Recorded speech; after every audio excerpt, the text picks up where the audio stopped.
Thank you all for being here this evening. We up here will try to speak into the microphone so that you may hear. If you cannot hear, if you will raise your hand, we will adjust the microphones or speak louder or whatever we need to do so that you may hear. So if you cannot hear, raise your hand. I've already got a thumbs up. You can't hear?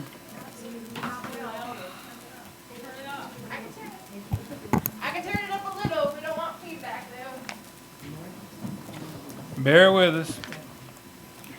This is exciting to see all of you interested people here. We're glad you're here.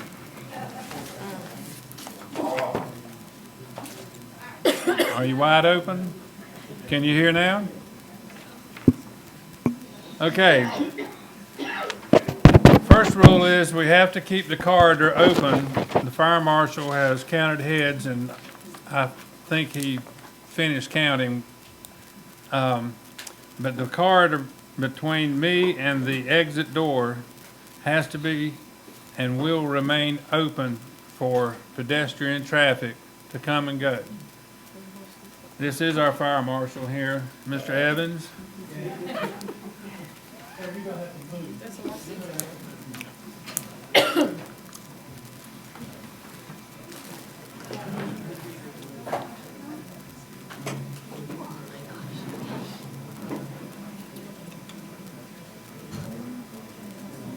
Do we have any more chairs anywhere we can put somewhere?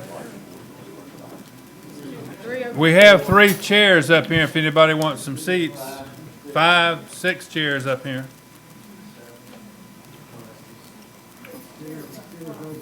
Anybody wants a seat up front, come on.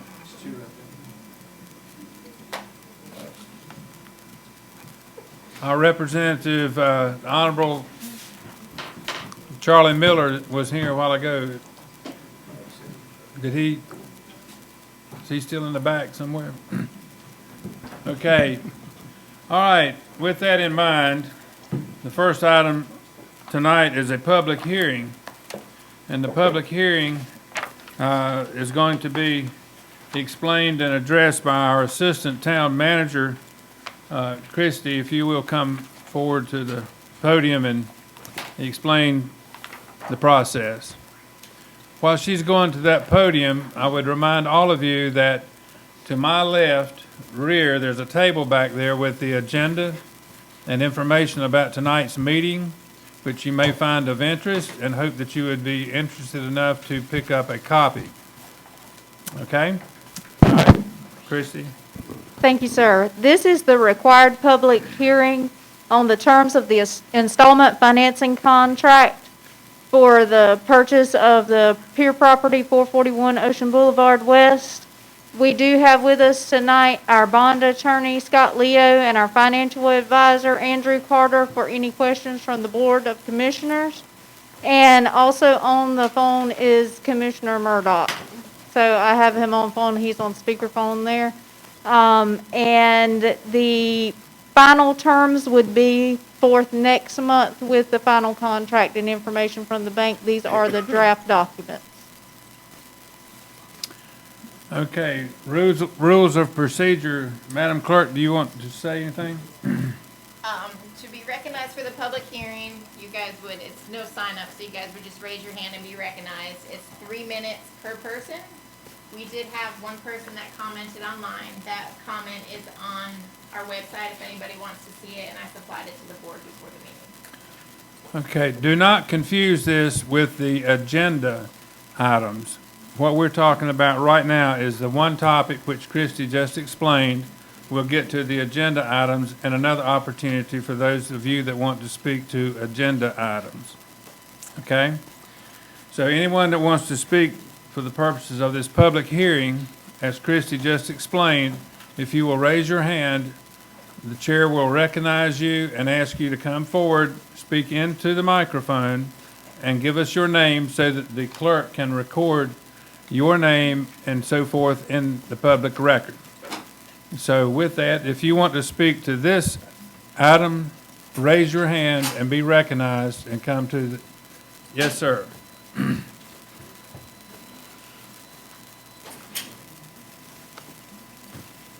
My My name is Tom Myers. I live at 301 Ocean Boulevard West. I'm the president of the Holden Beach Property Owners Association, and I'm speaking tonight on behalf of the HBPOA.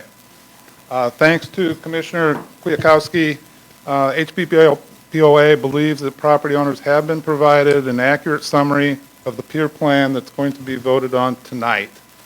We assume this is the plan, the only plan that's being considered, and no alternative plans for usage of the property are being considered now. After tonight's meeting, depending on the results, we will update information as needed, and then we're going to call the question by polling property owners to see if they will support it. The results of this poll will be made available to everyone, including the LGC. Obviously, there are a number of significant unknowns about what would happen if the engineering report comes back and determines the pier can't be salvaged, if a storm, fire, or other event destroys the pier and/or the building, if we can't find anyone to lease the building after we spend $50,000 making it safe, if future expenses come in significantly higher than planned, or if future revenues come in significantly lower than planned. It would be extremely helpful if you could shed some light on how these things would be handled. That's all we've got. Thank you for your time, and thank you for your service to Holden Beach. Thank you, Mr. Myers. Anyone else want to speak? Yes, if you would come forward, please. Can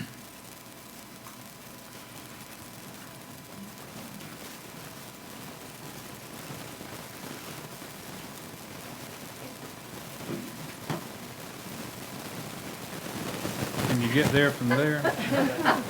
Playing Pac-Man. Jim Bauer, 329 Ocean Boulevard West.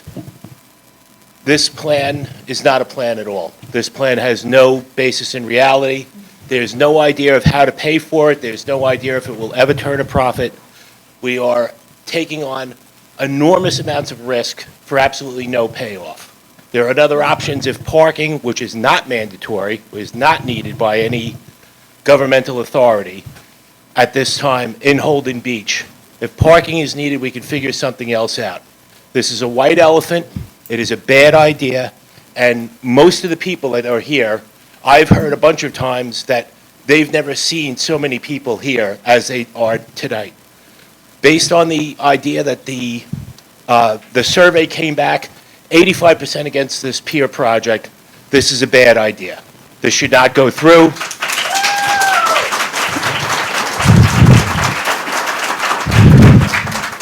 And remember, gentlemen, these are your and lady, these are your neighbors. You reap what you sow. Thank you. Anyone else want to speak? Anyone else wish to speak?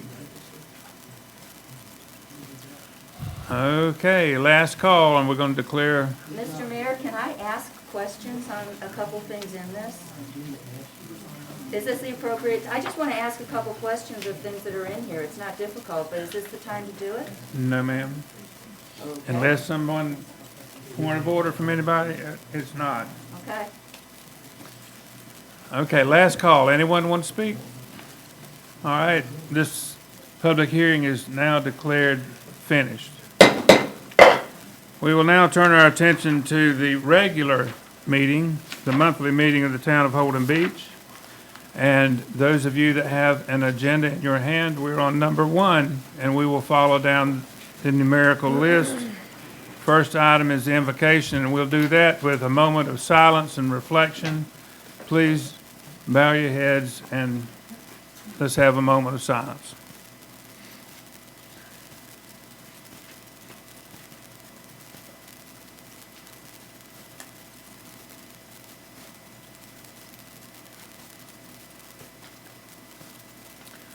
Thank you very much. We'll officially welcome you all tonight. We all love Holden Beach. I think we can agree on that to start with. And we'll officially call this meeting to order. And item number 3 on the agenda is the Pledge of Allegiance to our flag, which is to my right. I pledge allegiance to the flag of the United States of America and to the republic for which it stands, one nation,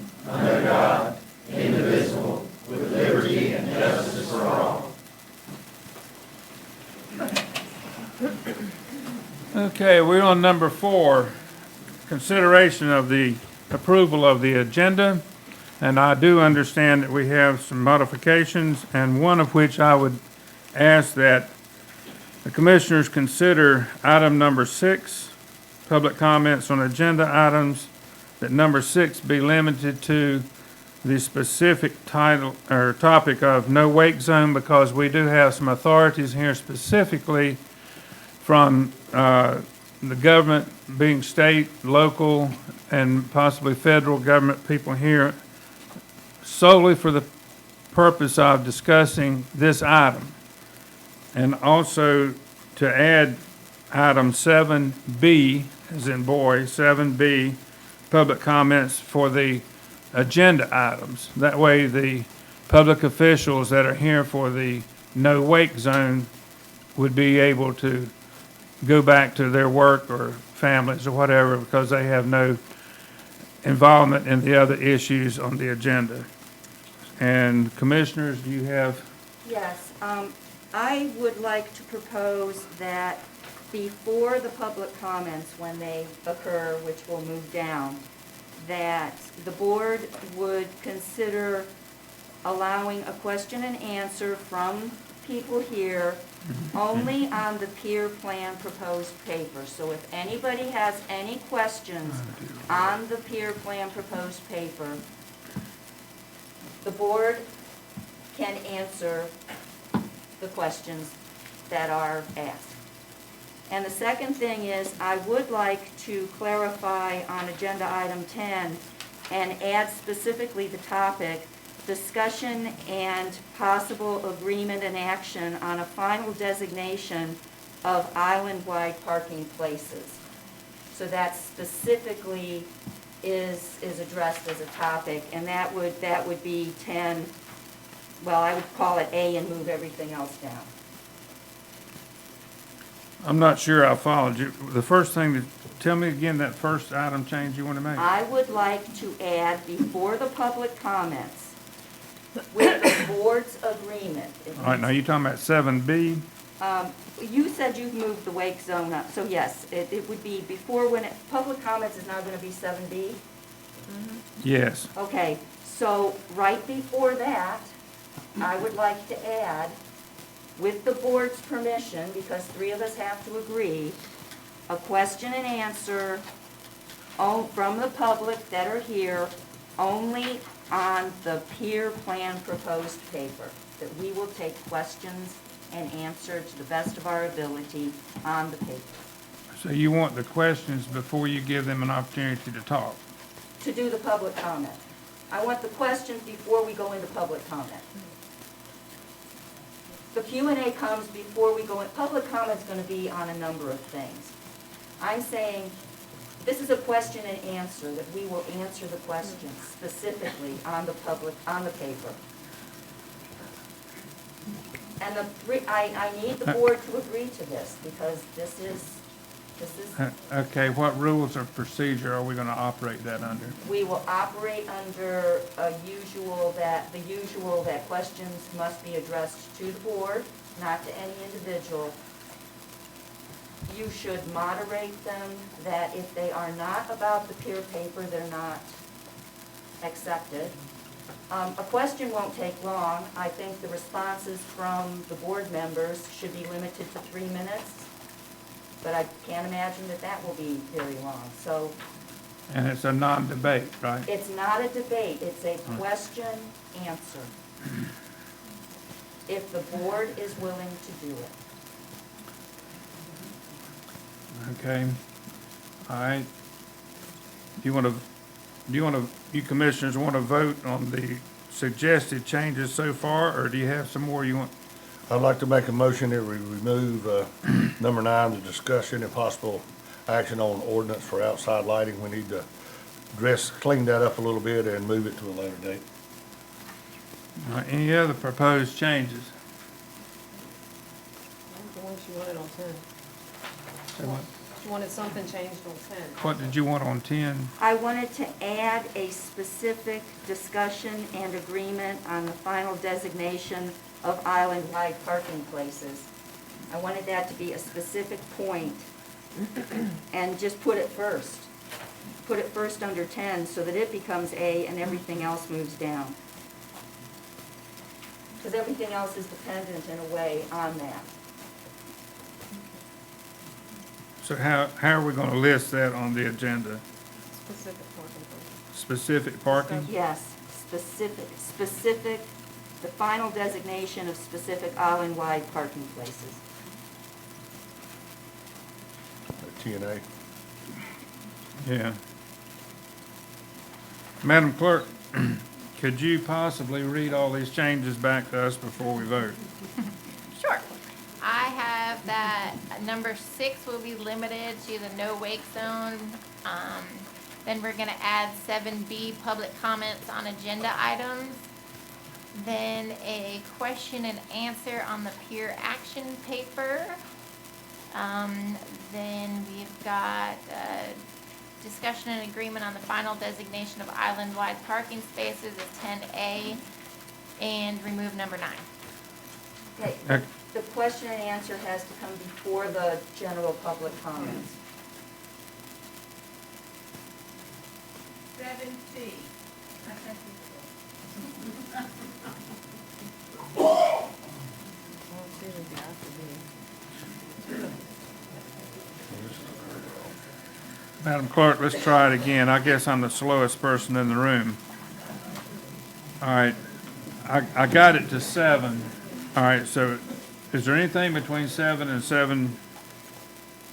What is 7? All right, we got 7B. What? You've got your 7B, and then I guess 7C Se- would be, Before the Q&A. before the police Oh, report. that would actually be, She no, wants no, the that's Q&A not right. You before. want it before. Yeah, that wouldn't be 7C. We're gonna have to do. 7A it will would be The comment. no wake zone, then the Q&A. After the Q&A, the regular public comment.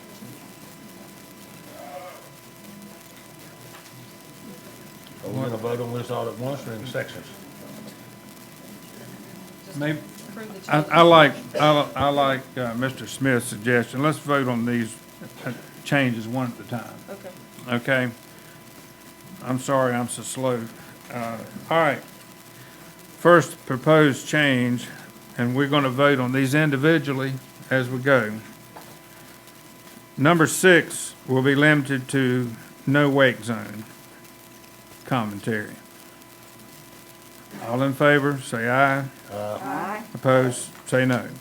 All right, number 6 is changed. Oh, you know what? I'm really sorry, but we're doing the remote meeting because Commissioner Murdoch's on the phone, so we have to do every vote by roll. Roll call, you're correct. Ms. Pat, Aye. Mr. Brown, Aye. Mr. Murdoch? It's unanimous, Madam Clerk. Thank you, sorry. All right, so we go to 7B, is that correct? 7B. Well, Or are we doing a 7A? 7A, the Q&A. 7A is the Q&A that Ms. Pat proposed. All right, Ms. Pat, yea or nay? All right.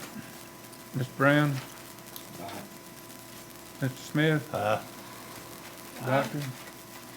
Mr. Murdoch? It's unanimous, Madam Clerk. Thank you. All right. 7B, which will be the no wake zone Oh, limitation. General public, or agenda public comment. Agenda public comment. We move that down, so that would be the comments, the regular public comments on agenda items. Yeah, okay. Yeah, other than no wake, okay. Correct, yep. Ms. Pat? Aye. Mr. Brown? Aye. Aye. Mr. Murdoch? It's unanimous, Madam Clerk. Thank you. All right. Removal of number 9, Ms. Pat? Aye. Mr. Brown? Mr. Smith? Aye. Doctor? Mr. Murdoch? It's unanimous, Madam Clerk, to remove number 9. All right, number 10, 10A, the final parking spaces, as you outlined, Ms. Pat. Aye. All right. Mr. Smith? Aye. Doctor? Mr. Murdock? Aye. It's unanimous, Madam Clerk. Thank you. All right, are there any other changes that the chair failed to mention? Hearing none, do you approve the amended agenda? Motion to approve. Looking for a second. I second it. All in favor, say aye. Aye. Opposed, say no. Oh, wait a minute, I'm sorry, I got to do it one time. Miss Pat? Aye. Mr. Brown? Aye. Mr. Smith? Aye. Doctor? Aye. Mr. Murdock? Aye. It's unanimously approved as amended. Thank you. Now we can start.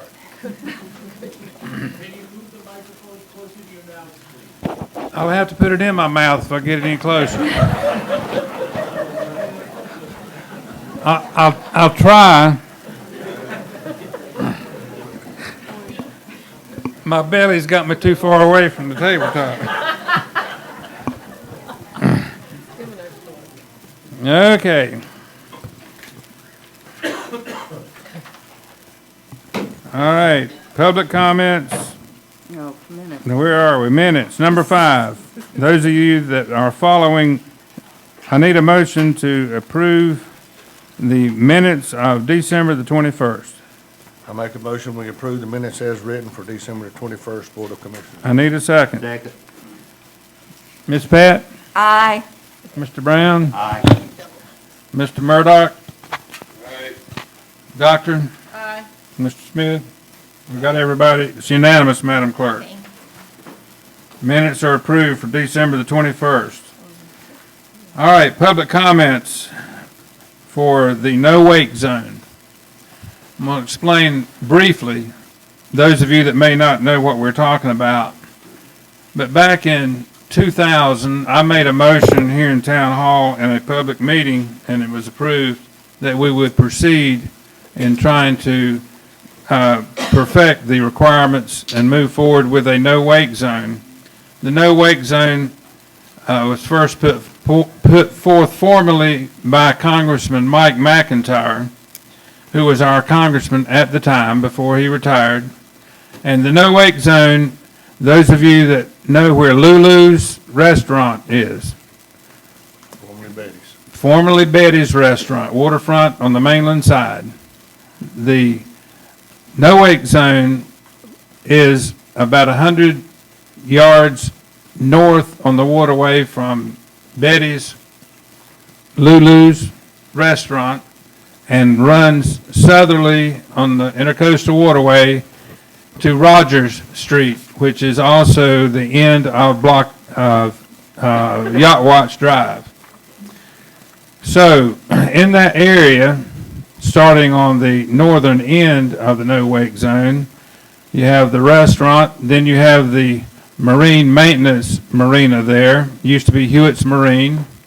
Then you have the fish house, Fulford's Fish House, and now another name, and then you have the Winding River, little small marina there on the south side of the waterway, and then you have Holden Beach Marina, and then you have Captain Pete's Restaurant and small marina there, and then on this side of the bridge you have Cedar Landing Marina, and then you have Provisions, and then you have the town little marina, commercial marina. So you can see that is one of the requirements that have to be met, describing the marinas and the marine facilities in the designated area. Now that we've described where that is, we are going to ask Dr. Caldwell to come forth. And Dr. Caldwell lives in that area and has offered his services, and he has done a significant amount of research and gathered historical data that will briefly explain where we are and what we need to have to go forth. And any of our public officials, Representative Miller, thanks for being here tonight, and others that may be with you.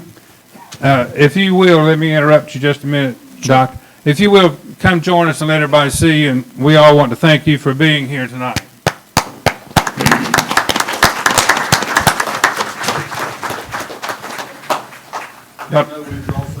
I know.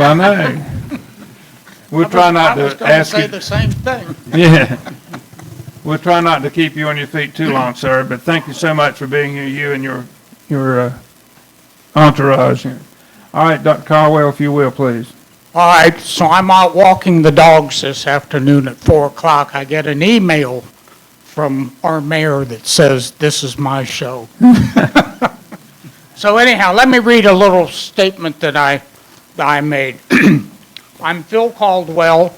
I live at 121 South Shore Drive, a couple blocks this way on the waterway. And I became interested in the no-wake zone when I realized that I lived on one, and that it's a North Carolina sanctioned no-wake zone, but not recognized by the Corps of Engineers. It's non-enforceable, no-wake zone, because the town does not have a Department of the Army permit. I arranged a meeting with Mr. Hewitt to discuss the no-wake zone, and I learned that he, Mr. Hewitt, His Honor the Mayor, and Chief Dixon were already working to get the no-wake zone enforceable. Wanting to be of assistance, Mr. Hewitt let me research the correspondence concerning the no-wake zone. I've summarized that correspondence, which ended abruptly 18 years ago. That summary is in my Dropbox and available through a link that I'll provide that anyone reads it. Heather, I'll give that link to you and people can contact you. I also wrote what I call a, quote, a subjective Holden Beach no-wake zone paper using the correspondence and information available on the internet. And that report is available in the same Dropbox link.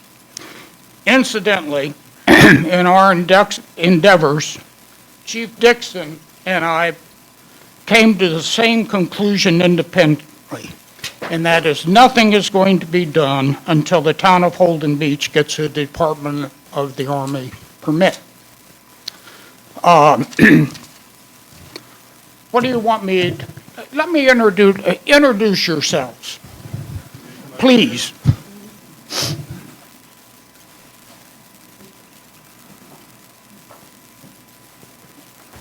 Good evening. I'm Charlie Miller. I'm the Chief Deputy with the Sheriff's Office, but I'm also your state representative.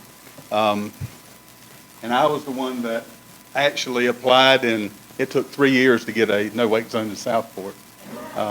And he's exactly right. You're not going to do anything until the Corps says you can. But, you know, on our research, we found where Holden Beach is approved one. It is. Through the Corps. Congressman McIntyre made Yeah. that happen, yes. And it's approved through the Corps. So I think what we need to do is maybe get together with these folks, if that's okay with the board. That's the purpose of this meeting, Yeah, yes. let us work with them and get our ducks in a row and approach the Corps and see what we need to do. Right. So that would be my suggestion.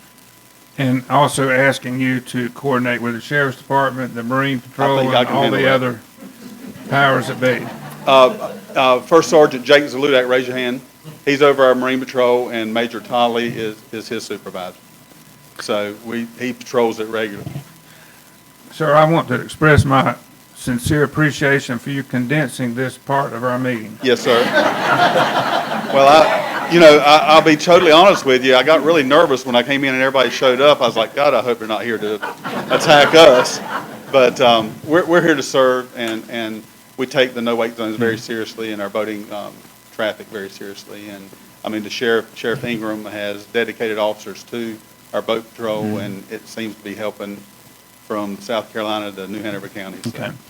With that, since I've been working on this since 2000, officially, since 2000, and prior to that, I'm looking forward to the quick response of our government. Absolutely, absolutely. And, And I promise you the quick response, but I will tell you that the Corps of Engineers answers to nobody. I found that out. That's right. And it actually took an act of Congress and Congressman Rouser arguing with the Assistant Secretary of the Army on the floor of Congress to get our no-wake zone passed. So, but good news is there is one recognized, and we probably just need to tweak it with the Corps and let us work towards that with Jeremy, and we'll get it taken care All of. right, thank you. Commissioners, are you satisfied with that?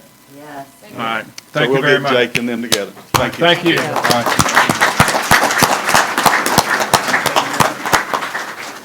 Thank you, gentlemen. Yes, sir. Thank you, Jim. We saved a little time on that one, thank goodness. All right, public comments, anybody want to make any public comments on that? All right, are we now on 7, pardon me? Question and answers? Is that where we are? Everybody in agreement with that? Do you want to speak to that again? There have been many times where people said that we haven't answered questions on things. So, I have said, I am willing to answer anybody's question on the pier property plan that is in this packet. So if anybody in the public now still has a question on what is in here, the board is happy to entertain your questions. You direct your questions to the whole board. One of the board members can offer to answer, okay? You don't direct a question to any one of us specifically. Keep it on the contents of the paper. But we're willing to answer questions on what's in here. Okay, yes, ma'am. If you, remember, if you're going to speak, you have to come to the podium and give us your name so the clerk can record this. Hi, my name is Amy White, and I'm a homeowner on Holden Beach. My question for the board is, basically, there's a lot of discussion about the proposed repairs that will be needed for the pier, and it states specifically that if no additional issues are found, the repairs at the estimated cost could be justified, et cetera, et cetera. I guess I'm questioning if the repairs are not made immediately, will the pier be considered usable for the possibly 3 to 5 years during the period of repairs? Or is it shut down completely, therefore generating no income? Can anybody address that? Any commissioner want to address that? I can address what the thinking is. The immediate repairs that have been designated that have to do with several pilings and handrails, and I believe some questions on electrical conduit, are what is theoretically planned to be done in the first year. Then the hope would be that you can work from the start to the end of the pier, and at some point, maybe half the pier can be open, and then more of it. But at the current time, if we stick to this proposal, the entire pier would not be open until hypothesized 4 years. This is going to depend on if there's money to do it faster, but what we've done is tried to put together something that we felt was manageable with our known income, revenues, et cetera, et cetera. Other piers that have been repaired, you see reports that they get it going, they open the stages that are there, that are okay for walking and things, and then they continue. That is the thought. Okay, so again, that's the thought, that's an assumption. And that's why there is no income from the pier put in for 4 years. Okay. We thank also you. plan to apply for grants. There are grants available both in the state of North Carolina as well as the federal government. The federal government, as far as the fisheries are concerned, and the fishing license we all pay for, that's where that grant money can come from. But we've got to own it before we can apply for the grants. Right, and how quickly do the grants typically come through? And, That's, we Okay. can't apply for them until we get them, Okay. that's how Jeanette's Pier got built at, just up the road. and the restrictions that come with the grants that would tie the hands of Holden Beach to certain terms? Again, I don't have all the answers to that. Obviously, you don't accept a grant if you're not willing to the terms. Exactly. Okay, thank you. Thank you. Is that you, Mr. Myers? I couldn't see anything that's at the top of your head. All right. Am I limited to one question? I have three. I've already asked them, sort of. We'll just kind of keep in mind time. Okay, I mean, these are the questions I broached at the beginning. So if the engineering report that comes in, which will be done after we purchase the pier, says that it cannot be salvaged, what do we do? That is actually, there is an explanation in here. If we find that there's an extremely more expense or it can't be salvaged, the commissioners have to make a determination how to go forward. You know, it's going to be, that's just the way it is, people.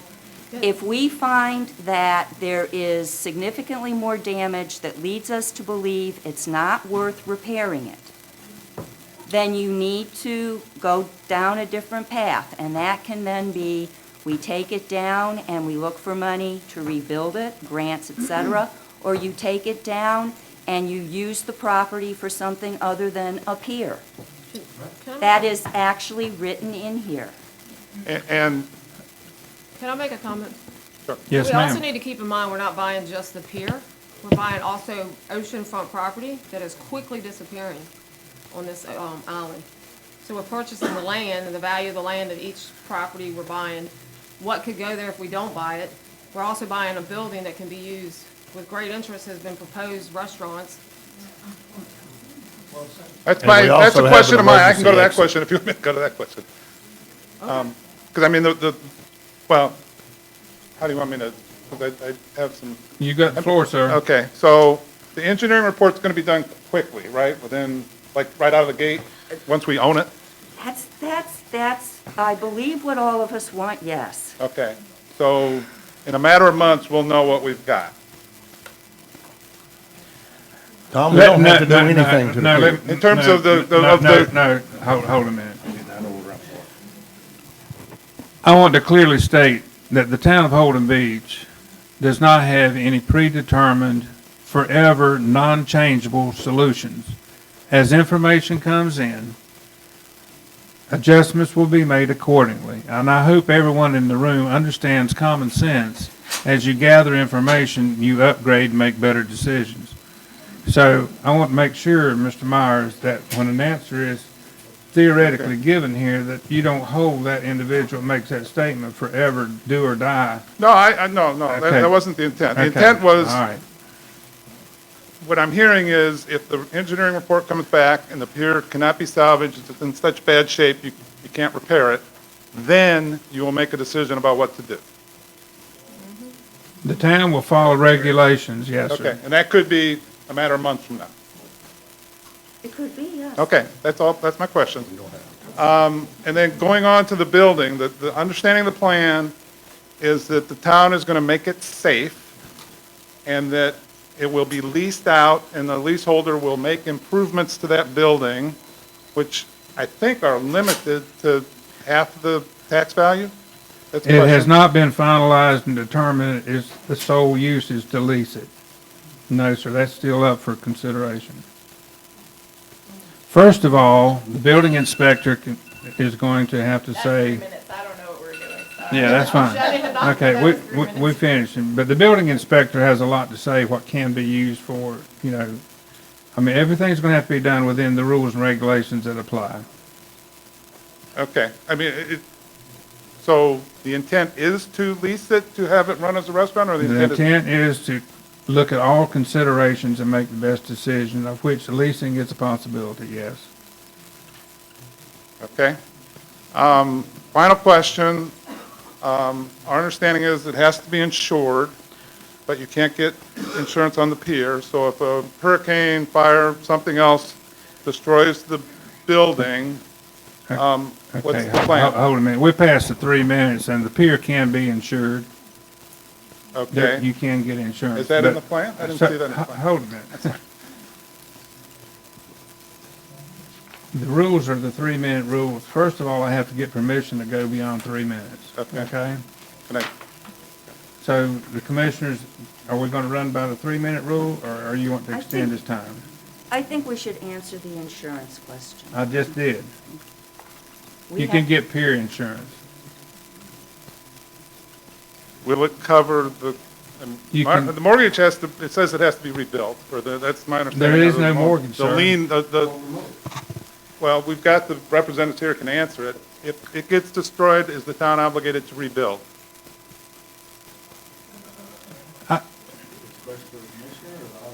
Well, whoever knows. Okay, hold a minute, hold it. I'm running the meeting, sir. Okay. I recognize who talks, and I don't mean to be Okay. nasty or mean, because I know you're a very important person in this town. But we have rules we have to operate by. Okay. So, the commissioners, if you would like for me to pass the floor to him, that's fine. But the commissioners tell me what to do, and that's what I do. So, is that what you want to do? Yes, and yes, sir. I do wish that you would have asked the question during the hearing, because that was part of the document that was tied to the public hearing. No, I really, can I speak? Okay, 'Cause I- did we answer the question whether we're gonna pass more time? Okay, yes, sir. I actually just made a note to talk to the bank about that very issue, as you discussed it. So that's something we'll be talking with them about, to see if we, as part of that document, that we can make sure that we deal with that contingency or. All of us that deal with insurance companies and claims know that the insurance company can take the money to satisfy the loans, or they can do what they pretty much want to do with it. You know, give it to you to rebuild, or apply it to the loan, or it just depends on what's in the policy. Okay. Just a comment, Pat, the reason I didn't bring it up originally was I didn't think it was a back and forth. I thought it was just we speak and that's it. So Okay, that's why I did. understood. Okay, thank you. All right, next. Yes, sir?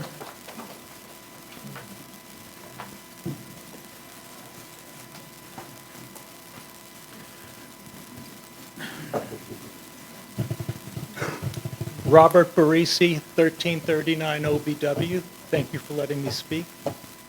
Is there a reason why the due diligence on the pier purchase was done after the agreement to buy? Because I'll make it, I'll do a quick analogy. This is a little bit like buying a home and doing the home inspection a year later. So as a non-commercial real estate expert, I appeal to you, what am I missing here? You don't know about the pier, but you bought the pier. You don't know, frankly, about insurance, according to this man. Am I right? Yes. What is going on that you make a purchase like this, put taxpayers in debt further than they are, buy a pier that is possibly unusable? It's a long question. Well, It's a long question. the question is supposed to be about this document, okay? Should I rephrase it then about this document? If you have a question on the contents of this document, that is what this Q&A is about, Excellent. okay? The question is, Speak into the microphone. the question is there a reason that the pier was purchased? It has And not been parts- purchased yet. It has not been purchased yet. Is there a reason why the board is proposing the purchase of the pier without having all the facts? Okay, again, I am answering questions on the contents of this report. It's a word game. It's a word game. No, it's not a word game. I have not opened, Can y'all hear me? yeah, All right, well, the only due diligence as far as I know that hasn't been done is the underwater report. Here you go. Hold on, Brian. We had a engineering inspection on the building, and we had a pretty much topside inspection on the pier, and you guys have those reports. So that's the due diligence we were able to accomplish within the time frame we had to do it in, which was limited by the contract terms. It's very much normal practice to put a property under contract and then you have a due diligence period, and we tried to get it all done, but the only part of it that hasn't been done is the underwater report. We did as much as we could, and we tried to do it all. So I feel like we did the due diligence as best we could. So to answer your question, that I feel like the board as a whole attempted to get the due diligence done, and as they just told you, this property is not closed. If the engineer report comes back that the pier can't be salvaged, just as Pat said in the report, and I'll go right along with her because we put a lot of time in this, then we will have to bring it back to the board and figure out, we'll be back to square one. But I want to reiterate again and again and again, and I'll say it until I'm gone, that this is not a purchase of a pier, a wooden structure out into the ocean. That pier is on the property that we are buying. And God forbid, it's very important. I think it's of a lot of value and good use for the people, but we're going to have to make it safe. We don't have a full report on it, and as soon as we do, we'll make the best decisions we can to repair it. This goes way deeper than that wooden structure that's sticking out into that ocean. You guys need to be worried what will happen if we don't buy the pier property. You need to review the U.S. Army Corps engineer requirements for parking and public access all the way down that beach, for which we have none. If we don't buy this pier property, we have no public access and no parking, no anything for those people in the canal streets on that island, that Marlin, I'm sorry, not Marlin, Durham Street, all in there where the pier is located. They don't have access within a half a mile. That's very important to those people. It provides access to the public. You're putting all the weight, everybody's putting all the weight on the pier building and the structure itself. I promise you, and I'll back it up with my own money, which I can't do, that building can be leased, By law. that building can be repaired, and that building can be made good for the use of this town. But we will address that pier as soon as we can address that pier, as soon as we can get it inspected. We'll know what we can do and what we can't do, and it's only up until that time as we'll know anything that, if we can repair it or we can't repair it. I can't answer the insurance question, but I think if you got a question about it tonight, somebody up there needs to answer it. But from what I've heard, it can be insured and it can be replaced if it gets torn down and if that's what the town chooses to do.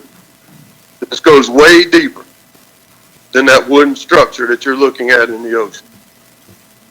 And I suggest to people, look, you're talking about a public access, you're talking about parking, you're talking about a lot of things, a lot of good possibilities. Nobody in that room, I hope there's somebody in that room, but it doesn't sound like there's anybody in that room shedding anything positive on this deal.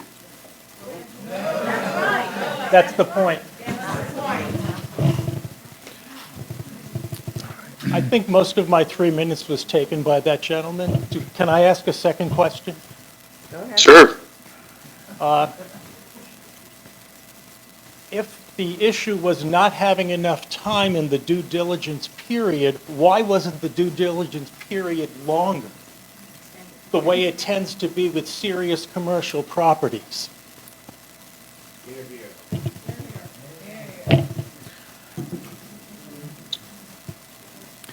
You want my opinion on it? No?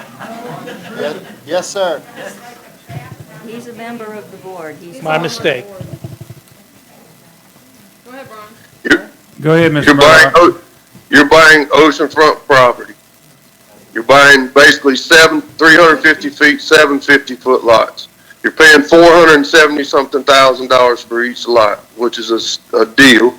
You're going to provide access for people that are not even born yet to access this beach for future generations. And nobody on that board, not one person sitting up there, has said to this public in this town that it was going to cost you a dime. We are doing the best that we can. We've put together a plan that is feasible. I feel like we've put together a plan that will work. Is it bulletproof? No. But I think we can do it. And we've put a lot of time and effort into it, and we're just trying to protect this property and this land for future generations to enjoy just like we enjoyed it for the past 50 years. I've been coming here for a long time, and we've used it. We've been there. Sunrise services on the beach, many, many things. Many times I've walked on that pier, and some of you in that room probably never been on it.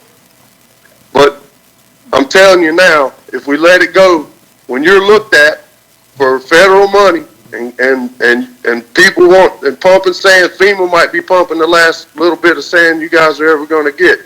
We just did a study with the Corps of Engineers. The Corps of Engineers requirement requires parking. They require access to, that's the middle of the beach. I don't know if you guys have an alternative for parking in that area, then we have an alternative. If you can't provide us an alternative, then that's one of the last pieces that we can get. You know, sometimes I wish that pier wasn't there, but I'll tell you what, every time I walk on the beach and every picture I see on Facebook and everything else, that damn thing's in it. And I tell you, you know, if it's not important to you guys, then there's nothing I can do about it. I have a vote, I have an opinion. I think, you know, I have the board's consensus. I don't know anymore. But, you know, we do the best we can up there, and we put a lot of time in this thing. And I didn't come to try to buy a pier with no plan and no money. Pat and I have worked tirelessly on this thing. You know, she's been against it. I've been for it. We put our heads together, and that's a perfect example of two people that disagree trying to come to some common ground to stand on. I think we can all pull it off. I don't think it's going to, you know, it's just like the park that's across the street over there. I mean, people use it all the time. There were people that said nobody's ever going to use it. This is dumb. But, you know, it is what it is. You guys have an opportunity. I just think if you pass up and we don't buy that property, and I'm not, everybody, like I said, you're still harping on the pier and the building. It's old. It's been there a long time. It's been there a lot longer than some of us. It's been there longer than me. I don't know that it's going to go away tomorrow, but it could. And I just think, you know, there's a lot of people that love the thing and love the place and love the charm. And, you know, if it's gone, there's going to be 7 houses there, guys. And that's all you're going to see. And that's all you're going to have. All right. Okay, are we ready to move on? Thank you, Mr. Murdoch. Yes. Okay. Thank you, sir. Anyone else?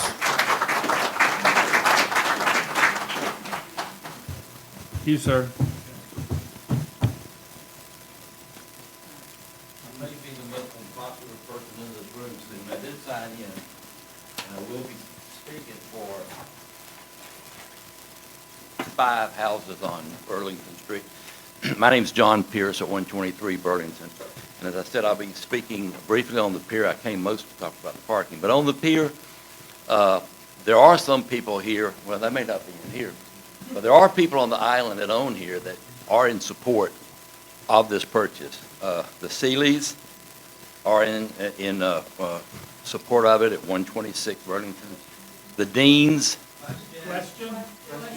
Oh, it's only a question, I can't say. Okay. Then, let me ask a question then. Is it sometimes a good idea to look forward at decisions without only looking at the numbers? Have you, board members, ever made a decision on anything, this pier included, whereby something other than the numbers spoke to you, spoke to your heart? I believe so. I know in my case, but that's the question I have to you. Thank you, sir. Who's next? May I ask another brief question?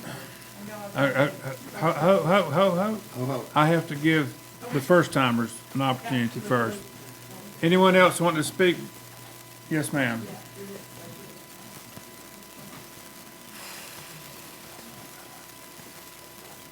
Beverly Compton, 1317 OBW. And I appreciate Pat and Brian for getting this together and for presenting it to us. And forgive me if I don't see it in here. Just tell me if it is.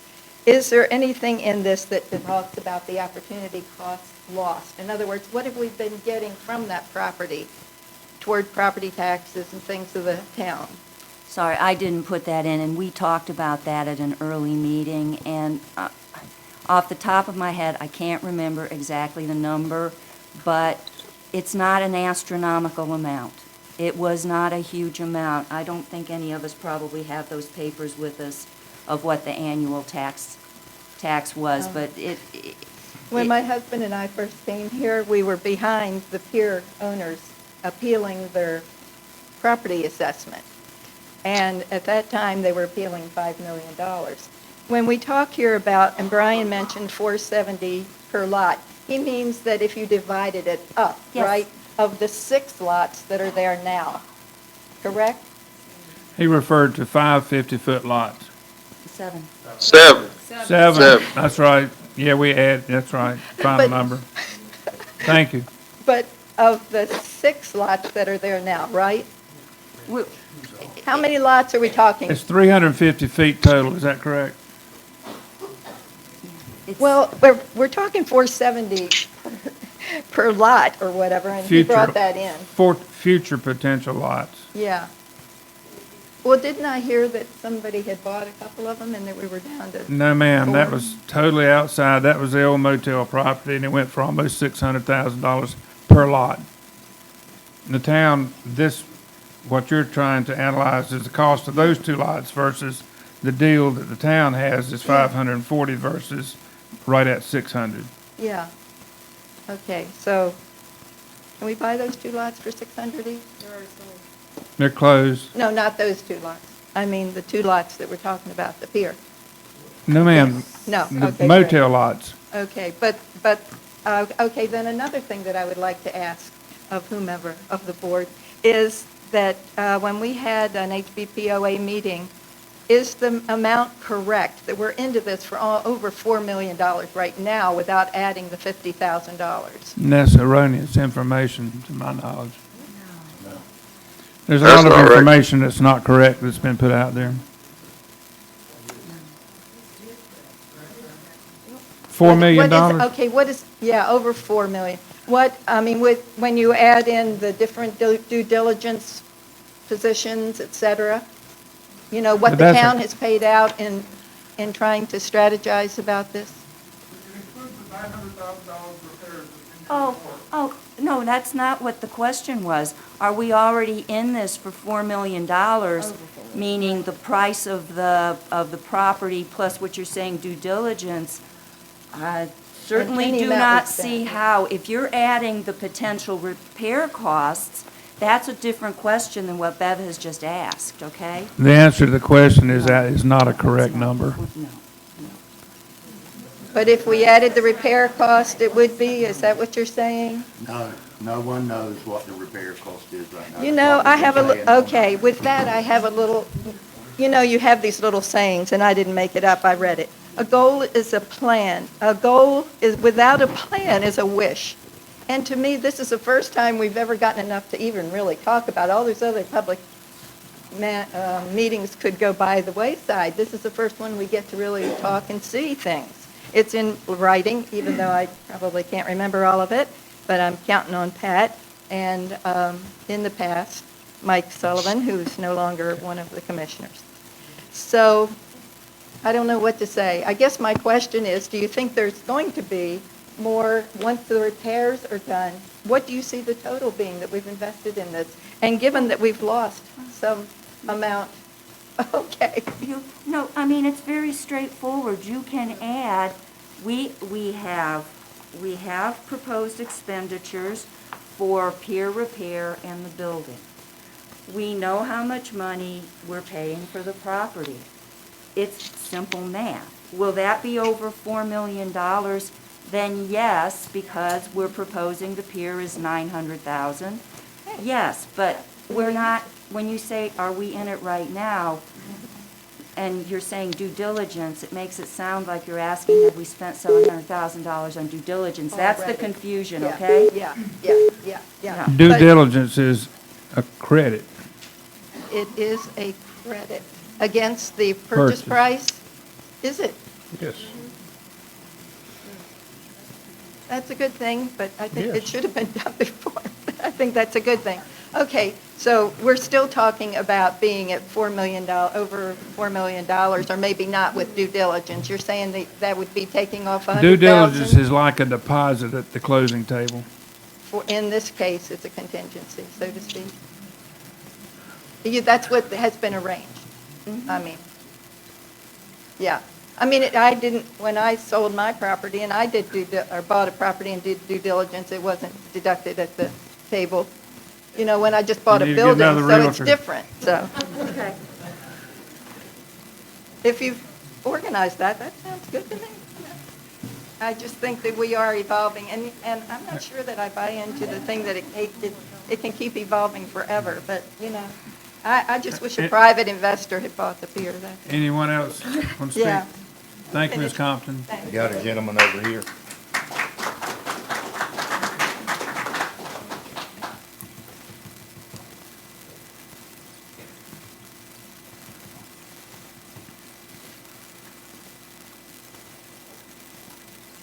My name is Tony Marowitz. I'm 118 Frigate.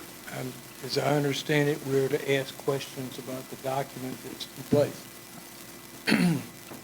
If that document does not follow through, what's going to happen to that property?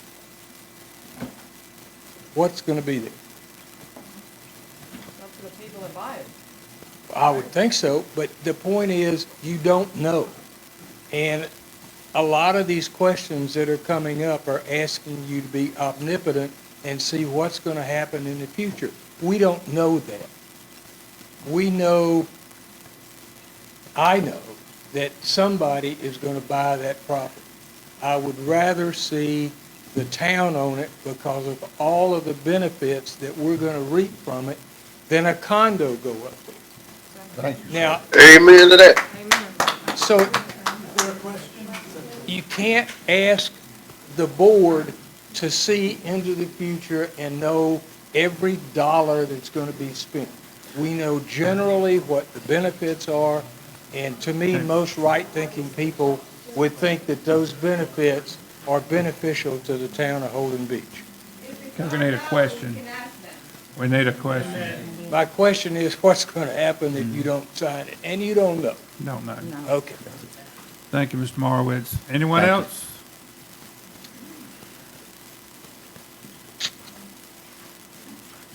Thank you again. Brief question, Amy White, Greensboro Street.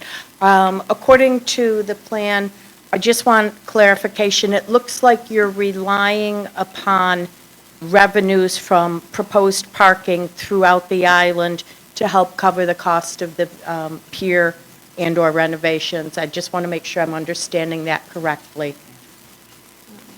Without getting into a discussion about parking, which I know will come later. At the moment, what we've said is, when we're looking at covering debt service and maintenance and insurance, we are only relying on the pier property and the estimated 40 spaces from 800 block lots, because those are definitely off-road parking, and we are entitled to use the revenue from that as we wish. Okay. Now, later in the paper, it states that another thing we can look at if we need we'll need money for renovations, repairs, is we can look to petition for permission to use other parking revenue for town use rather than specifically for what it's defined for parking and things like that. Okay. Okay, but for the debt service and everything, we have relied on 3 specific, clear, off-road lots. Okay. Okay? Good. Thank you. Anyone else? Yes, ma'am.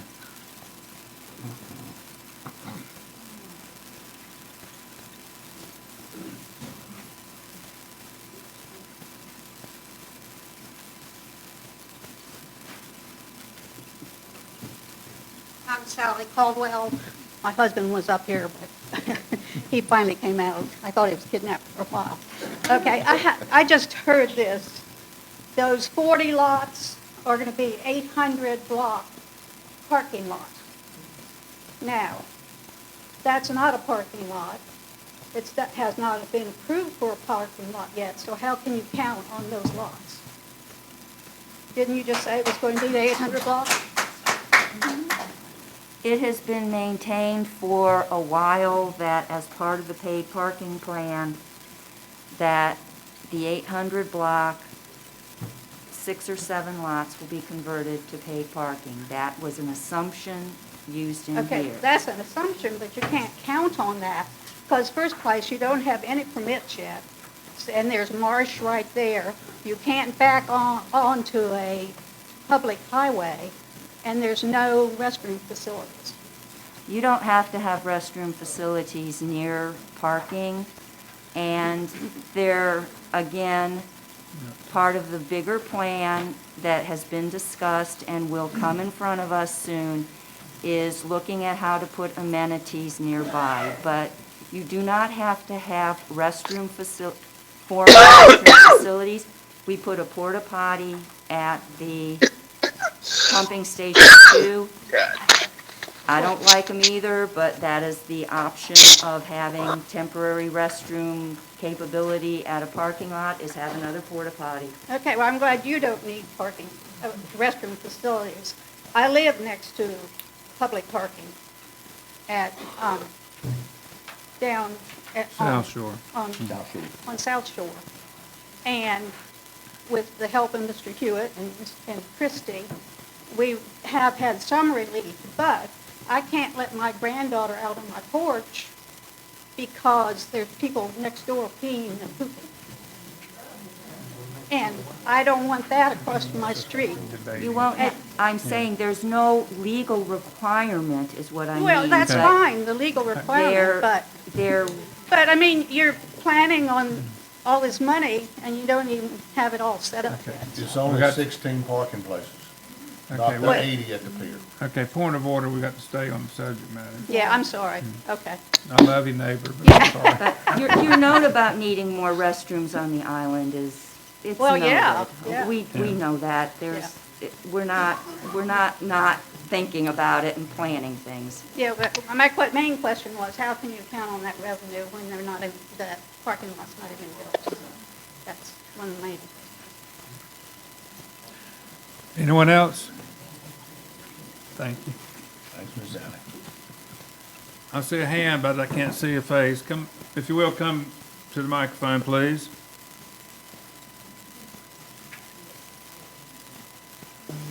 In the back.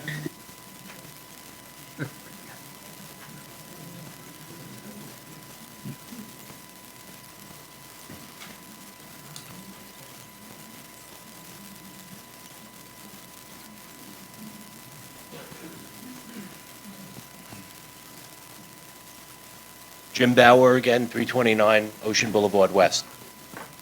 Being that the almost total lack of interest in following this process, and being that you are all public servants, therefore you should be doing what we ask you to do as a group, would the entire board sign some sort of document that would say that after the purchase of this pier, you will have no other function to do with it, especially if there was going to be contracts awarded, let's say any sort of monetary remuneration that would come from the pier. The state of North Carolina has statutes that cover all that. It would be a violation of North Carolina law, so that we can't do that. Okay. All right, thank you. Who's next? Anyone else? Got a lot of people here, sure would like to hear what's on your mind. I see a hand in the back. Alan, we still have the public comment. We're going to hear a lot on. Yeah. Claudia Will, 1166 Ocean Boulevard West. I'm not familiar with commercial real estate, but is it common practice for somebody to come in and lease a property and for them to do all the renovations, That would put be all their standard, money yes. into it? Okay, thank you. Anyone else? Ms. Pat, are you satisfied with your question and answer? Is the board satisfied? We've done what we need to do. Okay. All right, Madam, thank you all for your input, and we'll move down the agenda. Madam Clerk, are you prepared for me to move on? Yes, sir. All right, are we at public comments other than the no wake zone? We've already heard from that. So now, anything that is on the agenda as amended that you would like to address, now's the time for you to speak after you've been recognized by me. If you would like to speak to a subject matter that is not an agenda item, you will have a time later in the meeting to speak. So now is the time to speak to anything that is on the amended agenda. So if you will, raise your hand, or do you want me to get in this list? That's the list, and I just, if you don't mind, want to comment that we received a lot of emails today, and I supplied those to the board earlier, and they're online if anybody would like to take a look at them. But yes, this is the one that people have to sign up for. Okay. So my understanding is I'm going to call these names. And if that person, when I call your name, if you wish to speak on any amended agenda item, you would come to the microphone and give us your name, and I will go down this list, and you have 3 minutes. Okay? Ava Palethorpe.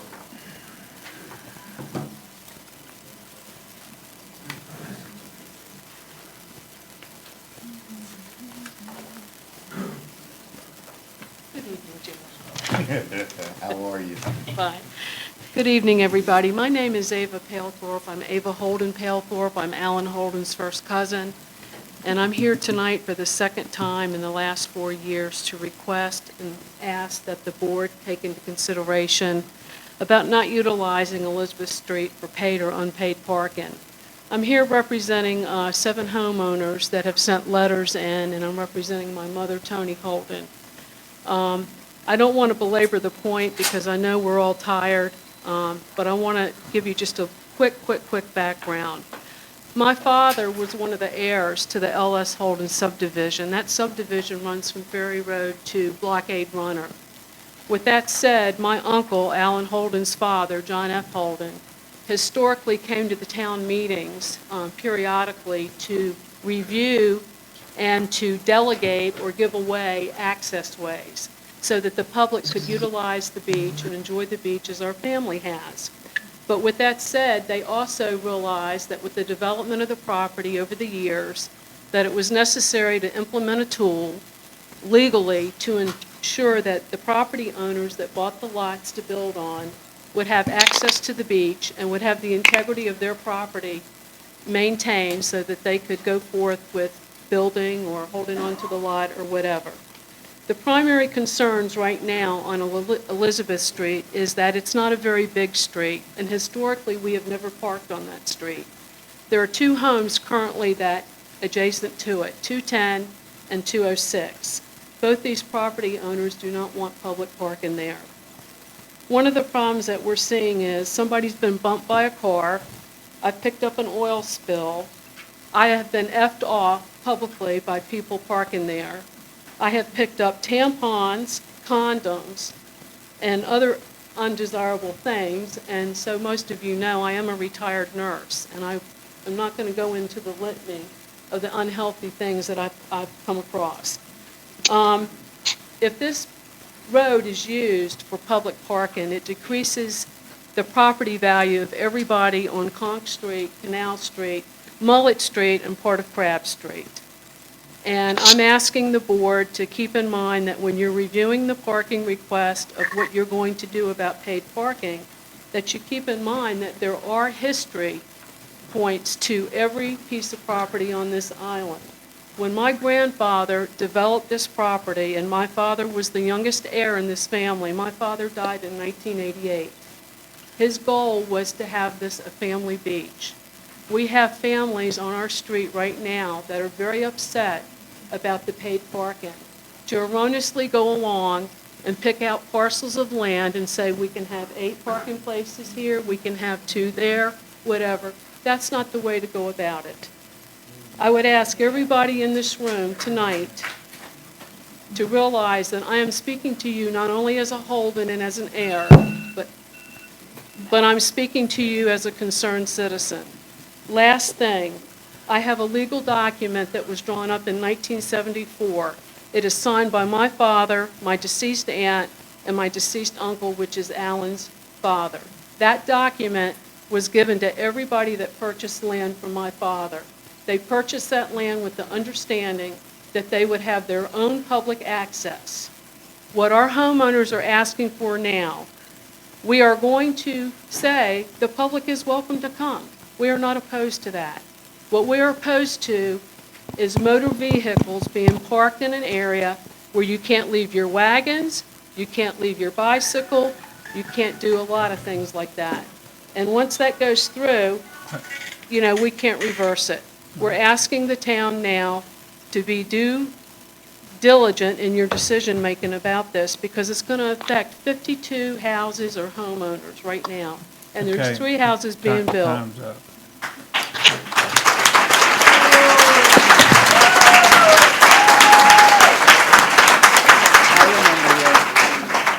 Chris Bean.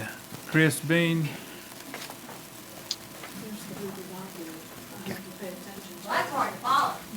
Thank you. We'll take it off, it's only 8 spaces. Just take it off. Not a problem. It's chilly. I just did. My time start? Yes, ma'am. All right. You have the floor. Okay, thank you. I'm Chris Bean, 1186 OBW. I'm a full-time resident here. First, I'd like to say thank you for your service. We certainly appreciate it, and we do love Holden Beach. I was going to address 2 items, but in the interest of time, I'm just going to address my opposition to the current proposed parking that is laid out. And I also appreciate your comment that things are not set in stone, that you are willing to evaluate upon new information, but I'd like to read some of my comments. I've also talked to, I live at the corner of Shell and OBW, and I've talked with most of the residents on my street and on Schooner, and they all feel the same way and have submitted letters as well. I understand the need for paid parking, which needed to happen regardless of the purchase of the pier. I'm not opposed to the paid parking, but to some of the selection of the spots for the locations. Why would Otto assign compact car parking at the ends of the streets that have no public access? I'm not expecting an answer. I know you can't answer. They either think we're idiots or maybe they're idiots. They're incented to find as many spaces as possible to receive the 30% that they're going to get. And the board's looking for the revenue to cover their lack of realistic due diligence on the pier purchase. This plan will have, the parking plan will have many negative impacts on the homeowners on those side streets, which were just previously read, whether it's health, garbage, Our association down at Shell maintains our private walkway, and we pay for the upkeep, the insurance, the taxes on that property. While Otto will monitor the parking fees via the app, they will not monitor the private access or when people park in non-designated spots on the roads, which means the situation will be placing that responsibility on our local police department, which is already stretched, especially during peak season. The closest Camel public access to Shell Drive is Deal, which is about a half mile. So folks will not park on Shell and then walk to Deal. They'll see our gate and immediately use it, even though it says private. Shell is the last street before the West End gate, which means that we already have tremendous traffic. I mean, we have cars constantly turning around on our street and at my corner, where my house is. So creating parking will only increase that traffic and the turnaround and create tremendous hazards and unsafe environment. The increased side street parking will only increase golf carts and other traffic, making it difficult for emergency vehicles to get through. The increased side street parking will only encourage day trippers and garbage and unsanitary use of the bathrooms on the dunes and the streets, since there's no bathroom facilities close by. We've all seen the garbage and the bathroom situation that accumulate down by the pier and the public accesses. We don't need that all over the island. Thank you. Thank you, Thanks for your ma'am. consideration. Thank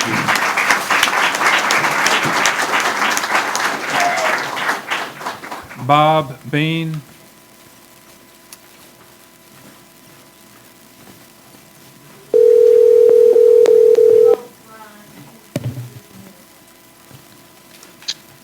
Okay.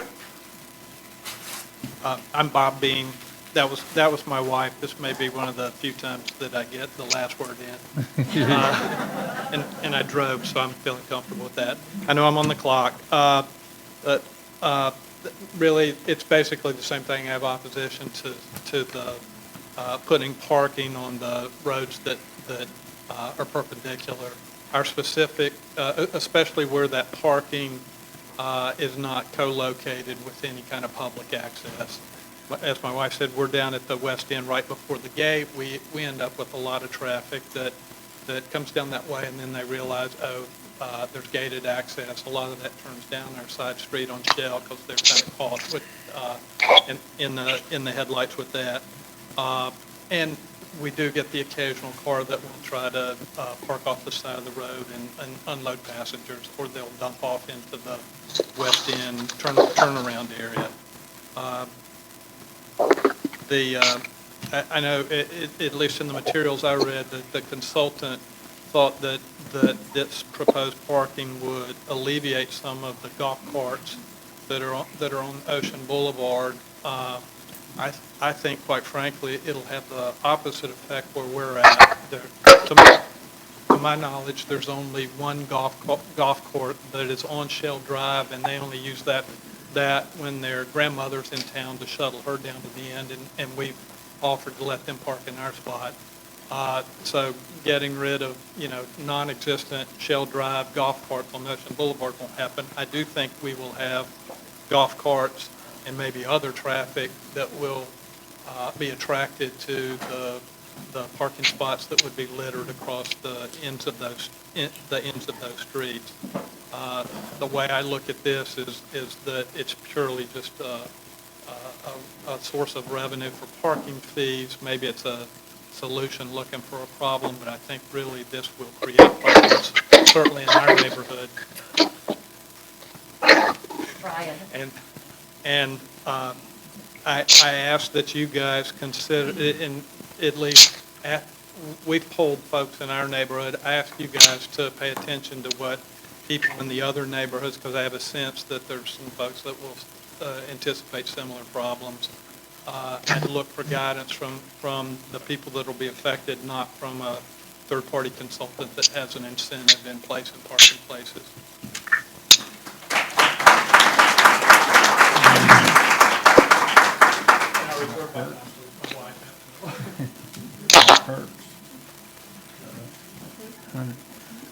Bob Hunter.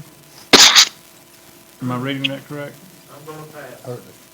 Everybody's spoken about parking, and that's what I was going to speak to. All right, thank you, sir. I just want you to know I'm very much against it. All right, Lynn Holden.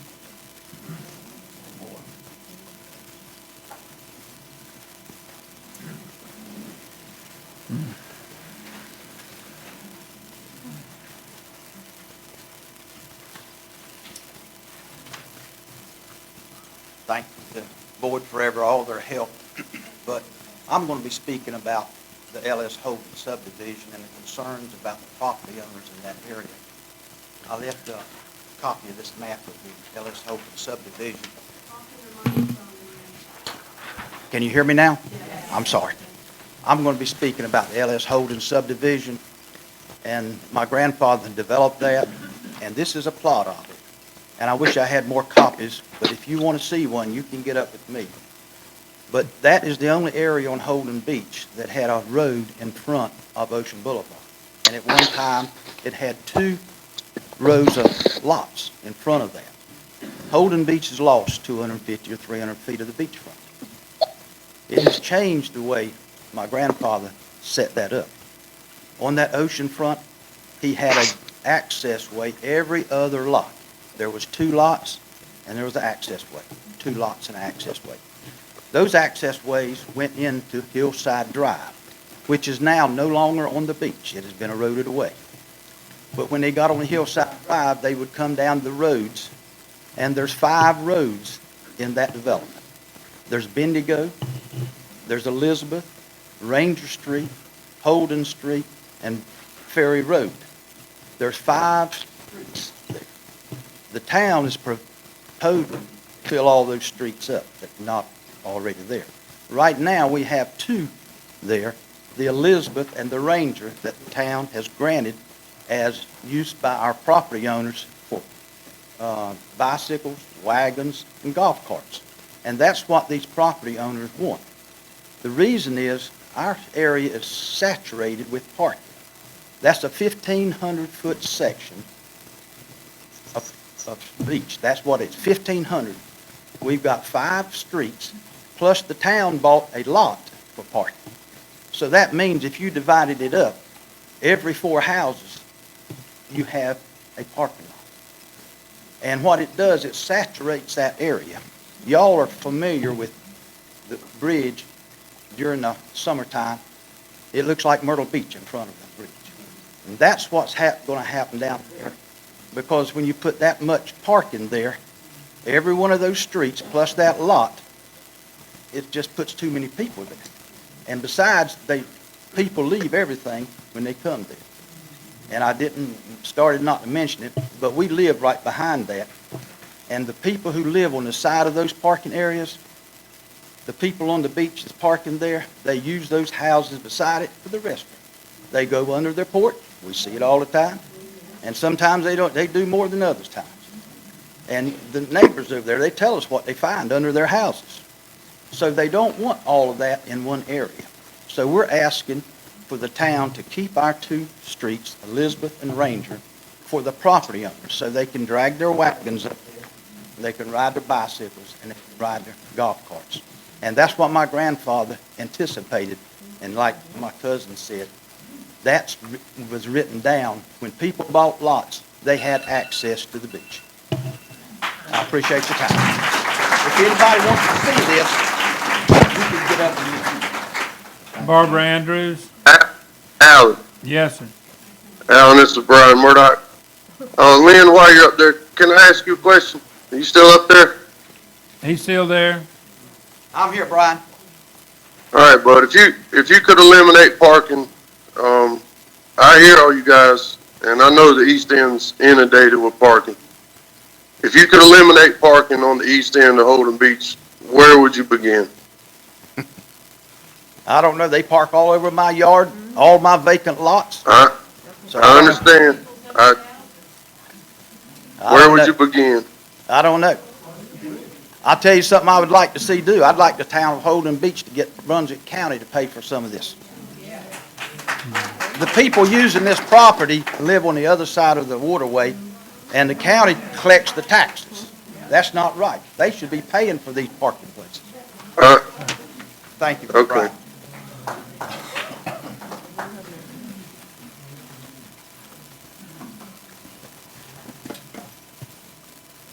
Hi, I'm Barbara Andrews of 133 Charlotte Street, and I came to speak on the paid parking tonight.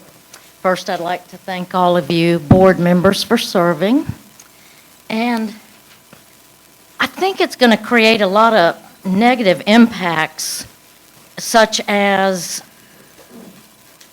people's anger, road rage, arguments, additional trash.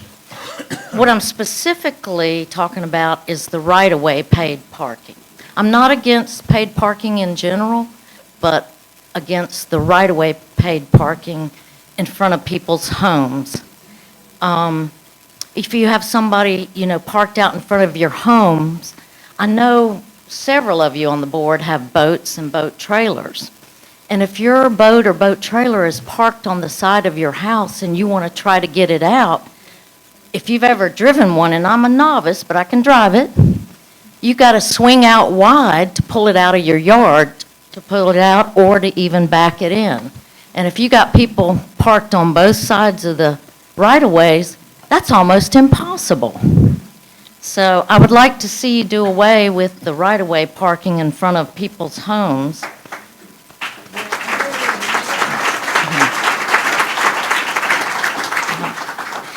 Also, I know that 3 of you on the board are builders, and 1 is a realtor. And I think if you were building a house on any of these right-of-way lots, do you think it would deter a buyer from buying that house to have paid parking in front of their house? I think it's going to devalue those particular spots on the streets. Also,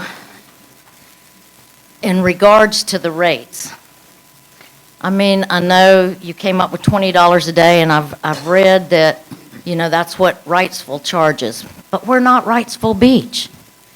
Over at Ocean Isle, they only have 200 paid parking spaces, and the rate is $8 a day. We're 2.5 times that. And if you have a boat and trailer, they're talking about $40 a day. Yeah, I mean, that's just a little bit outrageous. I think you need to go back and redo this plan, and please do not vote to move it forward tonight without doing something about this right-of-way parking. Also, I think, Lynn, you mentioned something about Brunswick County. Is he gone? Oh, there it is. You know, Brunswick County bought 32 acres on the other side of the waterway for a park. They should turn that into a park and ride lot and use that. And maybe our commissioners work with Brunswick County to get something done about that. Anyway, one last thing. Oh, can I say it or not? It's up to the board, not me. Okay. There, as of 3:30 this afternoon, I went online to your website, and there was over 286 pages of comments. And I think I read 50, and none were for it. Please take that into account.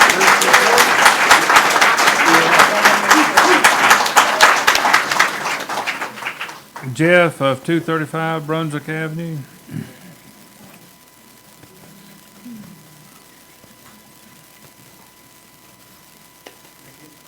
Jeff, 235 Brunswick Avenue.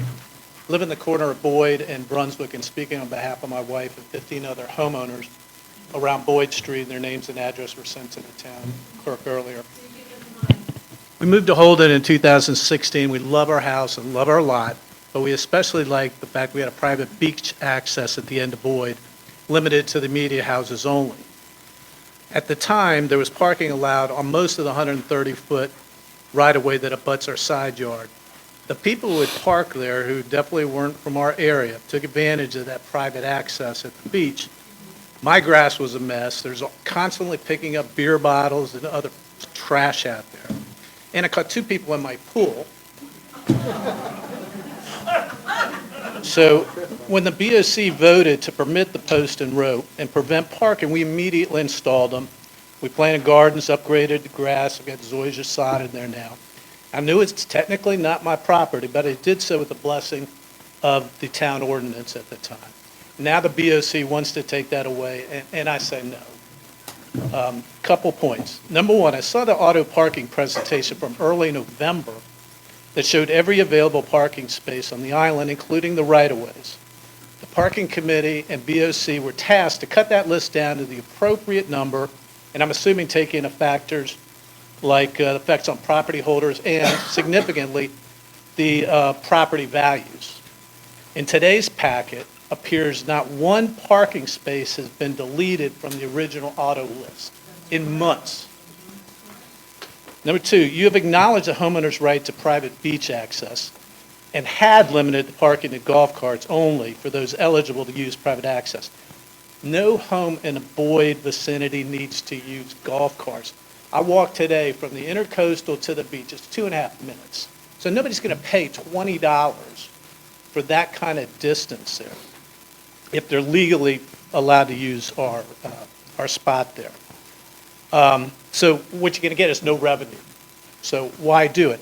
Unless there's other people trying to park there. Otto, from what I read, will enforce the parking fees, but I doubt they care one thing about who parks there. So now you've dumped that on the homeowners to have to police that, and that really is not our job, and that's not right. Number 3, I have a serious problem with the change to low-speed vehicle to compact vehicle and enforcing that to island residents only. By your own definition, I found automobiles that meet that criteria. And they'll start using this right-of-way space. And then if you put up something that just says compact cars, well, everybody who's got a compact car is going to think that's okay and stick it there. And they're not going to read your little 120 inches and all that stuff. But anyway, since VOC should do the right thing, get rid of the paid parking, the right-of-way, that should be a moot point. One last thing, real quick. I've got nothing against Otto. They're a consultant. They're just doing their job. But it's your guys' job to take the desires of the homeowners and maintain the integrity of the island.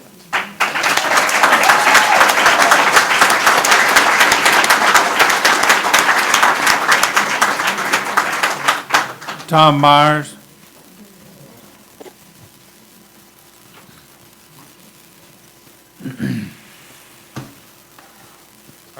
Tom Myers. The HBPOA has received a number of requests from property owners that cannot be here tonight. They want us to represent them. They've given us written authorization to act as their agent at this meeting to read their statements. So we are requesting that the property owners that I've submitted a list with their names, their beach addresses, each be given their 3 minutes so that we can read their emails here tonight.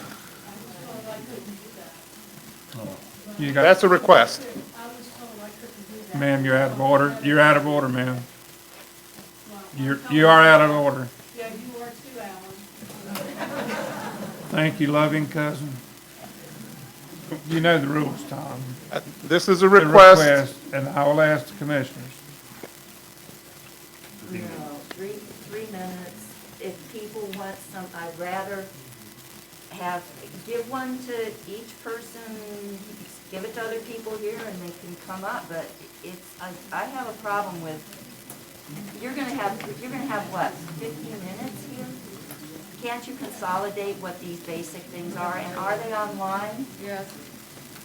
She printed them out. You just them? 3 minutes is ticking. I mean, we're gonna, if we do that, sir, we're gonna have people leaving. I mean, everybody needs to have an opportunity. We already have a copy of those, right? Okay. We have a copy of those emails, right? I believe you do the majority of them. I'm They're not sure you they're have all of already- them. Madam Clerk, aren't they already public record? Any of the ones that I received of this group are online for the public to see and have been sent to the board already. And yes, your actual rules say 3 minutes. You could request up to 6 if the board approves, and the maximum is 6. So you would have to waive any rules of procedure if you guys are wanting to accommodate. If we do it for you, sir, it'd be hard not to do it for the lady that requested and was denied and others. It's not for me, it's for these property owners that have requested us to act in their behalf. It's not for me. No, we're going to, the rules stand. We would like clarification of that legal basis to deny them their right to give public input with us as their representative. The decision of the board is to stand by the standing rules of order. We would appreciate knowing what those rules are. They're public record. Yes. I just want public record to show that these property owners were not allowed to provide their input. We were not allowed No, to act sir. as their agent. We run by the rules, public record. That's what we have to do. It says person or spokesperson. So even if you're a spokesperson, it doesn't mean you could go out and collect everybody's votes and get 3 minutes per your spokesperson, so you get your 3 minutes per our rules of procedure. So we would have to waive them. Those are the rules that the board adopted at their last meeting, that they need to follow unless they decide to waive them. Okay. Thank you for your time. We're very sorry these property owners couldn't be here. They just couldn't. We have their information. And it is online for everybody to see online. So I put that on earlier today at 1 o'clock because that was the cutoff for the meeting.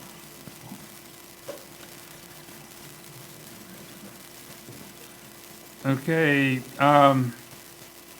sorry, I'm having difficulty reading this. 104 Ocean Boulevard East. Do we have somebody from 104 Ocean Boulevard East? Is that what that says? Parking and pier. Durant. She's gone. What is the correct name for that? Okay. She didn't finish writing her name. Okay. All right. Becky Green.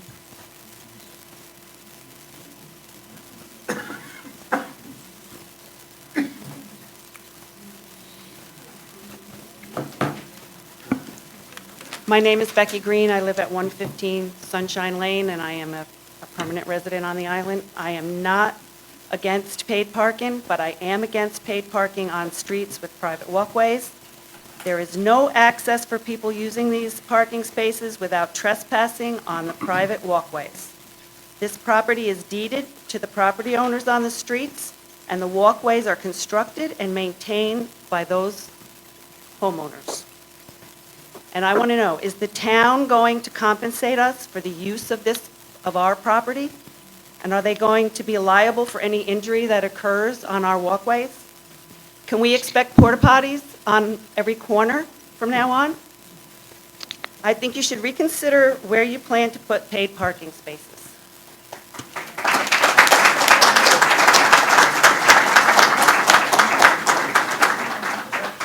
Tracy Thomas.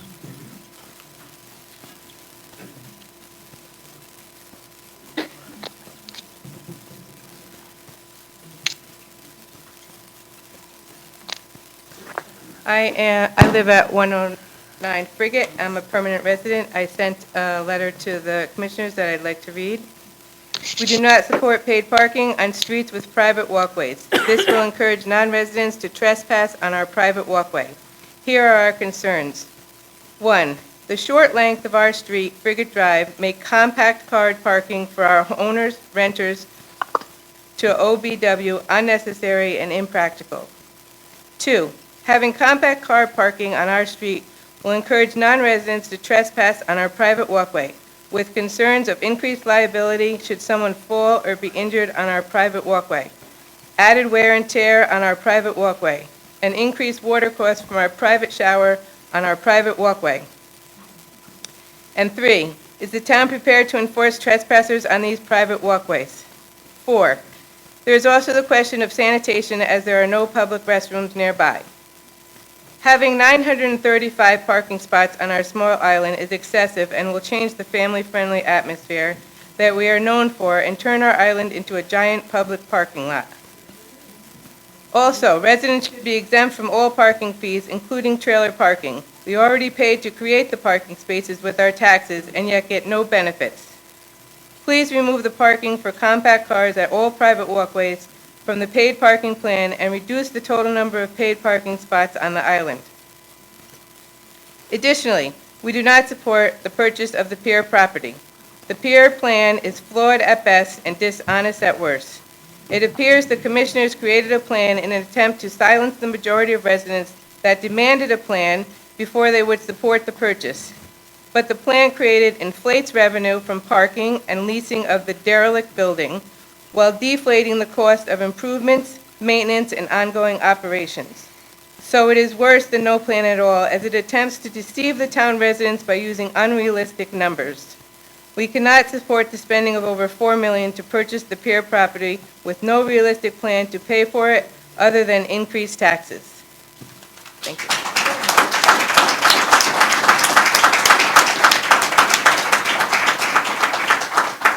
Claudia from 1166 Frigate. No, 1166 OBW, I'm sorry. Let's see. Put my glasses back on. I submitted my comments via email as well, but I wanted to speak publicly that I disagree with the right-of-way parking. Everybody's points have already been made with the private walkway. Can we expect our police department to ensure that there will be no trespassing on our private walkways? And to the point of the character of the island, I think that renters aren't going to want to come here anymore. We're going to lose income from losing rentals that no longer want to come to the family-friendly beach that we're known as. I have one other comment. There is a right-of-way space right on our property which blocks our driveway, and I don't see how that could be.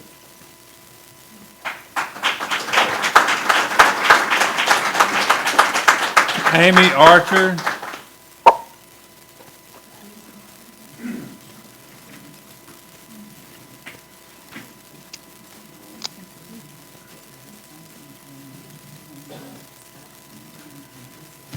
I'm Amy Archer, and I live at 124 Durham Street, and I'm speaking on my behalf and also another homeowner. A lot of points have been made, basically what I would be saying the same thing. My biggest thing is what have you guys thought about as far as beach access and the facilities that people are going to use that everyone's already addressed already.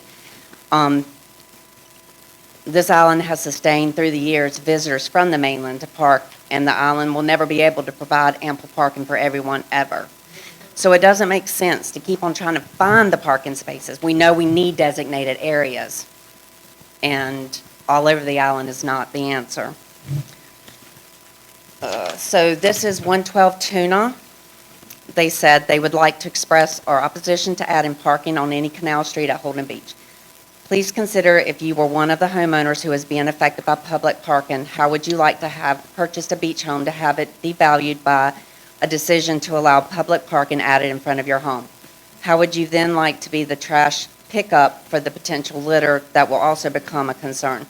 We purchased our home 3 years ago on Tuna because we like the private feel of Holden Beach, the peaceful, quiet feel of the beach without crowds, safety for our grandchildren when crossing the streets. This will change with added public parking. Please consider the following. Public parking causes a need for public restrooms. Trash will become a problem. The public will likely start using private accesses or even private homes to access the beach. The private feel of Holden will be gone as the beach becomes more crowded. This will devalue the properties where there is public parking. No homeowner should ever have to pay to park in front of their own home. Added traffic to the island will become a safety hazard as the public drives up and down OBW looking for a public parking space. This will also cause traffic congestion. Please think of yourselves as one of these owners before you decide. Lewis and Molly Petrello. Thank you. Thank you.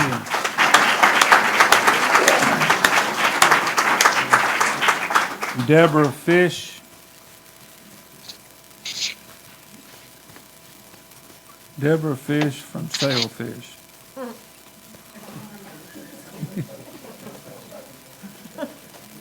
Okay, I have a lot of letters, but this is the first, I think, for speaking out on sailfish, and it's because of the marsh. So this is from me, but I'm specifically concerned about that, and I have letters from almost everyone else on my street.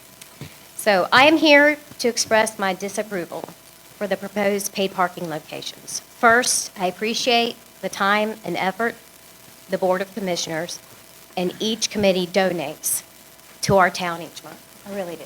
I would do. I know a lot of work went into the parking committee's proposal, but it is biased and unfair to many property owners without any logical guidelines. Excuse me, I'm nervous. First, no paid parking should be allowed in or along the salt marshes.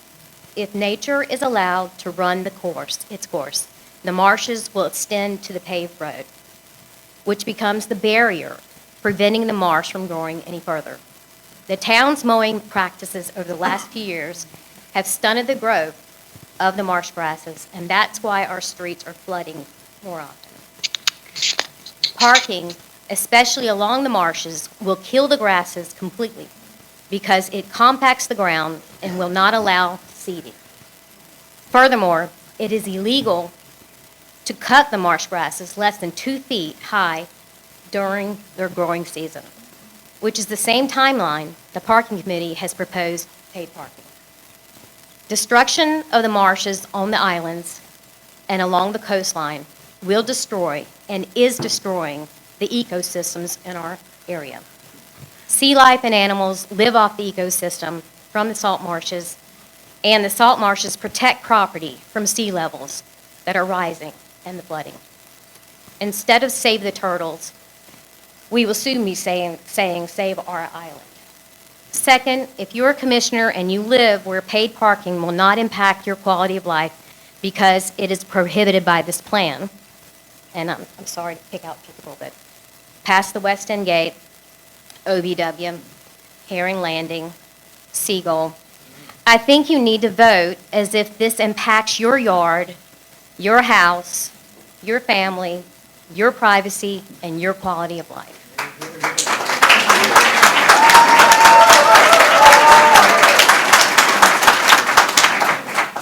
Third, I agree with past Commissioner Sullivan. Here's a first. Get here early and park in designated parking spaces near restroom facilities, crosswalks, and beach accesses. When they're gone, okay? The police can respond to emergencies quickly, and it reduces traffic along OBW. Right-of-ways should not be designated for paid parking. These are residential streets and should not be considered public parking lots. Keep parking in the commercial area. Most of us are supportive of paid parking near the public restrooms. I think most of it has said the same thing. And with beach public accesses. The mayor asked the Board of Commissioners to find a way to reduce the number of vehicles and trailers under the bridge because it took hours to get boats out of the water this summer, you remember. I think $25 a day per space will go a long way to support the purchase of additional parking spaces near the bridge. Lastly, please do not be remembered as the Board of Commissioners that paved paradise to put up a parking lot.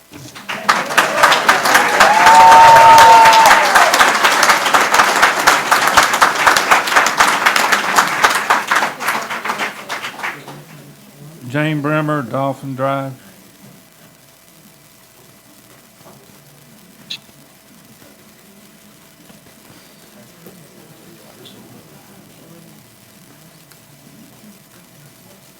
Jane Bremer, 112 Dolphin. In 1983, a wonderful man who is now my husband brought me to Holden Beach for the first time, and I must admit, I was an Outer Banks girl.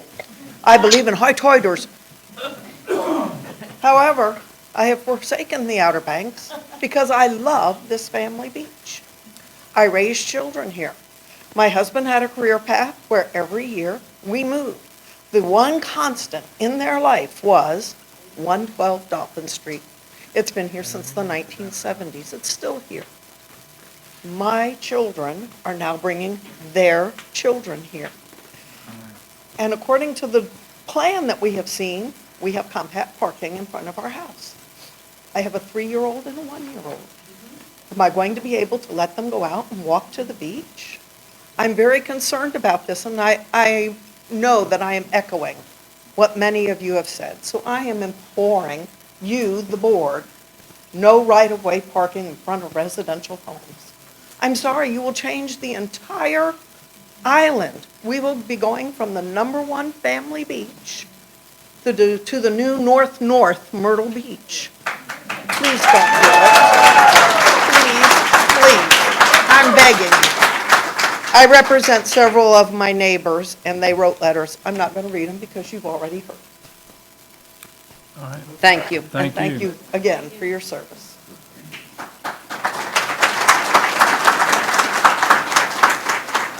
Compton from 1317 OBW.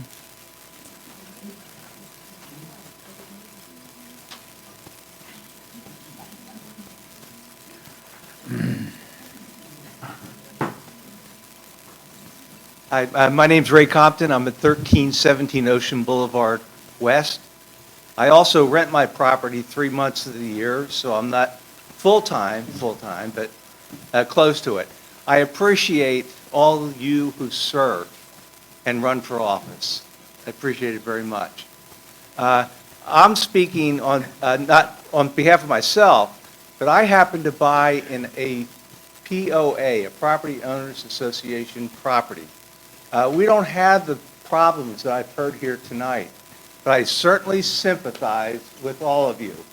As a matter of fact, I think maybe you should develop into each of these side streets your own POA. And if you had them, then I would look into the legal ramifications of parking, because we have them at the West End. They cannot park in our streets, although we don't really get support from the police department if somebody is parked in front of our house. They're really there to patrol our area for violations of the law as it's written, not because they're violating our private way. We pay for our own street. We pay for our own walkways. So that's an added cost to me because I don't get reimbursed by the town. I've added up the 3 months in taxes that we pay. We charge 12.75% to all the people who stay at our property. 5% goes to the town of Holden Beach. And that 5% is for putting sand on the east end in the middle of the island because we've never gotten sand at the west end, although we do benefit because the sand that you put here at the east end moves to the west end. So we're very thankful to all of you for that. But I did want to speak and support those here on the rest of the island because I understand your problems and want you to know that us at the west end also support you. Thank you.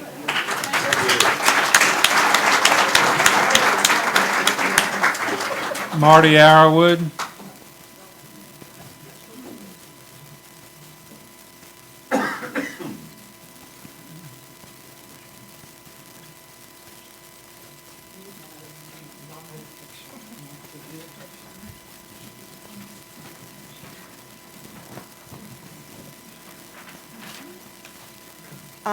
Before I start, I am representing the Ranger Street crowd. We're in a little bit different situation. We're parallel with Elizabeth, and you've heard from Miss Ada and Mr. Lynn. We're a little bit different because when the privacy aspect of the walkway came up years ago, we couldn't produce the documentation that said ours was illegal, whatever, okay? So with that said, my name is Marty Arrowood, and I live at 114th Shrimp Street on the East End. I'm here to address the parking map that has been presented by the Parking Committee, specifically Ranger Street, H57 on the map. The map does not specifically address the area on Ranger Street we currently have for bikes, wagons, scooters, and other things. Again, we're in a different situation. We've kind of solved our problem 10 years ago when we had a big problem. The Ranger Street access serves the homeowners primarily on Crab, Shrimp, and Conch Street. But since the golf cart parking places were established several years ago, there are regular users from Brunswick Avenue and other areas.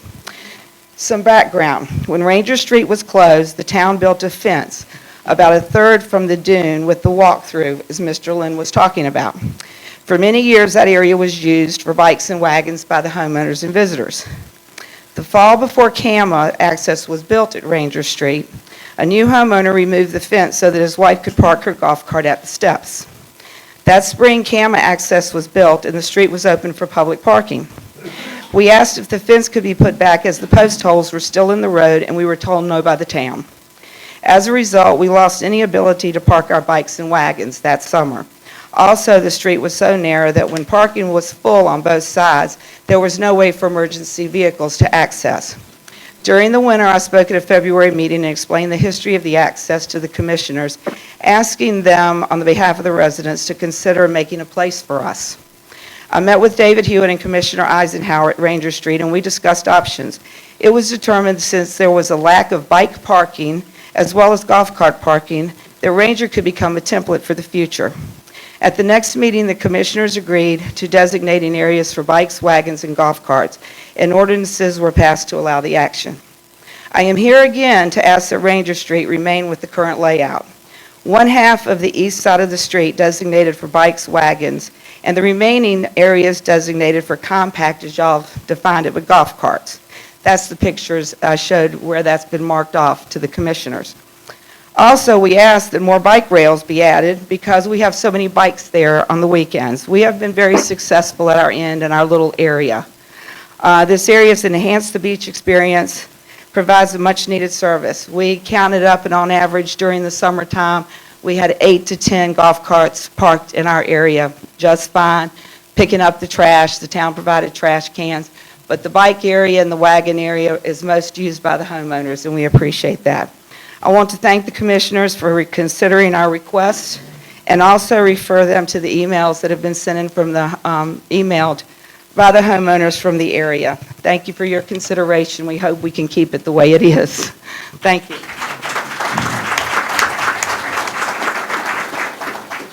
Dave Keach.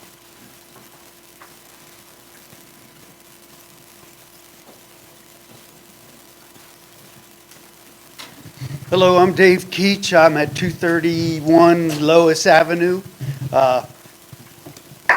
here on Holden. Thanks, commissioners, for the work that you do. I am voicing my concerns over some of the decisions you're making regarding parking and the pier purchase. I spent 33 years in commercial real estate and worked with many municipalities. However, I've never seen a disrespect for property owners as I've seen with the decisions made by our Board of Commissioners for parking and the pier purchase. As a property owner, I feel like we're being railroaded. I think it's time for you to look at the people and listen to the people that you represent and tap the brakes a little or even stop. Okay? Regarding parking, most property owners on the island agree that parking at public access points is needed to control and improve the chaos that we now call public parking. The current parking proposal from Otto, however, looks like you're raping our beautiful town, the property owners who live here. By proposing public parking for small vehicles at private access points, you are promoting illegal use of private property, trespassing, property damage, and littering of otherwise quiet neighborhoods. Pretty soon you're going to say thefts below $1,000 are a misdemeanor. As well as enforcement issue deciding on what is a small vehicle. In the past, the town has promoted and approved improvements by property owners to the right-of-ways adjacent to their private property. By changing your minds, you are going to destroy improvements by condemnation. Do you intend to reimburse the property owners for their costs that you approved? Regarding purchase of the pier, a long time ago, you had your first meeting and you put out a stack of emails that were on the back. A third of those were property owners approving the purchase of the pier. A third of them were property owners who rejected the purchase of the pier. And the other third were property owners who wanted to see a plan for the property's use and how it will be paid for without raising taxes before moving forward. Now, Pat and Brian, I do appreciate the attempt to put together some kind of plan. But you pay for consultants all over the place. Has anybody considered getting a certified commercial investment member, a CCIM, to evaluate the proposal? Okay. By the way, without that plan or the proposal, those third that said we want to see it, they reject it. So you have 2/3 of the property owners in a rejection.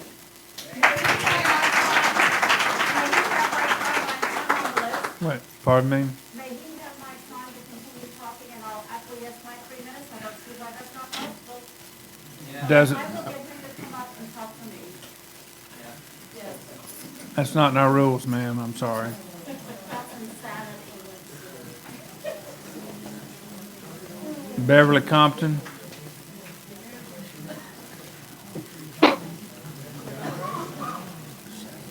Beverly Compton, 1317 OBW.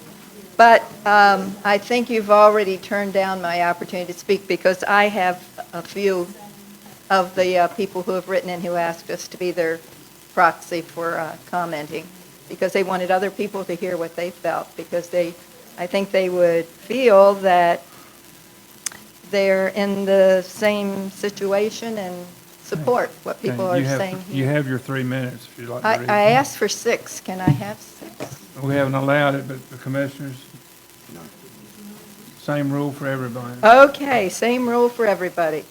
Okay, thanks a lot. Okay, I will yield my time to the next person on the list. And, and wonder if I shouldn't really have been permitted to speak. Okay.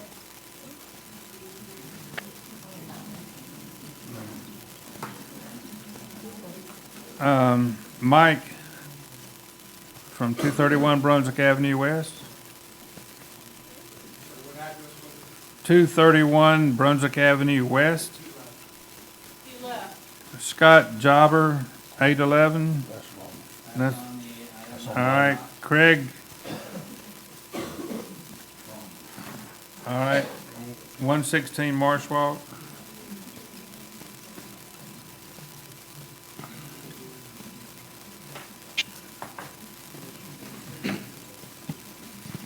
My name is Craig Bromby at 116 Marsh Walk, and I want to address the issue specifically of parking spaces for golf carts, which are termed as compact spaces. On the streets from Shell to Seaside, there are 72 paid permit golf cart spaces proposed, and it's 72. That's in the space of 1/2 mile. And that's nearly 1/4 of the total number of golf cart spaces that are in this proposal.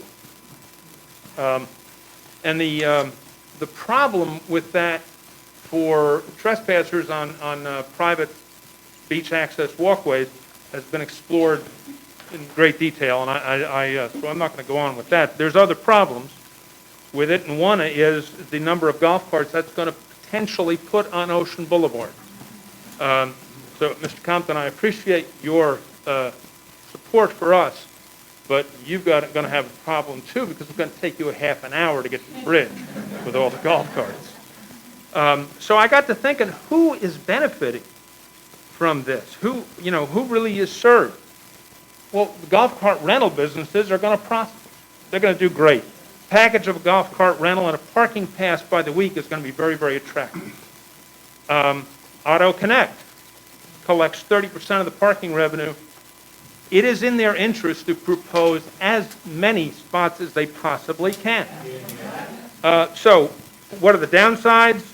Obviously, the trespass problem, but the people who rent golf carts or own golf carts are now going to be incentivized to come to these spaces right next to private beach access because they're going to have a less crowded beach and they're going to be able, they know they're going to find a parking place. So you're going to be extending the portion of Ocean Boulevard that has golf carts on it, and it's going to cause traffic problems. So what puzzles me about this proposal is what was the need for the sudden explosive increase in the number of parking spaces for golf carts? And why is there a concentration of these spaces on streets that are not adjacent to public walkways? And finally, what is it that we are looking at that we don't think this massive increase in golf cart spaces is correspondingly going to increase golf cart traffic on Ocean Boulevard? So I'm not sure how providing these golf cart spaces, 304 total golf cart spaces, has any net positive benefit to the residents and property owners of Holden Beach.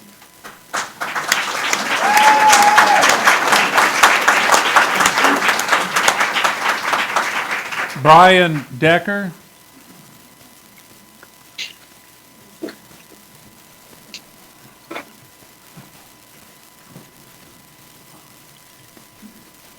Brian Decker, 121 Sunshine Lane. My wife and I chose Holden Beach because of the family atmosphere here that you so proudly tout. And now we're afraid that based on these potential ridiculous right-of-way parking zones is just going to spoil that, and for what reason, as the gentleman was just alluding to, for a few more dollars. Allowing parking on almost every street corner and every green space will do nothing more but turn this nice, quaint, quiet town into one of the largest used car parking lots in Brunswick County. I've got nothing against used cars. But on my end of the island, down on the west end, there, as everybody said, very little public access. We'd love that. That's why we purchased our home down there. My only big concern is, if this goes through, that our wonderful police department does get an increase in budget and hiring to prepare for the increased calls for service. It's going to happen. I was a retired police officer with nearly 30 years of service, and I can visualize exactly all these problems that everybody has been talking about are going to happen.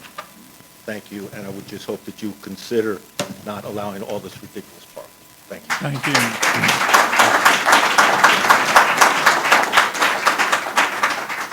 I apologize. I'm having difficulty in reading 137 something street, and it looks like the name is F-E-L.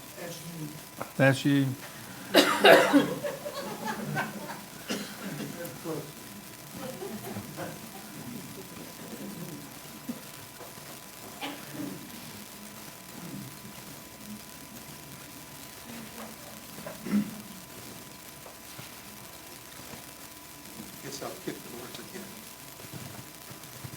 Good evening, Board. My name is Mike Felmy. I'm a retired Navy captain. By default, I'm succession to chairman, and I live down at 137 Carolina Avenue. I moved to Holden Beach 10 years ago as my bride fell in love with the place after her first visit, which involved a brief meeting with a very friendly family on a pristine section of the beach near the pier. After consultation with my brother, who owns 3 pieces of property here, I gave my wife the checkbook, gave her a special power of attorney, hooked her up with Barbara Andrews, and off to the Middle East I went, and the house was purchased sight unseen. The rest is history. However, not to get into a diatribe here, it's my perception that over the past 10 years, that the board as a whole has gone the way of many public and government entities and become too dictatorial and directive in nature, have no problem telling their constituents how to suck eggs.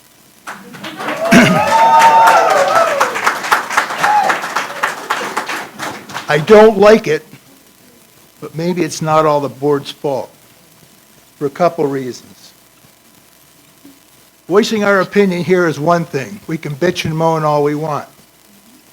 But when I went to the polls last election cycle, there was nobody standing behind me after I voted. And if you go to the county election board, you'll find out that only 10% of us, 85 out of 885 people, voted to put these people on the board. They didn't even make triple figures. You could have written names in and beaten them, and we didn't. So we got what he asked for. So we got what we asked for. So I guess my point here is that even though 93% of the Holden Beach Homeowners Association polled that they didn't want, and these are your constituents, that they didn't want parking, the board voted for it and rubbed their noses in it. And again, we got what we voted for. The same goes for the pier. and the methodology to pay for it. So for my 3 minutes in the record, I'm vehemently against you, the board, for unilaterally voting for the pier purchase, and I do not believe that our governments should be in the retail business. Nor do I believe they should be allowed to encroach on its residents' local pride, such an horrific, ill-informed, and poorly designed parking plan.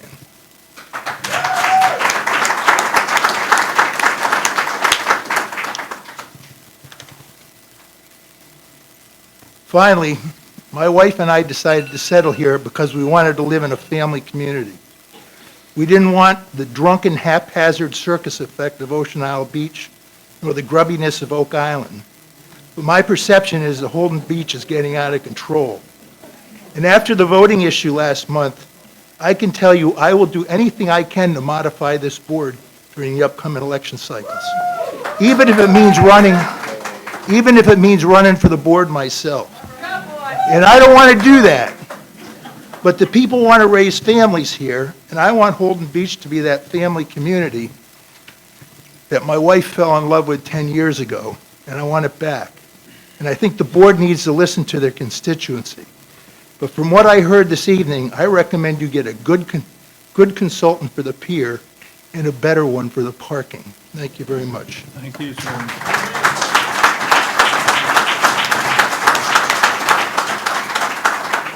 Steve Warden.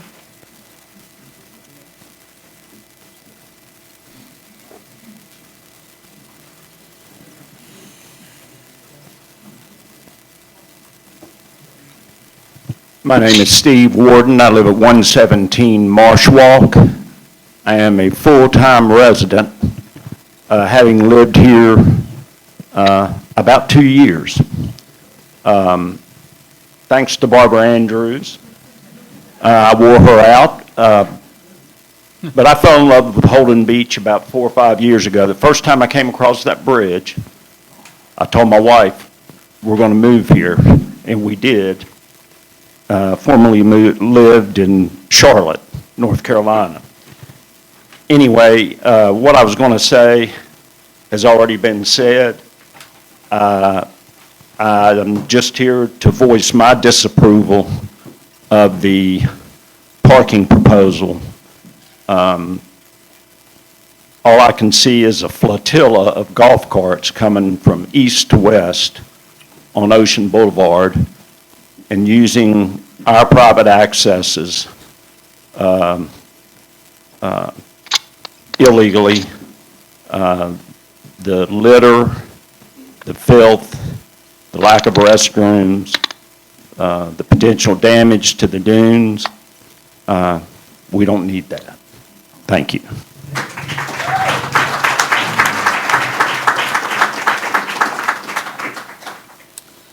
Mr. Rogers.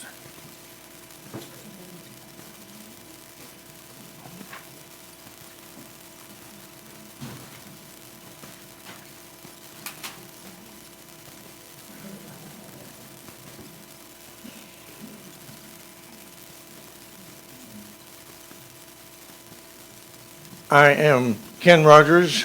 I live at 188 Greensboro Street and an investor in a family beach. I'm going to share something a little bit different in the sense that what we're dealing with here tonight is power. The power that these folks sitting up here have and the power that they are trying to exercise. I'm impressed with the power that's out here.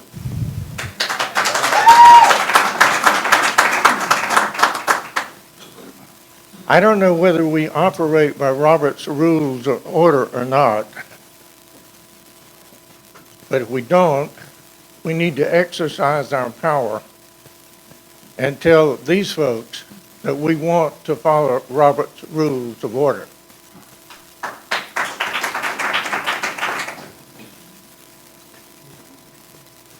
We can make motions. We can postpone an action that's being proposed. We can table a motion. We can substitute a motion. All three take precedence over what the power brokers are proposing. We can make amendments. And if an amendment passes, it becomes a part of the original motion and has to be acted on as such. Months ago, when the pier came up, I asked the power to be to appoint a special commission, 10 or 12 people, with knowledgeable people who knew about finances, grant writing, and all of the dynamics involved with the pier. None of that was heeded. It was done by this group sitting behind this fence. And finally, we got in touch with our power, and we are saying to you, gentlemen and ladies, we want to be heard. The same thing that happened with the pier happened with parking.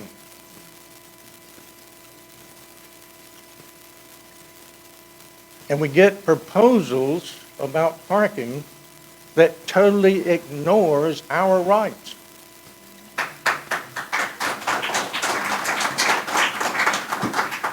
I have at least 2 properties that will be severely impacted by these proposals. I wasn't consulted.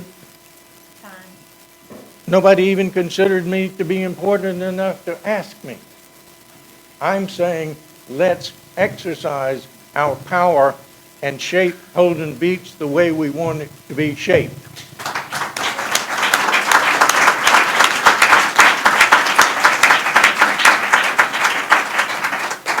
Amy White?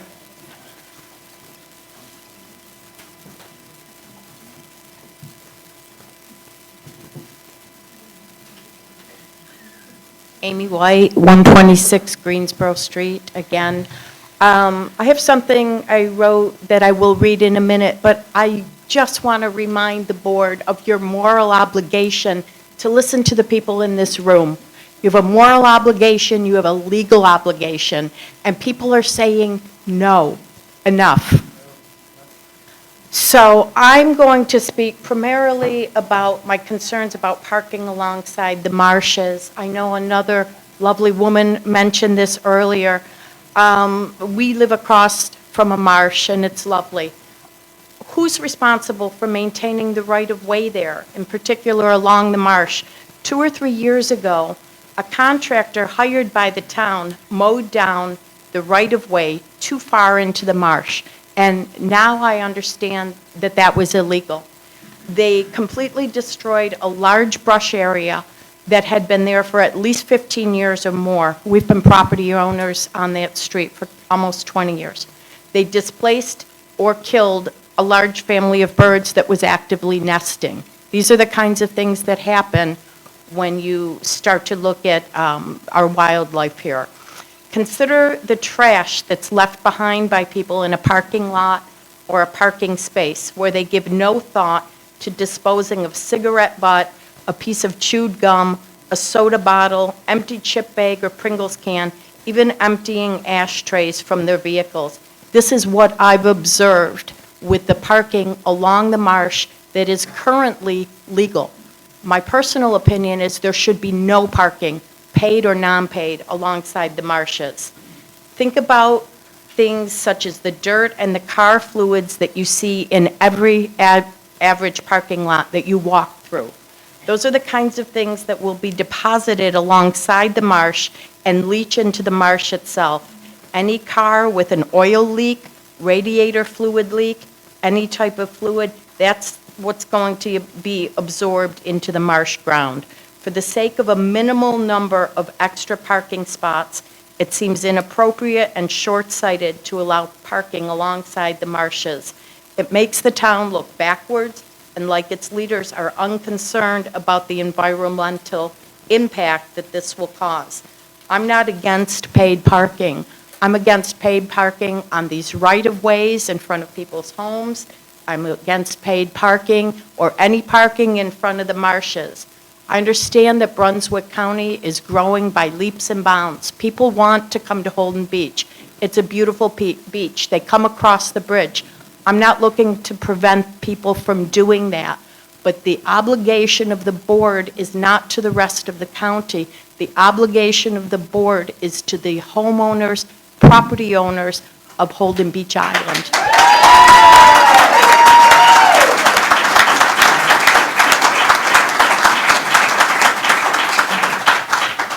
John Pierce.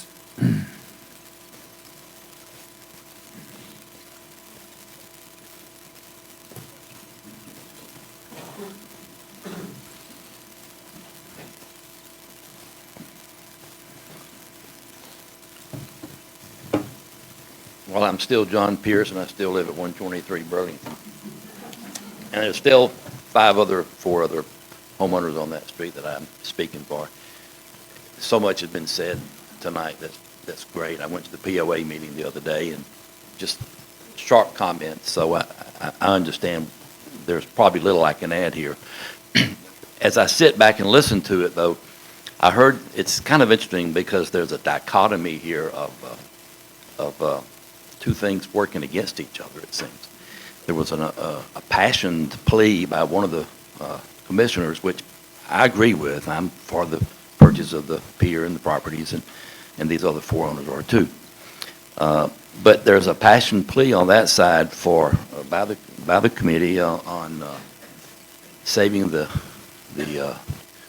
I don't know, the culture of the island, the family, the history, all of that, which I agree with. And yet, on the other hand, this parking will totally destroy it. You'll come across the bridge and you'll wonder if you're at the international airport or parking or Holden Beach. It won't be the same. And I think you know that, by the way. I think that a lot of good proposals that start on an extreme get culled back, if you will. So I really believe that I pray this board will come back on this parking and cut it back significantly. I don't have a lot of people telling me, very few, that they're against the concept of paid parking, certainly as it relates to some of the properties at the pier, et cetera.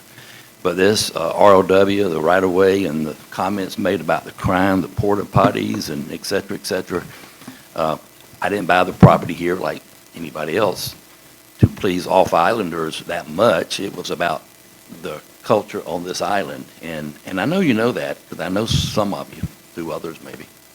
So I just plead with you to go back and scale this parking plan down and get it right, and it can be made right, and everyone will be happy. And that way I can go back and listen to Joni Mitchell without having to, worry about the paved park paradise, because I like her.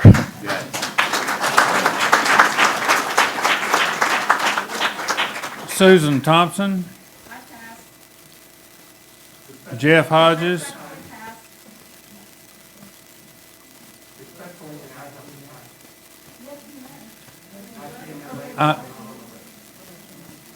No, sir, I'm sorry. Unless the commissioners waive the rules. Yeah. Okay. Michael.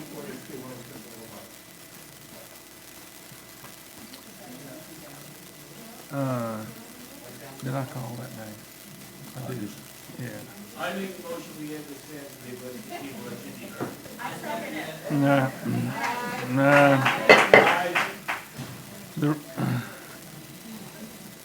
Michael,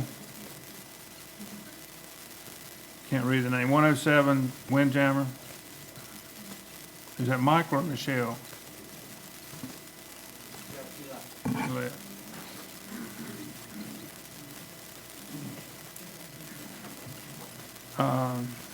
Laura Throckmorton.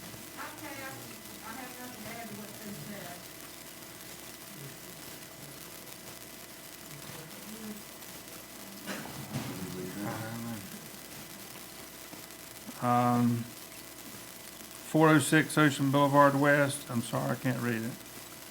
McFall, maybe? Okay. Susan Challenger, 239 Brunswick Avenue. Brent Shaver.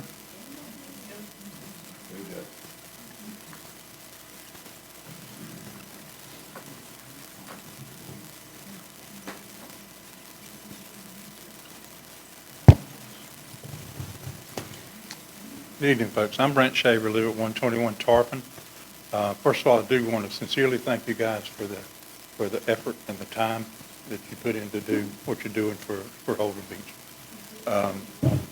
I'm sorry, is that better? I came here to speak in support of the purchase of the pier. I think it's a logical thing to do, and money-wise, 7 oceanfront lots are well worth the money that you're talking about spending. I'm here to speak in favor of paid parking in parking lots. I mean,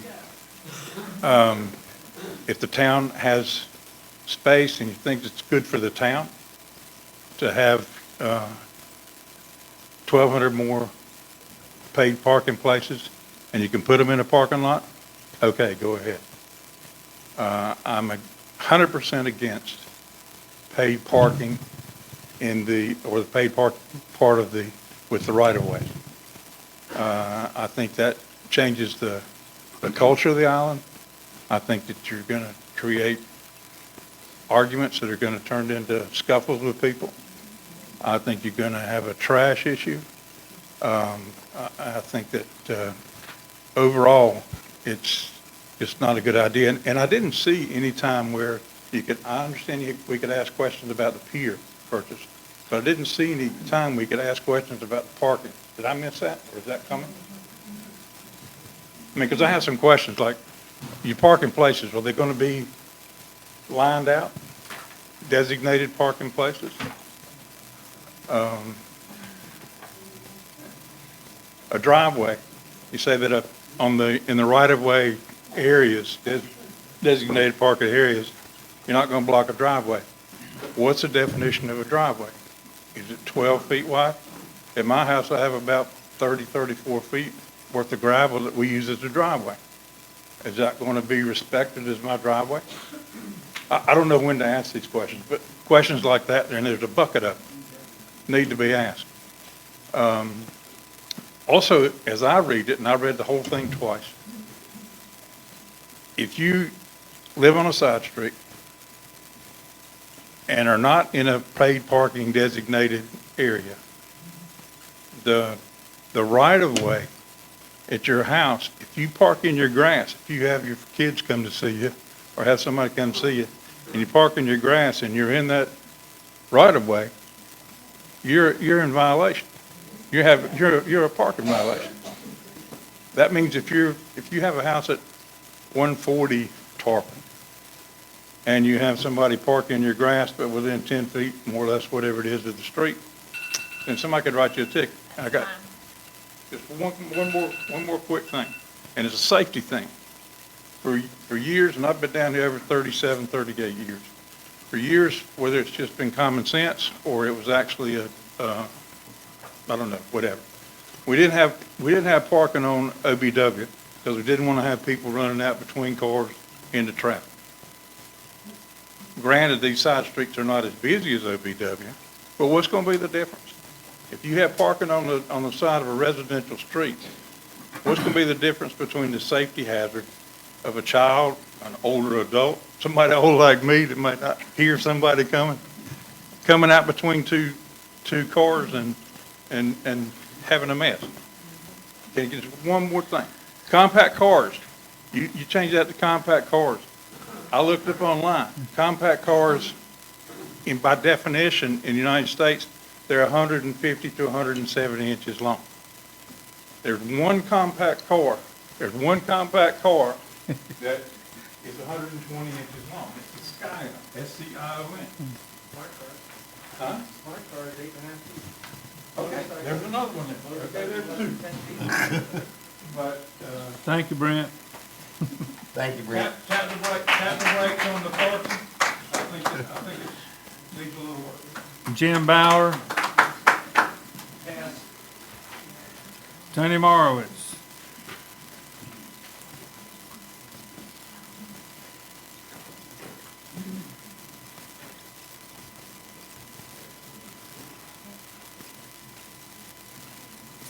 I'm Tony Marwis, live at 118 Frigate, and right now I'm going to give personal comments. I've heard a lot of people say that they want to keep Holden Beach the way it was. Folks, that time's gone. I've been on this, I lived on the island full-time for 27 years. In that time, there are more than 6,000 residential units built within a 10-mile radius of Holden Beach. Those people, when they come to the beach, they're coming here. They're not spending money here. They're leaving stuff for us to pick up. We have to recoup the cost of that. So I'm very much in favor of public parking. I do have a problem with parking on the side streets. However, let me give you an example. Let's assume that you live on Greensboro Street at the waterway, and you want to go to the beach and you want to take a canopy and a couple of chairs and a cooler. Be very nice to drive your golf cart up there and leave it close to OBW.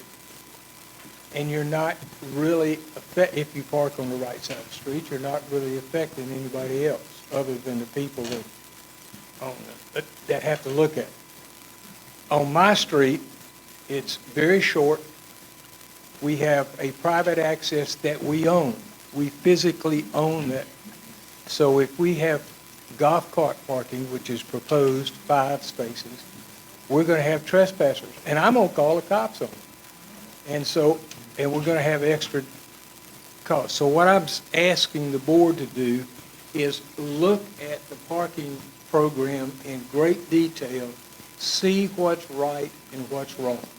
I think having 5 golf cart slots on my street is wrong. I'm not sure it is on Greensboro.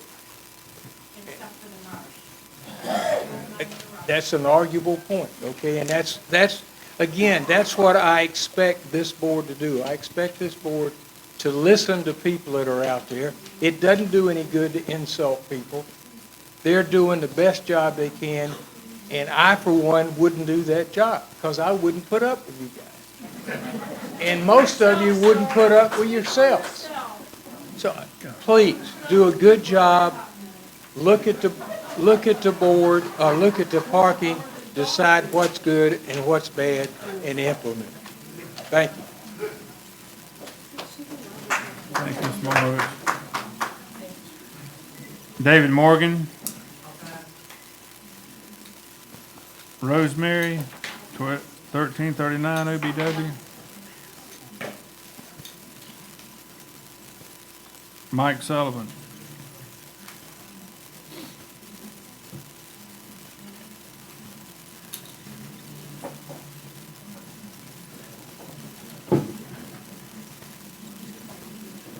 Good evening. I think paid parking is a good idea, but the difference between an idea and a plan is a big distance. And this plan just doesn't work. What I'd like to do is read some comments that were made by some of the commissioners in the past year. I'm sorry. So, the parking committee was authorized on 11/20 of 2000. That means the parking committee was in place for 14 months. Parking committee met 4 times. 4 times. They met in January and February, then they didn't meet again until June, and then they met in December, where they drafted this plan and presented it to the community. Not enough work behind it, not enough time to consider it, not enough. So I'd just like to say, here's some of the comments that were made by some of the commissioners during the prior meetings. Commissioner Brown said, "We are working for the citizenry of the island. We are running for you. Continue to call. If there is anything you want us to work on, let us know." That was in March. In May, he said, he raised the issue of parking in the right-of-way. He was disturbed by that, and he said it was detrimental to the island and wants it on the next agenda. In June, after some discussion on right-of-way, post and road parking, Mayor Pro Tem Brown stated, "You are seeing it in different places all over the island. He would like P&Z to look at it again. He wants post and rope looked at and backed off the right-of-way. At a minimum, it needs to be at least 8 feet off the asphalt." At that time, during this discussion, Commissioner Murdoch said, among other things, property owners should not have people parking by their well-maintained properties in the grass. He thinks there should be another option. And then in July, Commissioner Brown said, "Congratulations to the new members." We put new members in different committees at that time. So congratulations to all the new members. Remember, you are working for your town. You always want to do what's best for that. Now we'll listen to a few things that Commissioner Murdoch said. Commissioner Murdoch said, Holden Beach, the Holden Beach Pier is for sale. I would love to have ideas from the public. I'm open to suggestions. That was in March. In April, on the parking discussion, Commissioner Murdoch said he is not for the residents incurring any additional expenses for parking. He would like to get it out for the public to comment. During the comment period at that same meeting, he said, "We are here to work for the town and the benefit of the residents." In July, he said he thanked everyone for showing up. He greatly appreciates the input. The point that I'm trying to make here is that the commissioners represent the people. The people voices have been heard on the pier and on the parking. And I ask you to go to your better instincts and don't impose your will on the people. Take the people's will and use it the best way you can.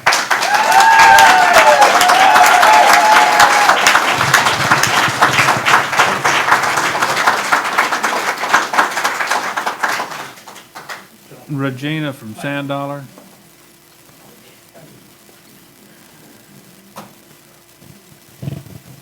Hi, I'm Regina Durantano, and I live at 174 Sand Dollar. Just very quickly, I want to say that many people have expressed their concern about the negative impact that the parking and the pier purchase will have on the island, and I agree 100%. It will change the total environment of the island. However, I am a victim of parking in front of my home because I live at the end of Sand Dollar around that little cul-de-sac. Not only does it affect everything that people have mentioned here tonight, you can't get in and out, they block your driveway, they leave their trash, et cetera, et cetera. You will have a financial impact as well because they have literally destroyed my property. Now, only a few people are able to park there at a time, and yet they have literally destroyed my landscaping and my driveway multiple times. I have expressed my problem to the board. I never even received an answer. I was told to put up a rope and some posts, which I did. They promptly knocked down the posts with my mailbox on it. So I just want everyone to be cognizant of the fact that it's more than a quality of life impact negatively. It will affect your finances as well. And I am quite sure that the board is not going to help us out along those lines. If we are financially burdened because of this, or is any board member going to volunteer to help us out? I doubt it. Thank you.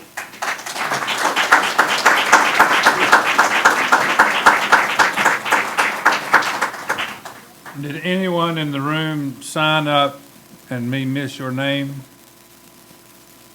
Make sure I didn't miss somebody. Madam Clerk, do you have any names that I've missed in any way? No, sir. All right. Thank you all for your input, and I believe, Madam Clerk, we're on number 10. Is that correct, with the addition of A? The police report, actually. Oh, I'm sorry, Police Chief, where are you? Oh, hiding in the corner. Hiding in the corner. Chief Dixon, you and your staff are doing a wonderful job, and we appreciate it, sir. Thank you, sir. It's going to be a lot of fun. All right, so the police report for, can you hear me? Police report for December. There's really nothing extraordinary to report. The most recent event, everybody's familiar with the house fire that happened at 227 Ocean Boulevard West here, so we're still working that, working with the fire department and trying to find the origin and cause on that. So I know there's a lot of stuff on Facebook about a missing dog.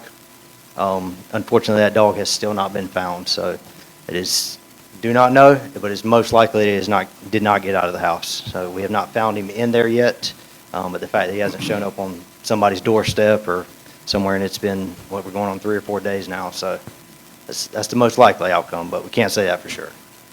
Other than that, last month we talked about the Central Square that we're going to. We're still planning on going live next week on that. So that was, I know some of you, or a lot of you have not been in here for that, but it's where we're doing the integration with the county's 911 system, so we're going to have a lot of communication, a lot better communication with them and integration with their 911 system. And then the last thing that I want to mention is next weekend, not this Saturday, but next weekend, the 29th, there's a 5K half marathon over here. It's the Run Holden Beach that always happens. It's going to jam up traffic like it always does. There's going to be lane closures. So we're working with the DOT. All that stuff's been approved. But I just want to remind you, if you have to be somewhere next Saturday morning by 6 o'clock, you want to get to where you're going. So, because if not, you're going to be sitting in traffic, and it's going to be a slow process. If you don't have to be somewhere and you're just out joyriding, come through, but just be careful in traffic. So we're going to have a lot of runners out moving around. We just don't want to see anybody get hurt. That's all I have for the police report this month, and we'll move on to the next item here. All right, okay, now maybe we're on number 10. Ms. Pat? I just want to remind everybody that in December, I did ask the board if we could have a special meeting to talk about what was in the parking package after the December parking committee meeting, and I didn't get any support for that. A lot of this, I think, could have been managed better if we would have gone into a special meeting to talk about all of this. I did spend several days looking at everything. There was I put together a 2-pager that I sent to the town clerk yesterday. All of the commissioners have it. I have tried to come up with a beginning compromise for designated spaces. All along, I have been against having any parking on streets that support their own walkways. If you waded through the whole packet, and I agree it's very long, I had actually written a memo to the town manager, chief of police, sent it to the clerk, 29 December 2021, that's how I spent my holiday week, that I raised 3 serious issues about right-of-way parking. Well, just general, the parking program. One of them was the way that right-of-way is going to be basically managed with you can't park in right-of-way unless it's designated, period. I was worried about that. Post and rope, and I was worried about the designated parking spaces, golf carts, on all of the streets that have their own parking. So, have their own access. So, in what I've put together for the board, for us to start a discussion and try to arrive at something appropriate, is to basically remove the parking on those streets that have their own private access, which has specific numbers on the map that is in the auto presentation. And the comment has been made to me many times that there are people on some of the longer canal streets who wanted to have some golf cart parking allowed on their street because their streets are deeper and they might like to move up closer to OBW. But rather than having 10 parking spaces on some of the canal streets, which was on several of them, I've simply said, consider removing it, putting it down to 4 at the most on these streets. So I have actually proposed that we just remove the, and let's call them golf cart, it's not compact. Remove the golf cart parking on those streets from Frigate down west. And for Boyd and Neptune and Delane and there's one other one. Can we go through sections? We can go through it section by section, So yes. HO1 to HO8. Correct? From West Point Drive all the way to the west end. Yeah, it'd be HO1 to HO8. Have to look at the map.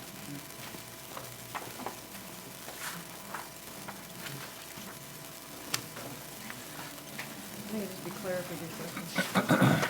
Yes. HO1, HO2, HO3, HO4, HO5, HO6, HO7, HO8. Right.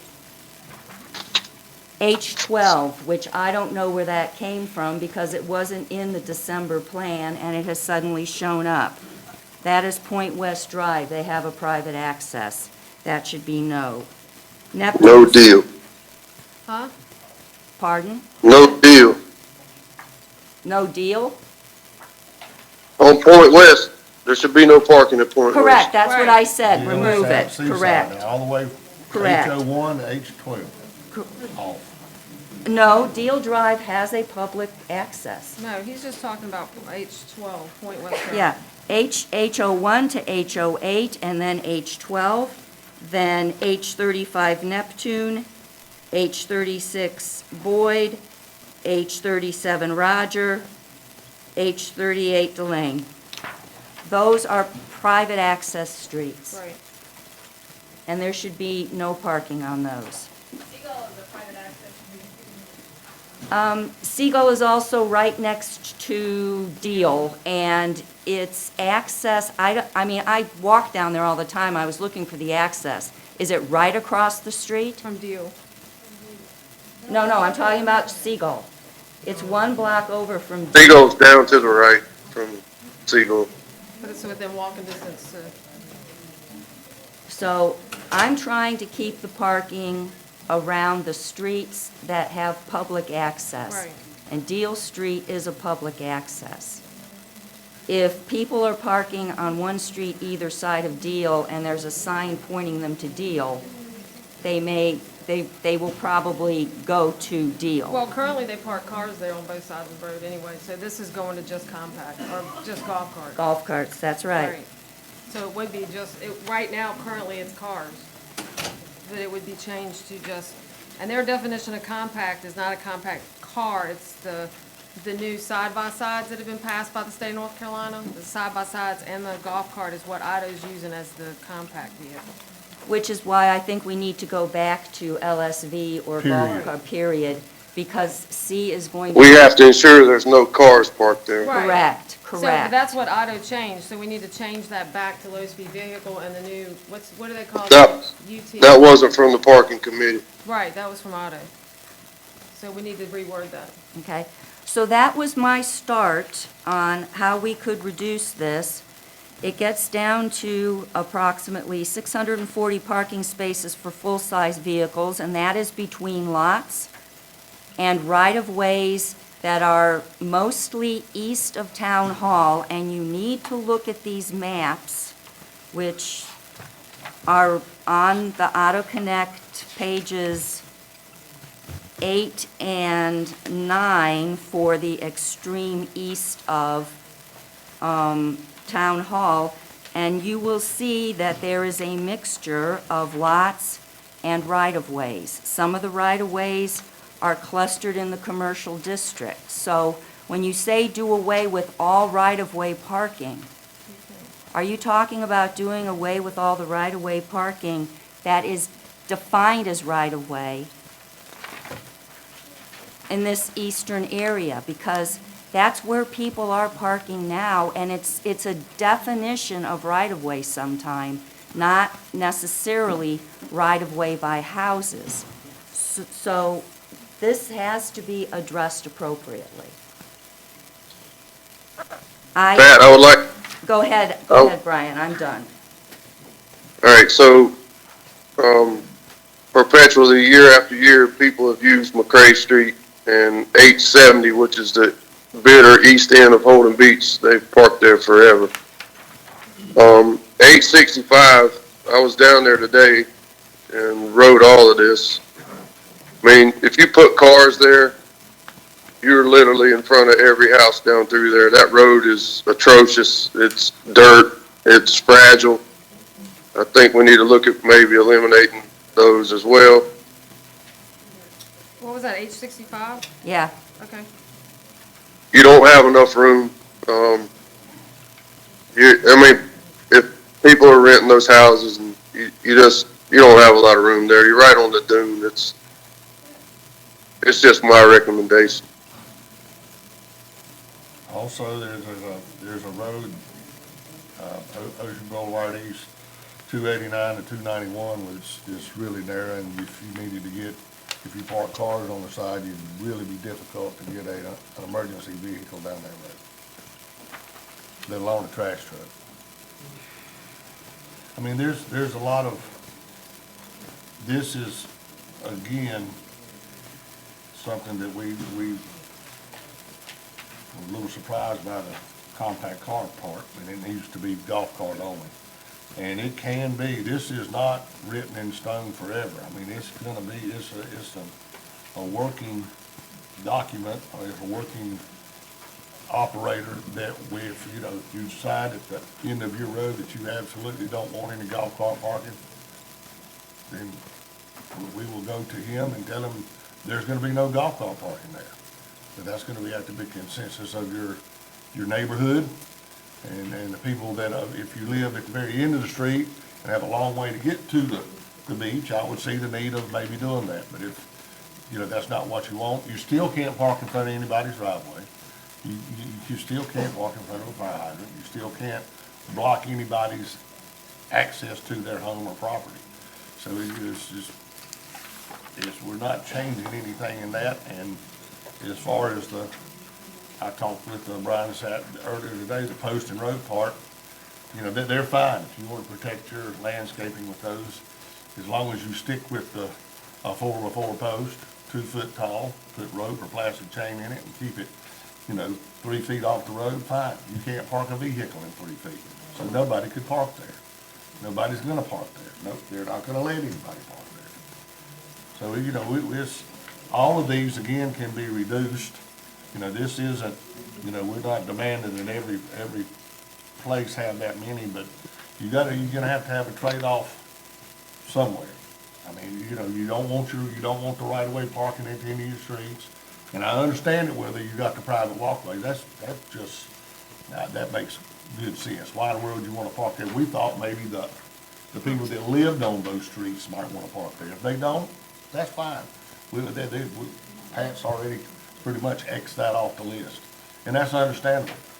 But we gotta have, if we not have the right-of-way parking, if you'd like to eliminate that pretty much completely, then we're gonna have to look at the places that they can park, and the pier is one of them. You've got 7 lots there, or 6.5, we have to use part of it, for an emergency entrance to the beach. It is necessary. We're getting grant money for it, so it's gonna help pay for it too. So it's, again, it's the properties and the parking that'll go there. The pier really, the structure of the pier itself has nothing really to do with it. It's not gone anywhere. It's since 1962. I don't see it leaving here tomorrow or anytime soon. We're all vulnerable on this island to erosion and hurricanes and high tides and lunar tides and big winds. I mean, we're all subject to those type of issues. But again, as Brian stated earlier, this, or as the gentleman stated up here earlier, there's gonna have to be a trade-off here. I mean, we want to keep everybody as happy as possible. That's the idea of us doing our jobs. We want to implement some paid parking so the people that come over that bridge and use our beach, we've got some revenue to clean it up and to police it and to make sure that, they're not damaging our properties, or we're getting some resources back to where right now we're not getting anything. So in having a place to park like in the middle of the island, like the pier is gonna be a public area. I mean, it's like you say, you got an old dingy building, but it doesn't have to stay that way forever. We've got to start somewhere, and it's not gonna raise your taxes. That is something we've said from the beginning. So, when you start doing these surveys and stuff, ask the survey question, would you approve the pier if it's not gonna raise your taxes? That would be the question to ask. But we want to tweak this parking plan. That's what we want to do. And we will work with, I think Pat's willing to, I know Brian's willing to, and I'm willing to make whatever adjustments we need to do to it. But we need to, for the parking lots, the ones that we know are already here, we need to go ahead and implement some type of parking plan. If it's something that is, everybody says, oh, no, I don't want that at the end of my street, and all your neighbors say the same thing, then we'll take it out. But when you park your golf cart at the end of the street, he's gonna write you a ticket for parking in the right of way, because we wanna do away with that by using the ends of the street for the little golf carts, which if you don't want them, that's fine. But we've gotta have the parking lots, and we've got to pay for the parking lots with revenue from the parking. So this is our first go at this, and we want to do it right. I was a little surprised, especially at that bottom number, because I thought originally we were in the 600 range, and then we get this report back and it's of 935, which I think is more than is necessary. So what we want to do is work Pat's and Paige. They worked on a document to reduce some of the parking areas, and there's still some that we can probably look at and work with the residents on what they need to do. Okay, let's be frank. The question is, how are we gonna do this? Is now the board willing to have a special meeting to whip through this? Because we have got to get this reduced so that Auto Connect has something that they can implement. I think that would be a great idea, Pat. Absolutely. There were 3 of you on the parking committee. I'll let you guys call for the meeting. Anytime's fine with me. I'm available. You want a motion? Yes. I'll make a motion that we have a special meeting to discuss the auto proposal on paid parking. I will second that motion. May I need a date and time? Tomorrow.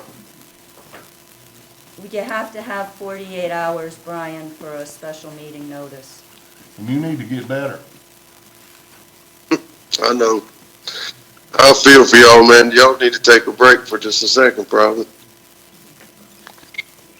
What would work? Yeah, as soon as possible, Pat.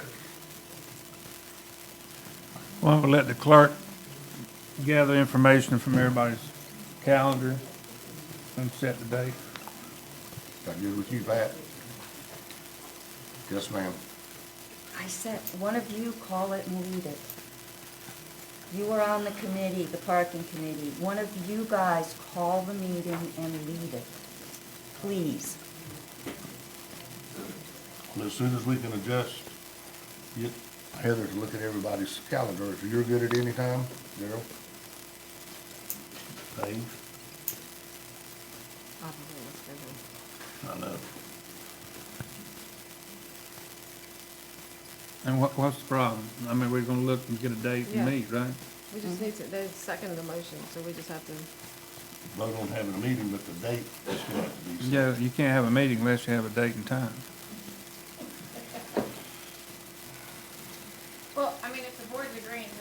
meeting in a board setting, really just two of you will need to, once I look at your availability, two of you would just need to call it or the mayor, so it's not. Or the mayor Get your pro tem. availability and then, somebody can call it. I'm Mayor Pro Tem.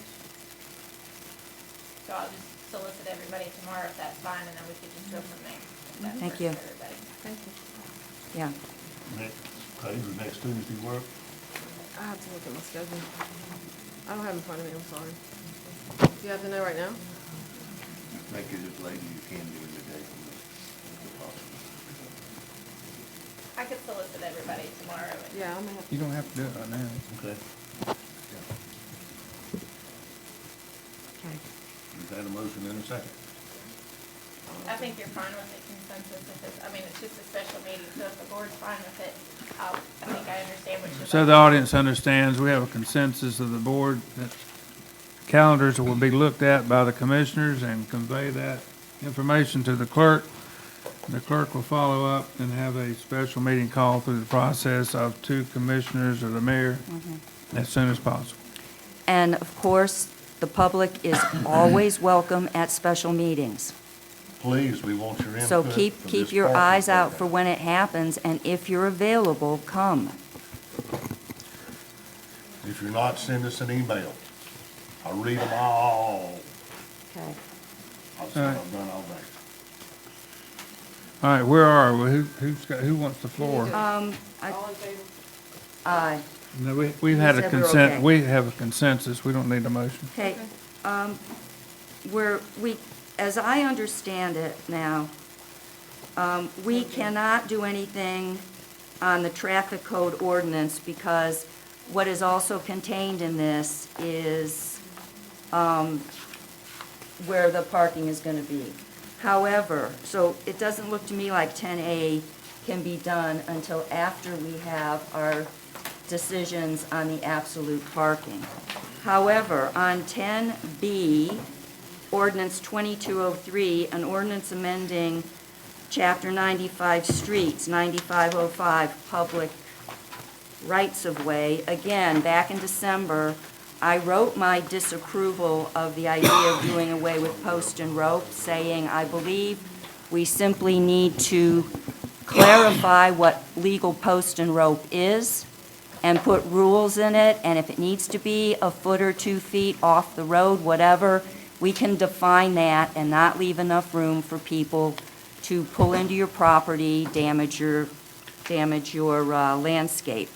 I have written again, I sent it, and it was posted today, that I do not support the proposed amendment, which basically didn't differentiate between the 10 feet closest the pavement roadside and the whole road right-of-way, if your right-of-way is greater than 10 feet, which it is for some people.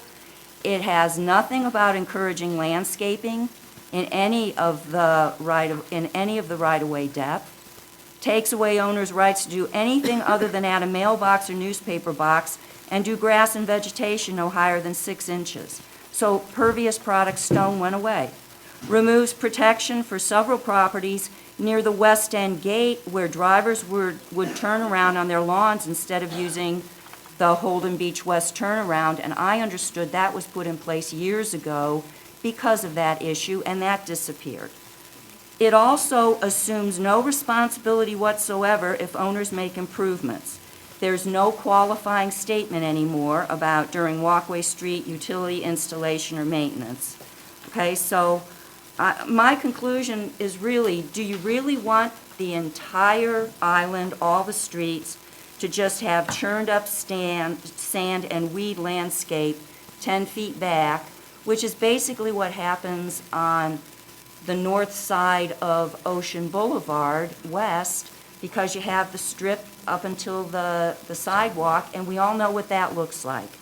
So I can't believe this is our intent, to turn all of our streets right-of-ways into that. So, and in particular, the statements made, all current items that become non-compliant by the amendments must be brought into compliance by the 18th day of June 2022.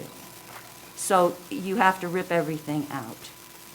I do not support this proposed amendment. the Board of Commissioners should reject the proposed ordinance. I move that the Board of Commissioners reject the proposed ordinance 2203. We can fix the existing ordinance by better defining post and rope. So my motion is you second? Thank you, Brian. All right, discussion. Again, Pat, I think that's a good idea. As I stated earlier, the post and rope issue is it was taken to some extremes with great big posts. I've seen actual metal poles. I've seen conduit. I've seen PVC.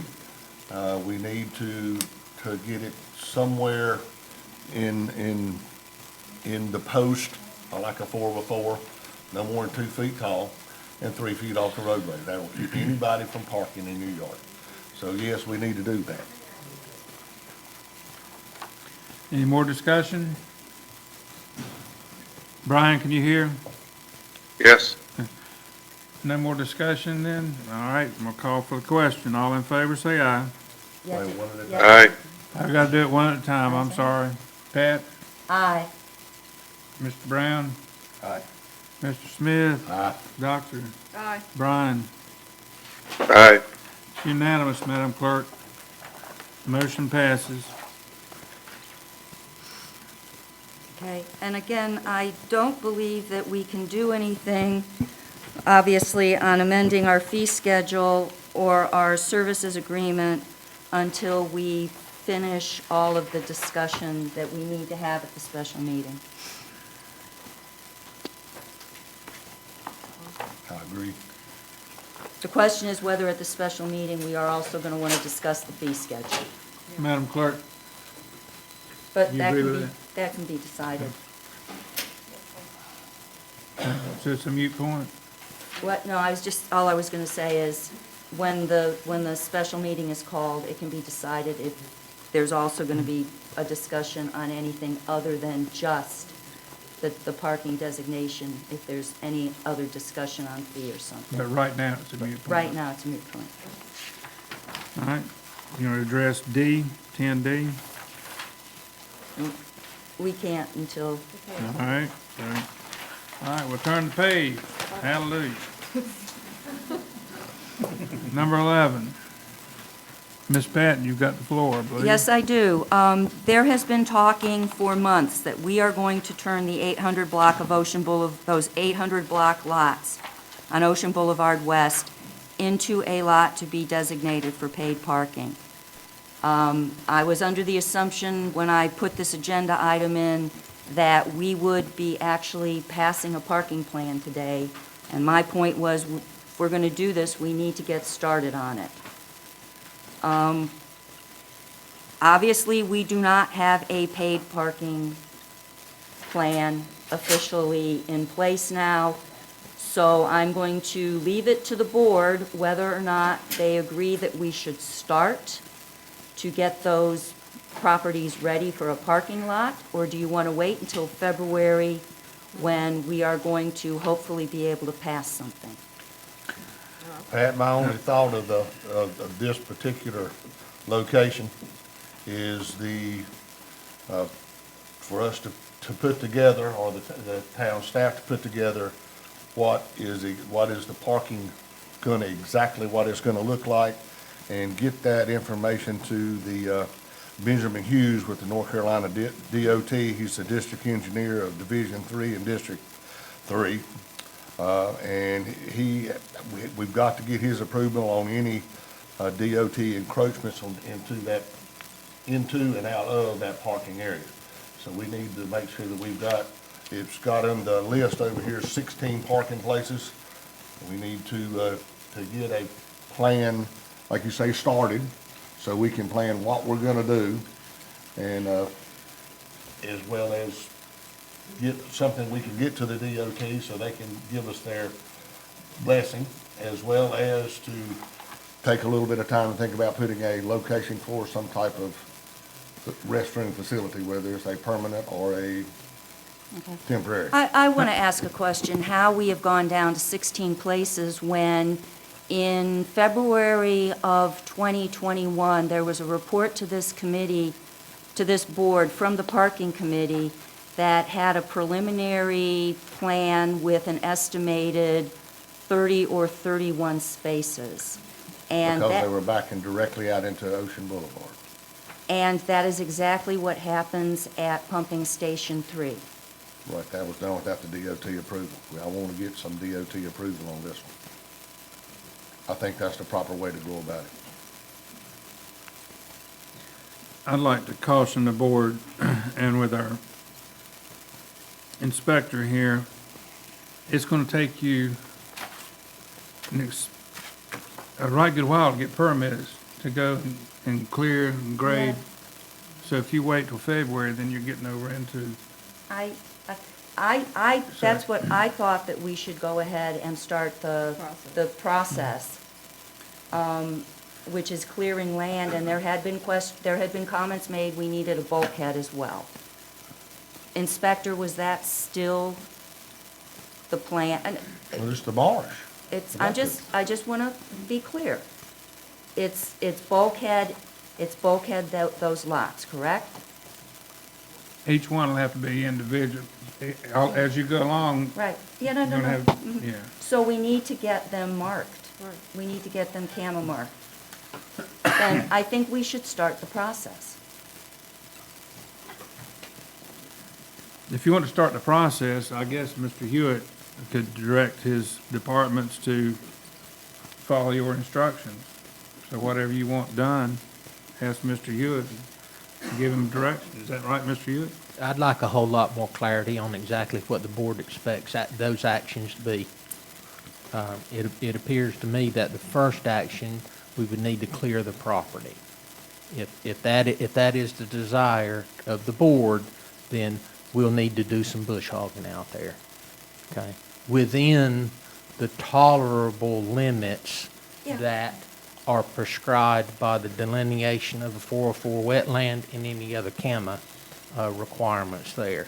In order to get the 404 wetland delineated, we're going to have to go to Wilmington or get land management to do that. I do not know if that's a governmental agency or that we have to spend money for, but You're waiting on the time frame I'm hearing, you're gonna need land management, that's a private entity that you'll have to pay. Right. To come out and delineate the 404 wetlands. You're also gonna be, at the mercy of CAMA and Wilmington. We can't go out and delineate our own properties. So CAMA's gonna have to come and delineate that CAMA line. And you are going to want to place a bulkhead there before you do anything for erosion reasons, and so you won't be in violation of any of their CAMA guidelines. Correct. Okay, to the issue of the installation of a bulkhead is what the board is desirous of is an estimate on what the cost would be to do that. But that along with the delineation and the possible permitting of the parking lot is going to require the services of a North Carolina licensed engineer to do that type of delineation and permit application. With the DOT? That's going to be the town's contracted civil engineer to make the designs and specifications necessary to do the permit. Okay. Then it needs to start. Okay. I mean. Okay, and what I'm getting at, I'm needing Okay. clarity here. In order to do the bulkhead, get the permit for construction, and also that would be with a designed engineer's estimate of the cost to do that. I mean, if that's, because you're going to want to know what type of estimate that it's going to cost you to do that.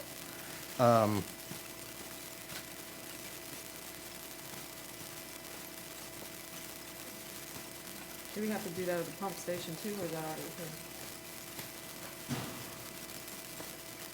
Which pump station? Pump station 3 lot? No, pump station 3's. It exists, it's done. But to your point, it's not only the 800 block. I believe there is the same circumstance at 764, which is a little bit further down. There's a smaller place there. It's not the. I think that's what I'm talking about. Yeah, it's not the place in front of your house, Rick. It's further east. And I'm assuming that that is the same protocol or program estimation that you want to. Both of those locations are what you want to do. I don't know what that's going to cost. We'll have to get an engineer's estimate. I'll work off, if that's the consensus of what you want to do, I'll work off the board stack of chips that's in the governing bodies available to appropriate line. Okay, do we have, okay, so, And I got no idea how long that's going to take. David, go ahead, Brian. say something? Can we add to that, Pat, if it's agreeable with you, to delineate, all town property that's proposed for parking that borders a marsh? So if it is actually invading in a marsh or any property or wetlands or anything like that, that we can either, if it's in the marsh, we need to stop parking on it. And if it's not, we need to bulkhead it in to protect it. So we'll have the parking or at least prevent erosion. But I would like to pile onto that. And that would be like sailfish and all marsh streets like that people have in question that we're infringing in the wetlands. Well, We Brian, don't. just go ahead and make a motion. Go ahead and make a motion so we can. I make a motion that we delineate all town property bordering marshes on the beach. And that's just inclusive of where we're proposing parking. All right, we have a motion, looking for a second. Second. Mr. Brown made a second. Discussion.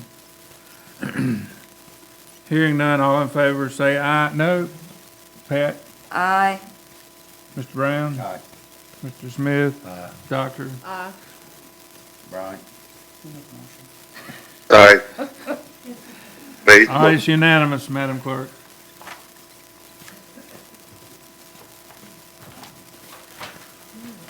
Ms. Pat, are you finished? Yes. Are we on number 12, Mr. Hewitt?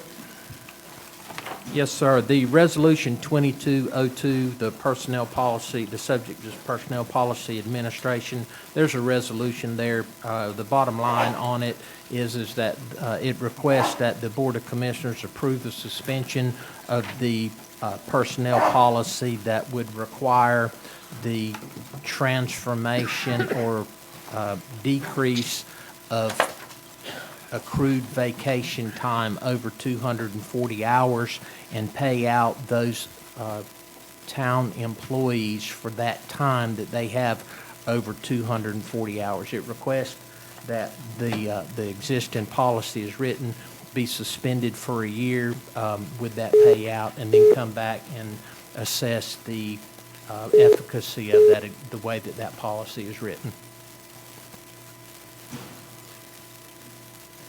Looking for a motion. Without the board's approval, I'm going to be forced to take away an earned benefit to the employees collectively that's about $37,000. David, will this set the limit now for maximum rollover at It'll 240? It's already set at 240. What this does is it resets the clock on 240, and we'll manage that. Not allowing them to have any vacation time due to the COVID issues. Yeah. All right, Make then a motion to approve resolution 22-02 concerning the personal policy administration. And I'll second it, David. All right, Mr. Brown made it. Mr. Smith seconded. Any discussion? Hearing none. Ms. Pat? Aye. Start the. Mr. Brown? Aye. Mr. Smith? Aye. Doctor? Aye. Brian? Aye. It's unanimously approved. Number 13, Mr. Hewitt.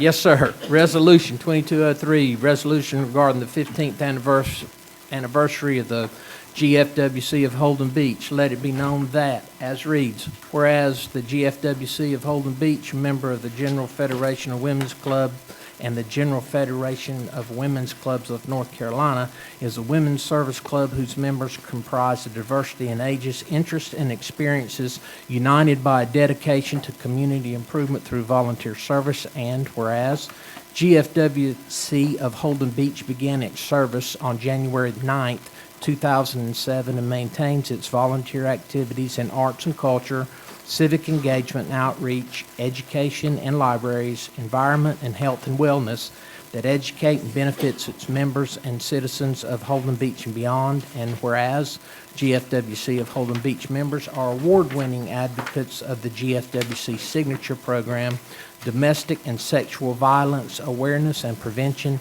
especially with its annual projects that benefit Hope Harbor Home and Providence Home. And whereas GFWC of Holden Beach has donated over $230,000 to Hope Harbor Home, Providence Home, and other local charities. And whereas GFWC of Holden Beach continues to offer opportunities for women to network with other women interested in civic leadership, helping others, education, and promoting cultural opportunities for women. Now therefore be it resolved that the town of Holden Beach is proud to recognize the 15th anniversary celebration of the GFWC of Holden Beach in January 2022. Therefore be it also resolved that the town of Holden Beach thanks the members of GFWC of Holden Beach for the continued efforts to affect and impact wherever and whenever the need arises. This the 18th day of January 2022, and they would be here with us tonight to attend, but they're actually having a party in celebration of their 15th anniversary. Chair's looking for a motion. I'd like to make a motion to approve Resolution 22-03, the anniversary of the GFWC. Second. Second. Mr. Smith made it, and Mr. Brown seconded it. Ms. Pat? Aye. Mr. Brown? Aye. Mr. Smith? Aye. Doctor? Brian? Aye. It's unanimously approved, and we all appreciate their hard work. All right, Miss Pat, number 14. You got anything?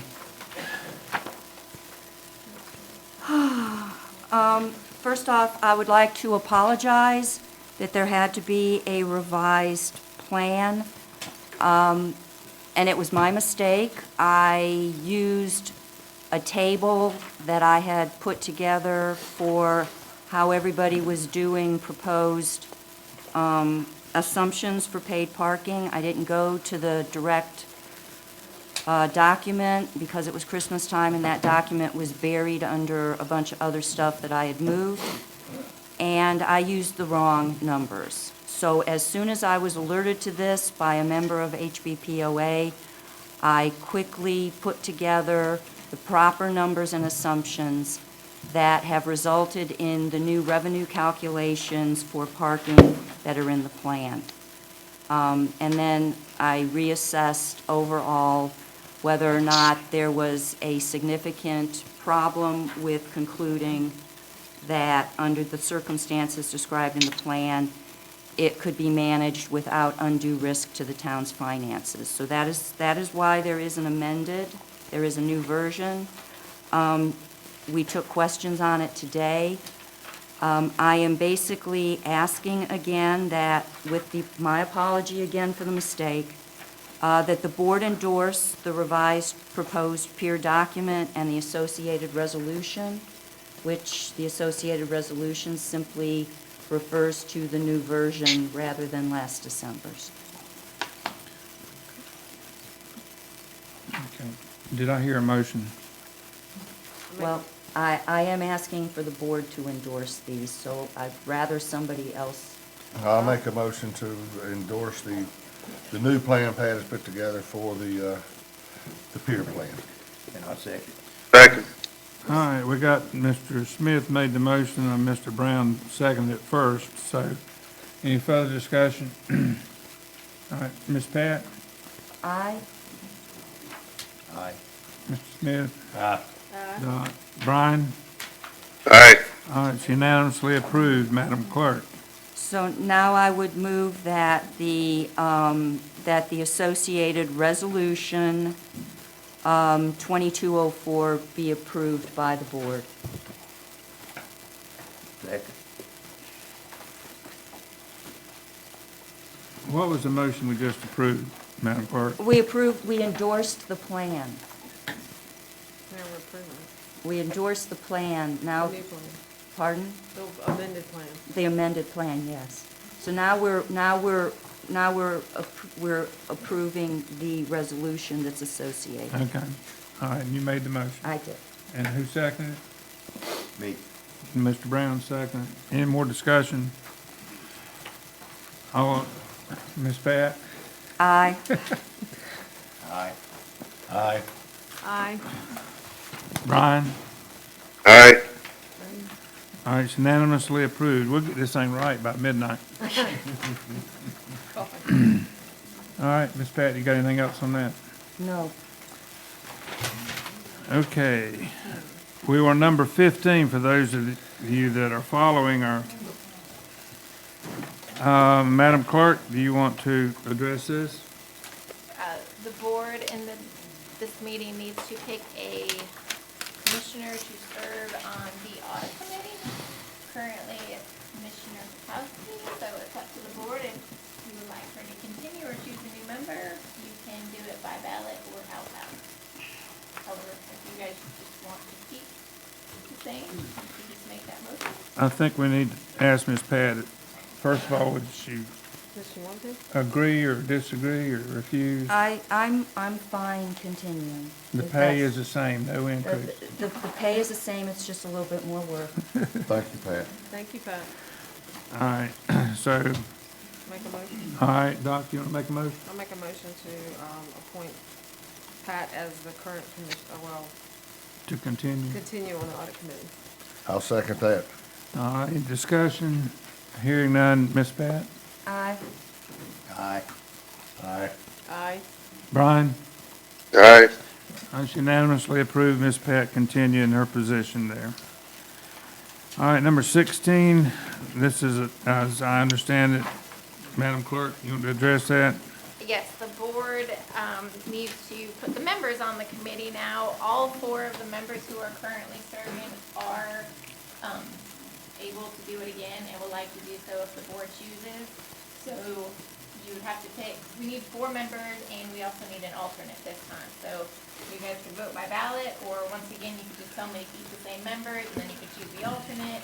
Completely up to you how you guys would like to proceed. We have a little bit more of a complication this year because we're picking 2 members for 3-year terms and 2 members for 2-year terms. So, Madam Clerk, can we simply pick them and then in the first audit committee meeting, define who is 3 and who is 2? Or do we? You can, or I could pick straws. They all honestly didn't.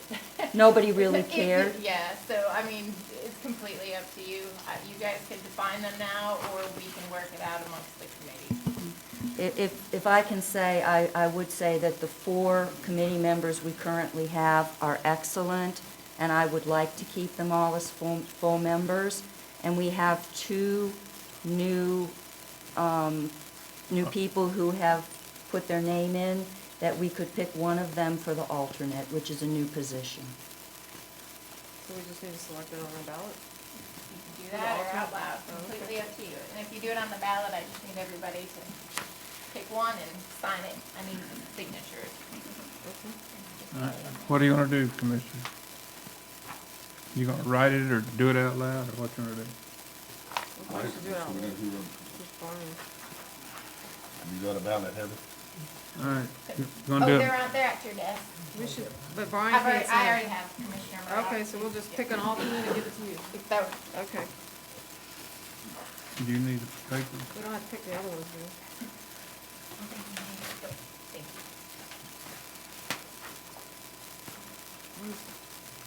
You don't need this Just one. send your name on this and sign it. The alternate? Nope. Just pick the alternate. This one is signed, not this one. Yeah, we don't need that one either.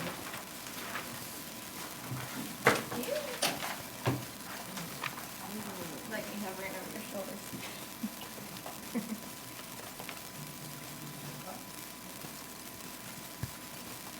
So it's just between these 2. Thank you, Heather.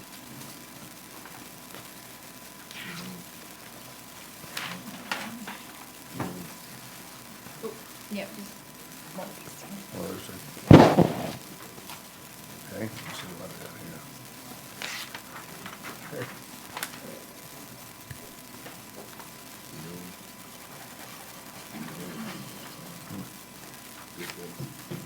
Yeah, there it is. Till I pick the top 4, and he's still in there.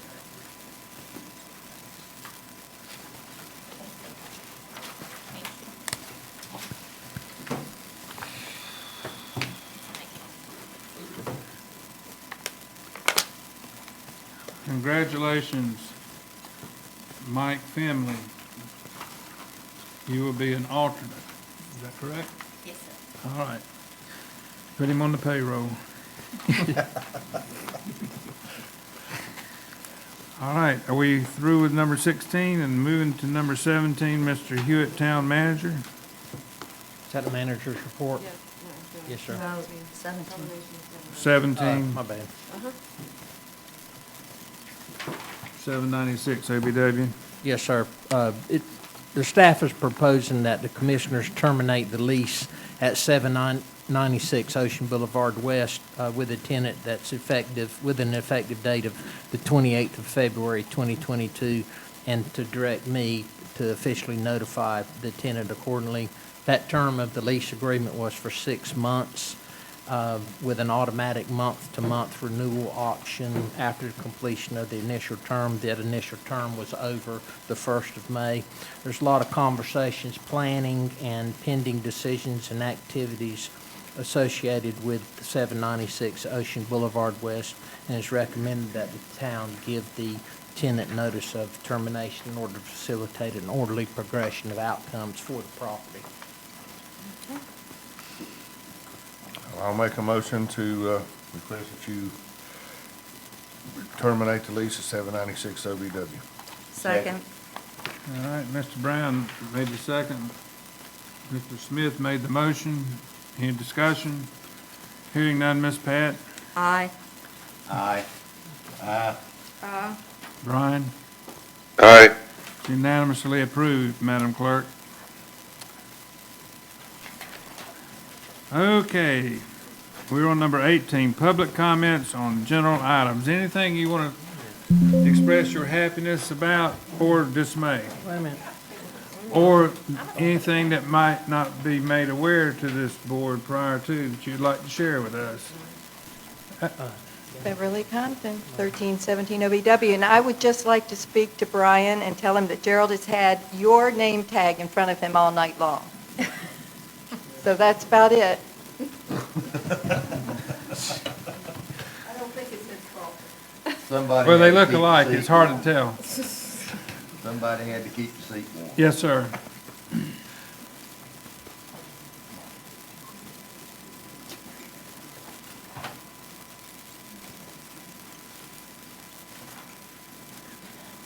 We appreciate your service in Vietnam, sir. Well, thank you. Yes, sir.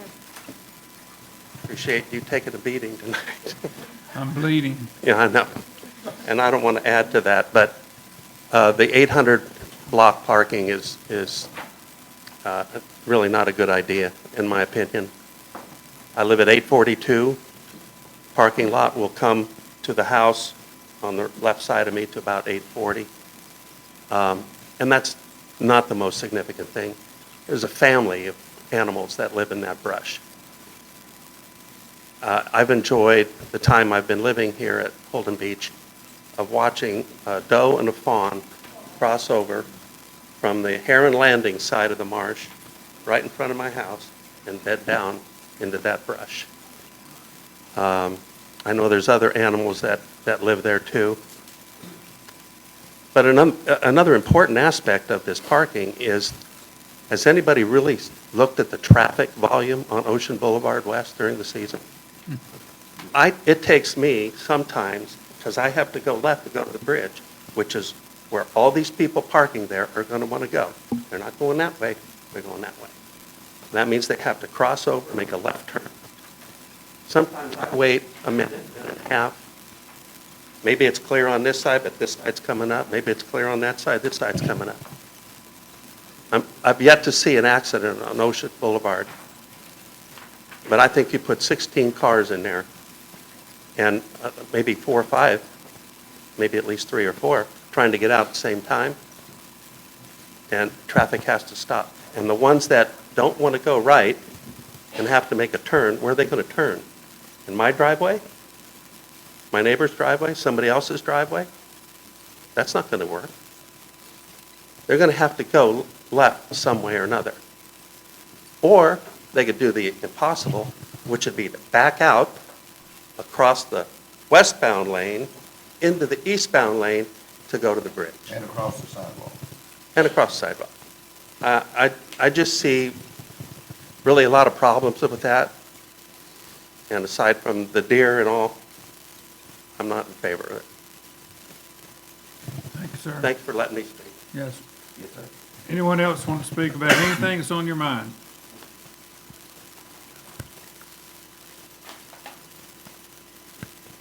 Last call. All right. Number 19, Mr. Hewitt, Town Manager's Report.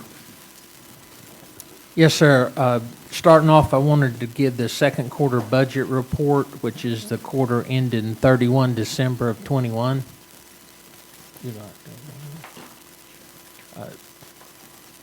To share with you a few highlights specifically for the operational accounts or the operational funds, general fund, water and sewer fund, the beach park access recreation tourism fund, and canal dredging. Next. Some of the highlights on the revenue side, those collections that are similar to ad valorem taxes are all below 80%. That is the ad valorem tax, sewer capital fees, the canal dredging fees, which is normal for this point in time, the look that we're taking at this point in time. There's a lot of those like ad valorem taxes that get collected after the first, but before the due date, of course. So it's normal. Occupancy tax is still strong, or strong near 80%, as witnessed by the budget amendment that we passed last month when we had collected already in excess of $3 million, which was an all-time high ever that I'm familiar with. This budget report does reflect the infusion into the water and sewer fund of the loan repayment for the Lift Station 2 construction. Those funds have been secured and are recognized in the operational account. So on one hand, when you see the budget to actual, it's going to appear that we're really cash flush in water and sewer. It's just that, don't be fooled by that. It's just that those funds haven't been paid back to the water and sewer fund balance. But everything's good. On the expense side, our major debt obligations have been paid for the Central Reach Special Obligation Bond and the Emergency Operations Center. Remaining are the debt service for the new town hall and the county interlocal sewer agreement. We are seeing supply chain issues. It's not just a loaf of bread at the grocery store that have compromised the procurement, specifically the police vehicles this year. We've got some in production, but we have not obligated those funds yet. There's long lead time to begin with, and there's just supply chain issues are hindering their buy. I do want to point out that the board had made a decision not to move forward with Lift Station 3. Two, excuse me. That's a faux pas on my part there. It's Lift Station 2, but because of those supply chain issues, there are portions of that lift station upfit that are 30 weeks advance time on us procuring. So we've obligated somewhere in the range of $300,000 for that lift station. They are in production. They're going to keep building it for us, and when we get ready to pull the trigger on that upfit, they're going to hold it for us until then. So we're way out ahead now. If it takes more than 30 weeks to build we'll just have to revisit it then. But there's that's a one-off customized big piece of equipment that supply chain issues are impacting. Now to the actual budget, actual budget, on the, in the general fund, our revenues are pretty much, even though we've only collected the 80% of the ad valorem taxes, we're, as a whole, we're a little bit above 60%. On the expense side, we are seeing the traditional double peak valley in our ebb and flow of our revenues and expenses. Suffice it to say, we're about $1.2 million ahead on the general fund. Again, reflecting the time of year that it is for the general fund. We've got a big slug of cash coming through like a watermelon through a snake at this point in time. On the water and sewer side, the loan proceeds have been sequestered in the operational account, so that $3 million net between the actual revenues collected and the actual expenses incurred, don't let that look like we're big and fat there, because $2.5 million, that is a loan repayment of funds, and we still have $1 million payment for the county interlocal agreement that we have to make coming up later this winter. On the B part side, actual collections, again, revenue in excess of $3 million, with the large portion of the expense side resulting from the special obligation bond payment being made. There's a couple of other big ticket items there. Suffice it to say, no interfund transfers or access to fund balance have been made. In essence, the town is benefiting from the high collection on occupancy tax and being able to front that payment. That will level out here before the end of the year when the expense tail on B Part catches up with those revenues. And canal dredging it remains strong. Those collections are just shy of $300,000, with very minimal expenses incurred to date, just short of $12,000. So canal dredging expenses, all of those, like ad valorem taxes, are holding steady about 80% or below 80%. So the next slide.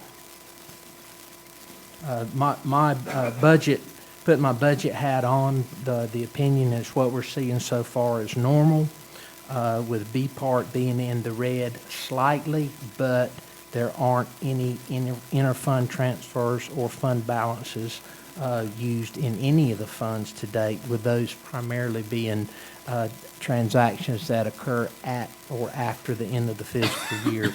As always, if the commissioners have any questions, or the public, there is a line-by-line posting of the budget to actual at the end of every month, and that is on the administrative services page under finance. You can go into ad infinitum on those expenses. Are there any questions on those? Mr. Hewitt, whenever you say B part is in the red, I pray that no one leaves this room, goes out and tells the public that our B part fund is in the red. In other words, in the negative. And would you explain what in the red means? That's a point in time snapshot of 31 December where we have paid a bunch of our expenses, namely the special obligation bond. We have not pulled in, because the town had actually budgeted to pay that special obligation bond from a transfer out of the Beach and Inlet Waterway Capital Reserve Fund. So those transfers have not been made. We make those at the end of the year. No, that was last year we did that. But we do have transfers, but it was the first year of COVID that we did that, David, because we weren't sure what was going to happen to our occupancy tax because of COVID. This year, I think we've decided, or we budgeted to pay it all out of E-Park, but there are some other things that are supposed to come. I stand corrected. The fund balance appropriation of $1.343 million has not been made. That was the amount that was appropriated, generally speaking, to pay for the special obligation bond. That has not been made yet. And that is a year-ending closing transaction. The point I'm trying to ask you to make is we're not broke in the B part. No, I mean, if you wanted to go through that administrative exercise, we're probably $1.5 million ahead. All right, thank you. But if you look at the budget to actual that gets posted, Yeah, that's what yeah. the numbers say. Just recognize that those fund balance appropriations have not been made when you look at Right. the document. Anybody that has any follow-up questions on that, I will be glad to go into all 300 line items in the budget if you so desire. I'd be glad to spend time Yeah, with it's you. just a technicality and explanation. All right. Continuing on with the, some of the projects updated, if the town of Holden Beach, the citizenry are going to have an opportunity to see in the next 60 days or so, maybe within the next 10 to 12 days, the opportunity to see 4 dredges working simultaneously in the near shore here. We've got the FEMA project going on. Most people are probably cognizant of the fact that there are 2 large hopper dredges in the near shore here. That project initiated operations on the 7th of January. They timed out over the weekend. We're back up this morning with close to 200,000 cubic yards placed to date. They should reach the eastern terminus of our permit limit near Blockade Runner by the weekend, at which time they'll shut that off, pull the pipe out, flip the elbow, and start heading back west from Quinton. At the same time that we've got those 2 large hopper dredges operating in the near shore, the sidecaster dredge, the Coors dredge Merit, is working currently in the ocean bar they've been here for about a week and will be operating for approximately 2 more weeks. Soon, beginning early February, the Corps has a contract cutterhead pipeline dredge that is going to be working in the Lockwood Folly Inlet crossing to remove about 100,000 cubic yards of beach-compatible material from the crossing area and place it on the strand. There is a contract rider to place about another 65,000 yards of material, making close to 4 3/4 miles of contiguous beach from the east end all the way down to 781. So that's 3 different types of projects going on simultaneously with 4 different dredges operating in the near shore. If you throw in a little terminal growing action and the Coors dredging project is going to backfill the project there at Ocean Isle, there's a lot of big metal moving around in the water here in Brunswick County. Again, the beach-compatible placement of the Coors contract pipeline cutterhead dredge will start at Amazing Grace and come this way. Last time, it almost made it down to Blockade Runner. And last but not least, got some good personnel news. Chief Dixon has been elected by the North Carolina Association of Chiefs of Police as the Region 6 Director. And what is Region 6? That's the 9 counties in southeastern North Carolina. Thanks, Chief, for representing us really well. Appreciate it. That's all I got. Any questions? Okay, the mayor's comments. It's 9 o'clock. We've been here 4 hours, and the good news is we've got a lot more to do. So I'm going to cut my comments very short and just express my great appreciation for all that's going on our beach front, and appreciate everybody's comments tonight. I think the end result of what this board will do will be much improved over what maybe some people had thought coming in the door tonight. So I have confidence in the leadership of this town, the staff of this town, and you, the citizens, that we'll work it out as we always do. We are not the best family beach in America for just one reason or two reasons. We work through our issues, work together to improve our community, and the country of the United States of America has recognized that we're doing a good job. So stick with us and bear with us and give us your input. We greatly appreciate it.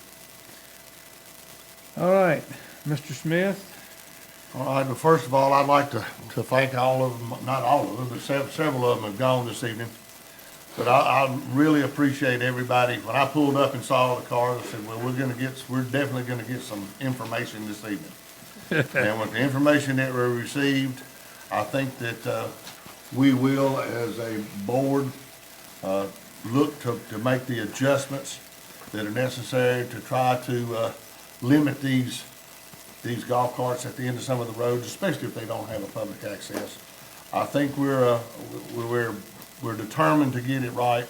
Again, this was the first chance we had to really look at it.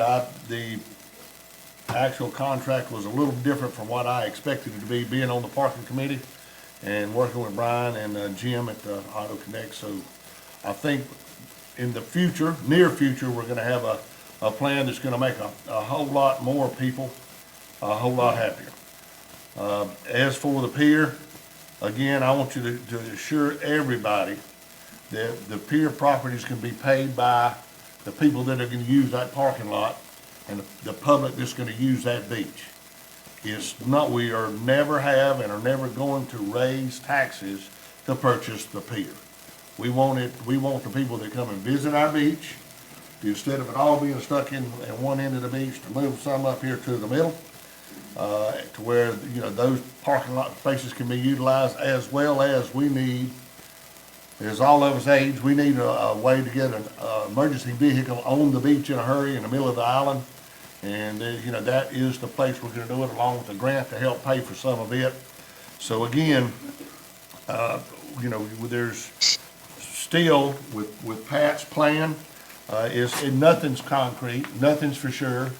We're not sure that this winter storm this weekend isn't gonna blow us all away. It tried to yesterday. So it's something that we've put a lot of thought in, and we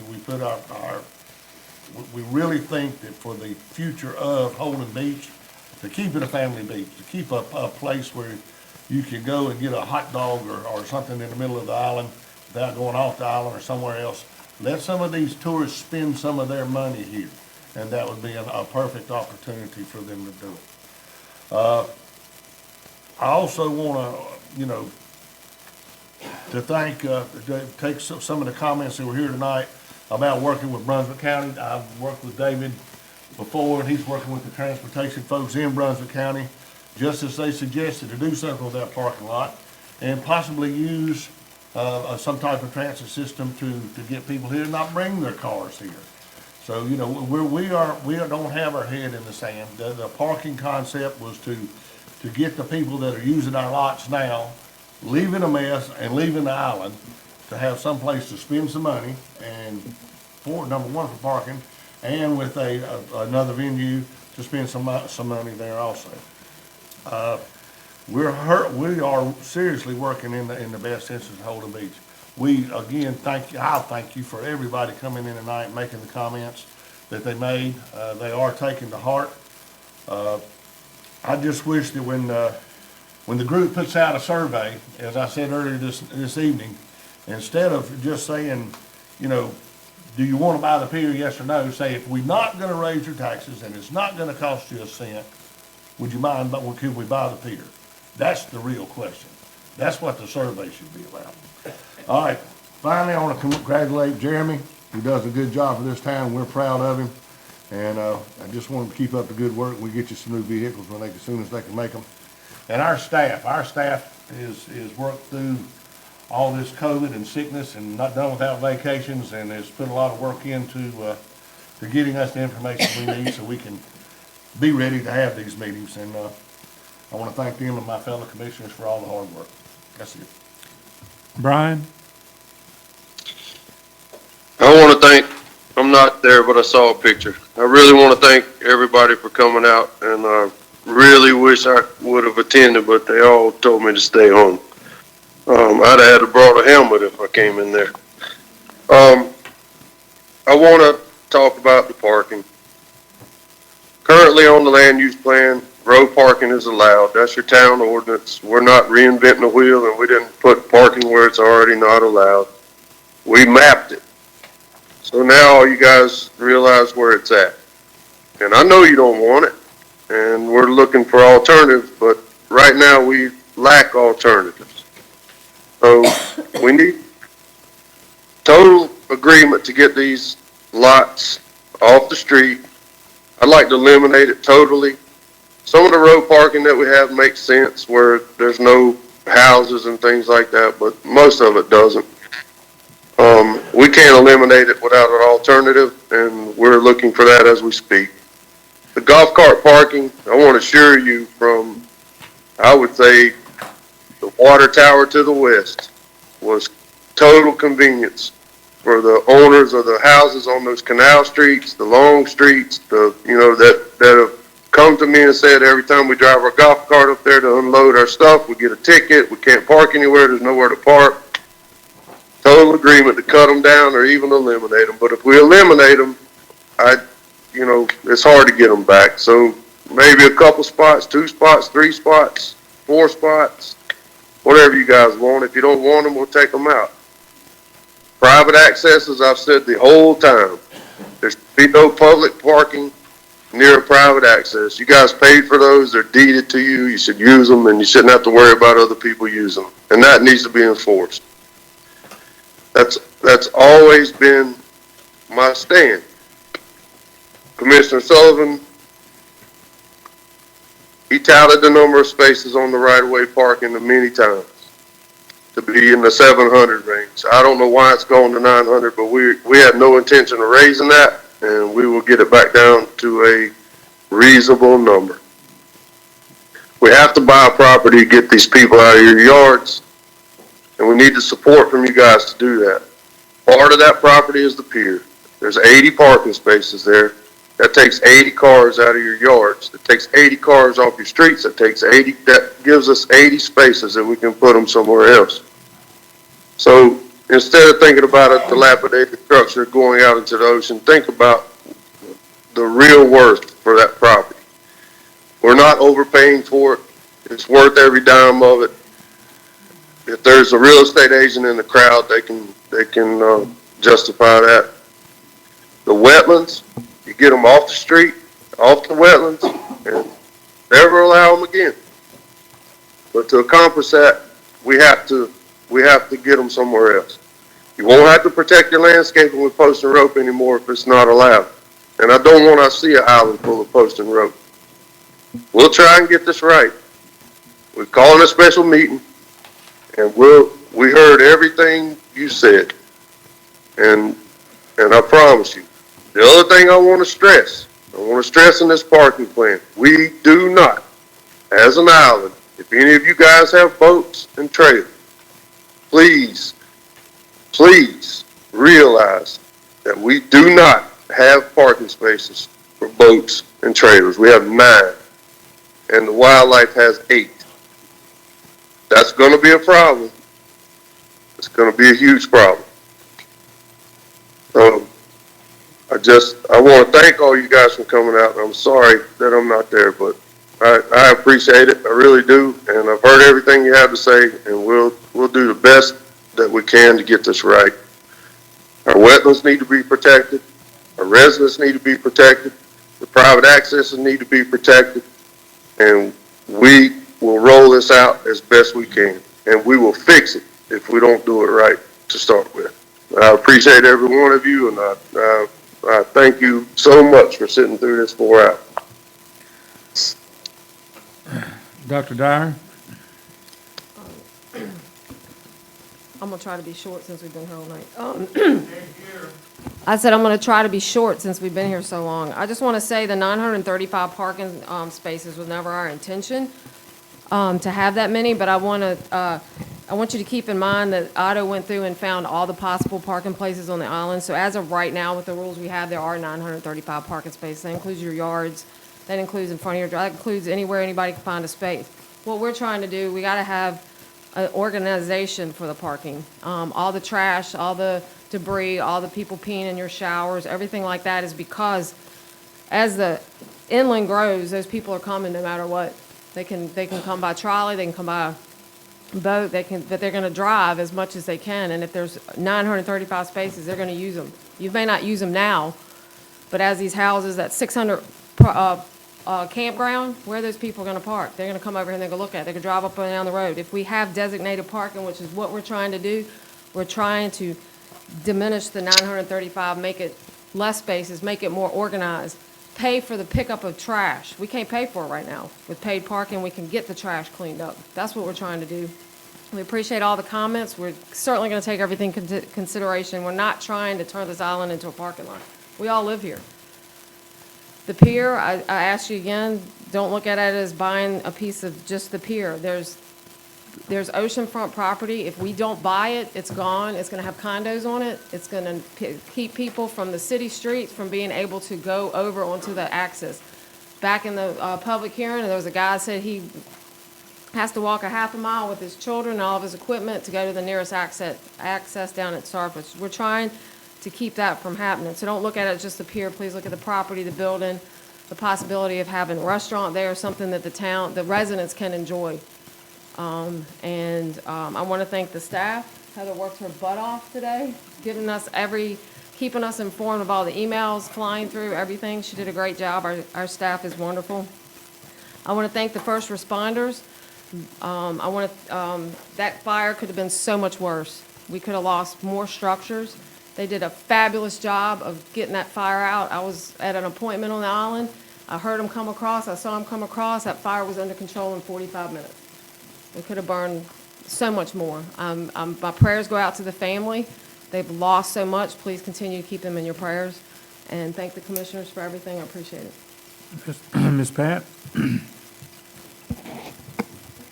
I haven't seen this big of a crowd since before COVID, so much appreciated that everybody came. I want to talk a little bit real quickly about working with the county. The county had an open house where they were rolling out where they are on their updates for land use plan and their Parks and Rec plan. And I was with an organization that we had a meeting a week ago with a couple of the commissioners and some of the staff. And one of the things that our group talked about, because we're a group of POAs, was the increasing population, and yet the county does have an objective to increase the citizens, the county people's access to waterways and beaches. And I raised that, and they said, yes, we have to work with the communities. And they said they are going to be starting to actively reach out and work with municipalities. I took the opportunity to talk to them about the fact that our township, which is Lockwood Folly Township, has one boat launch. The township that is that contains Ocean Isle and Sunset Beach, they have two. On the other side of us, the township that contains Oak Island and Southport has two, one on an island, one on a mainland. They took note of that. They asked the staff to take a look and, let's see what we might be able to do. So, you start things slowly, but communications will come, and I think we can, over the next couple years, work with the county and try to get some of these issues that are about the population of the county growing and the impact on the islands resolved by working together.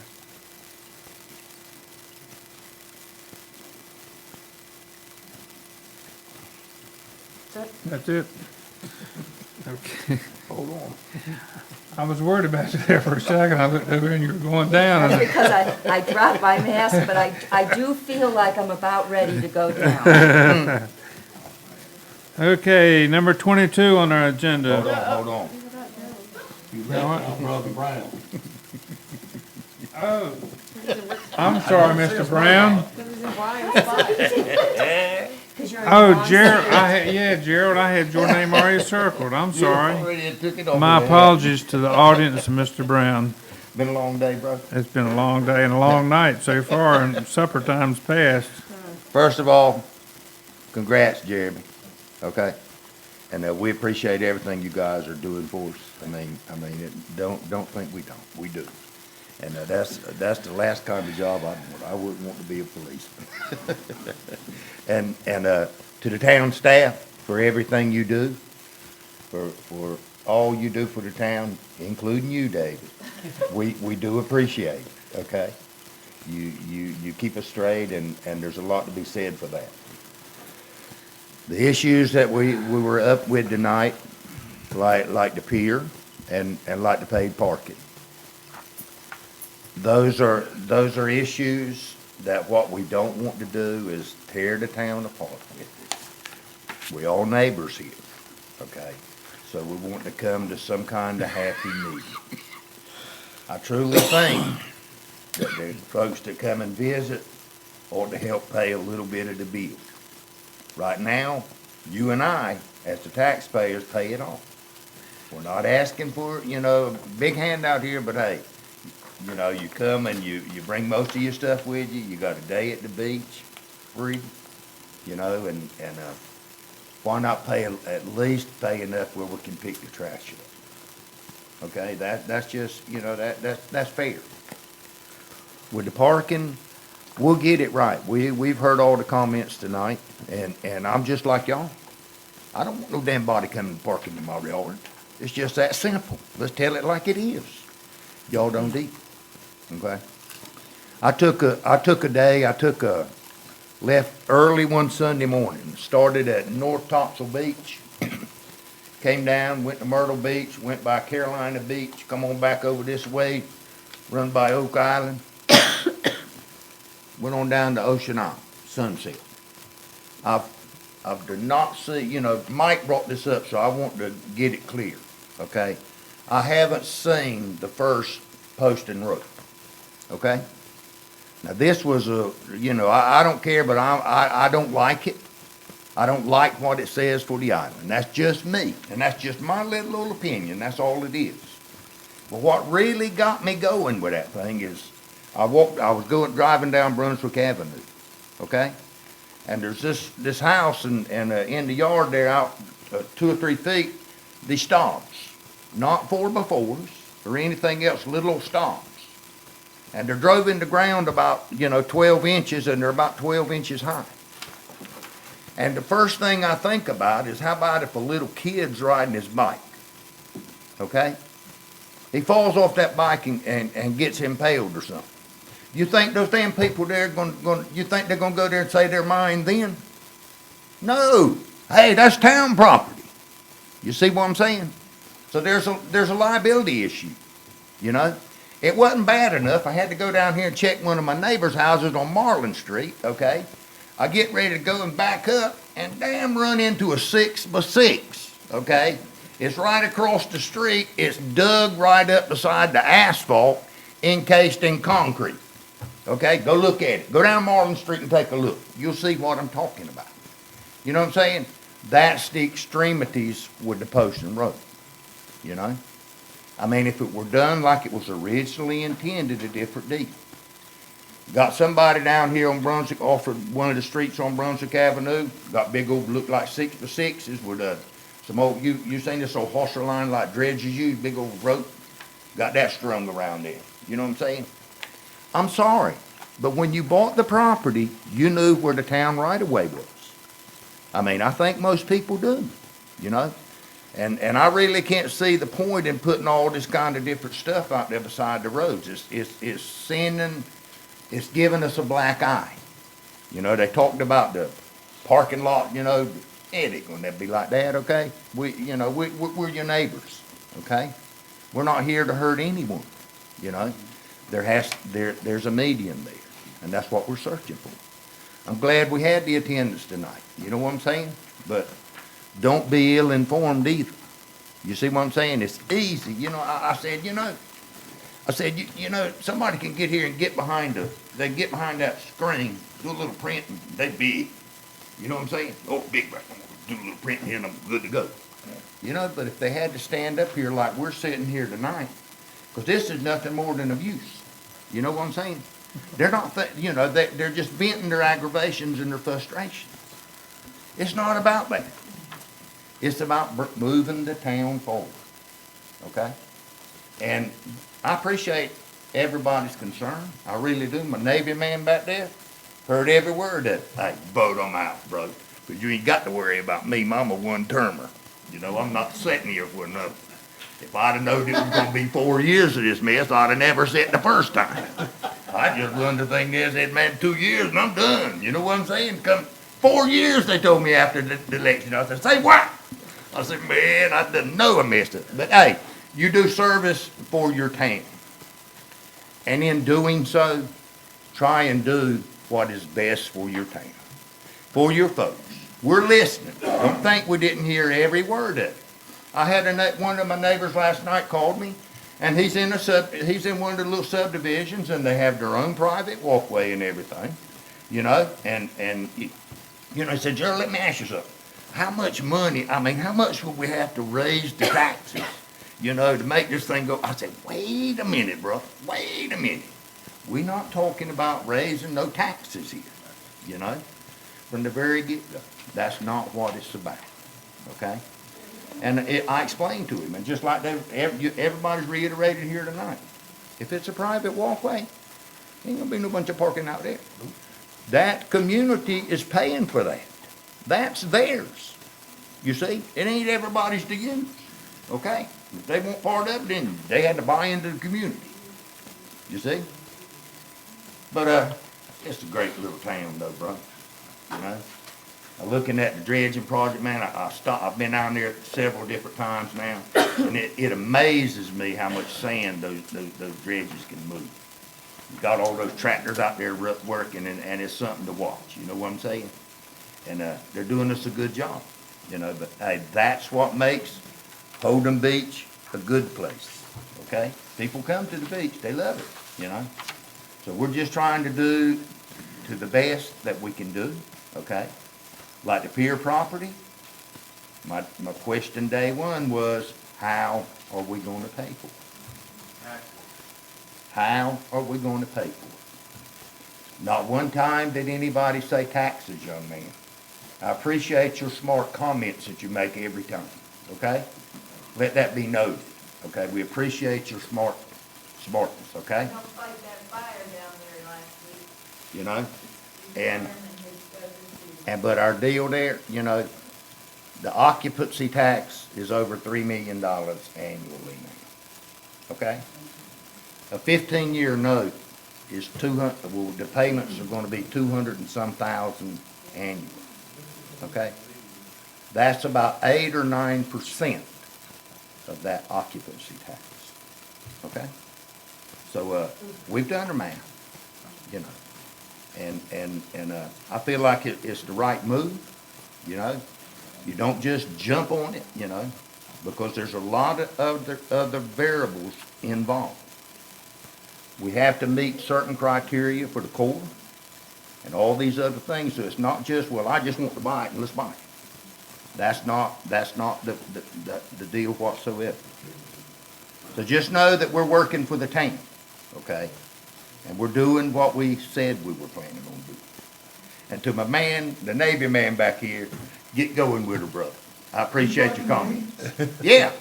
I guess you didn't get the message. Yeah, I just wanted to reiterate. I already told you, you ain't got to worry about voting me out. You have a good evening, though, okay? And I'm glad you came out. All right. Are you finished, Mr. Brown? Finished. I apologize for skipping over. Yeah, man, I had to talk tonight. Okay, let's turn our attention to 22. Are we doing anything on 22 tonight, Mr. Murdoch? Yes, sir. Make a motion to go into executive session. Second. Madam Clerk? May I read it? executive session pursuant to North Carolina General Statute 143-318-11A5 to instruct the staff or agent concerning the negotiation of the price and terms of contracts concerning the acquisition of. We're back in regular session. We need a motion to adjourn. I'd like to make a motion to adjourn, Mayor. How long do we? Second. All right, Brian, second. No, What was the question, Doc? Dr. Dyer, you had a question? I was just asking how long the special meeting will probably last. Couple hours. Okay. I don't think I got to do more. Okay, so we have a motion and a Second. to adjourn. All in favor? No, got to go through. Hold. Aye. Aye. Aye.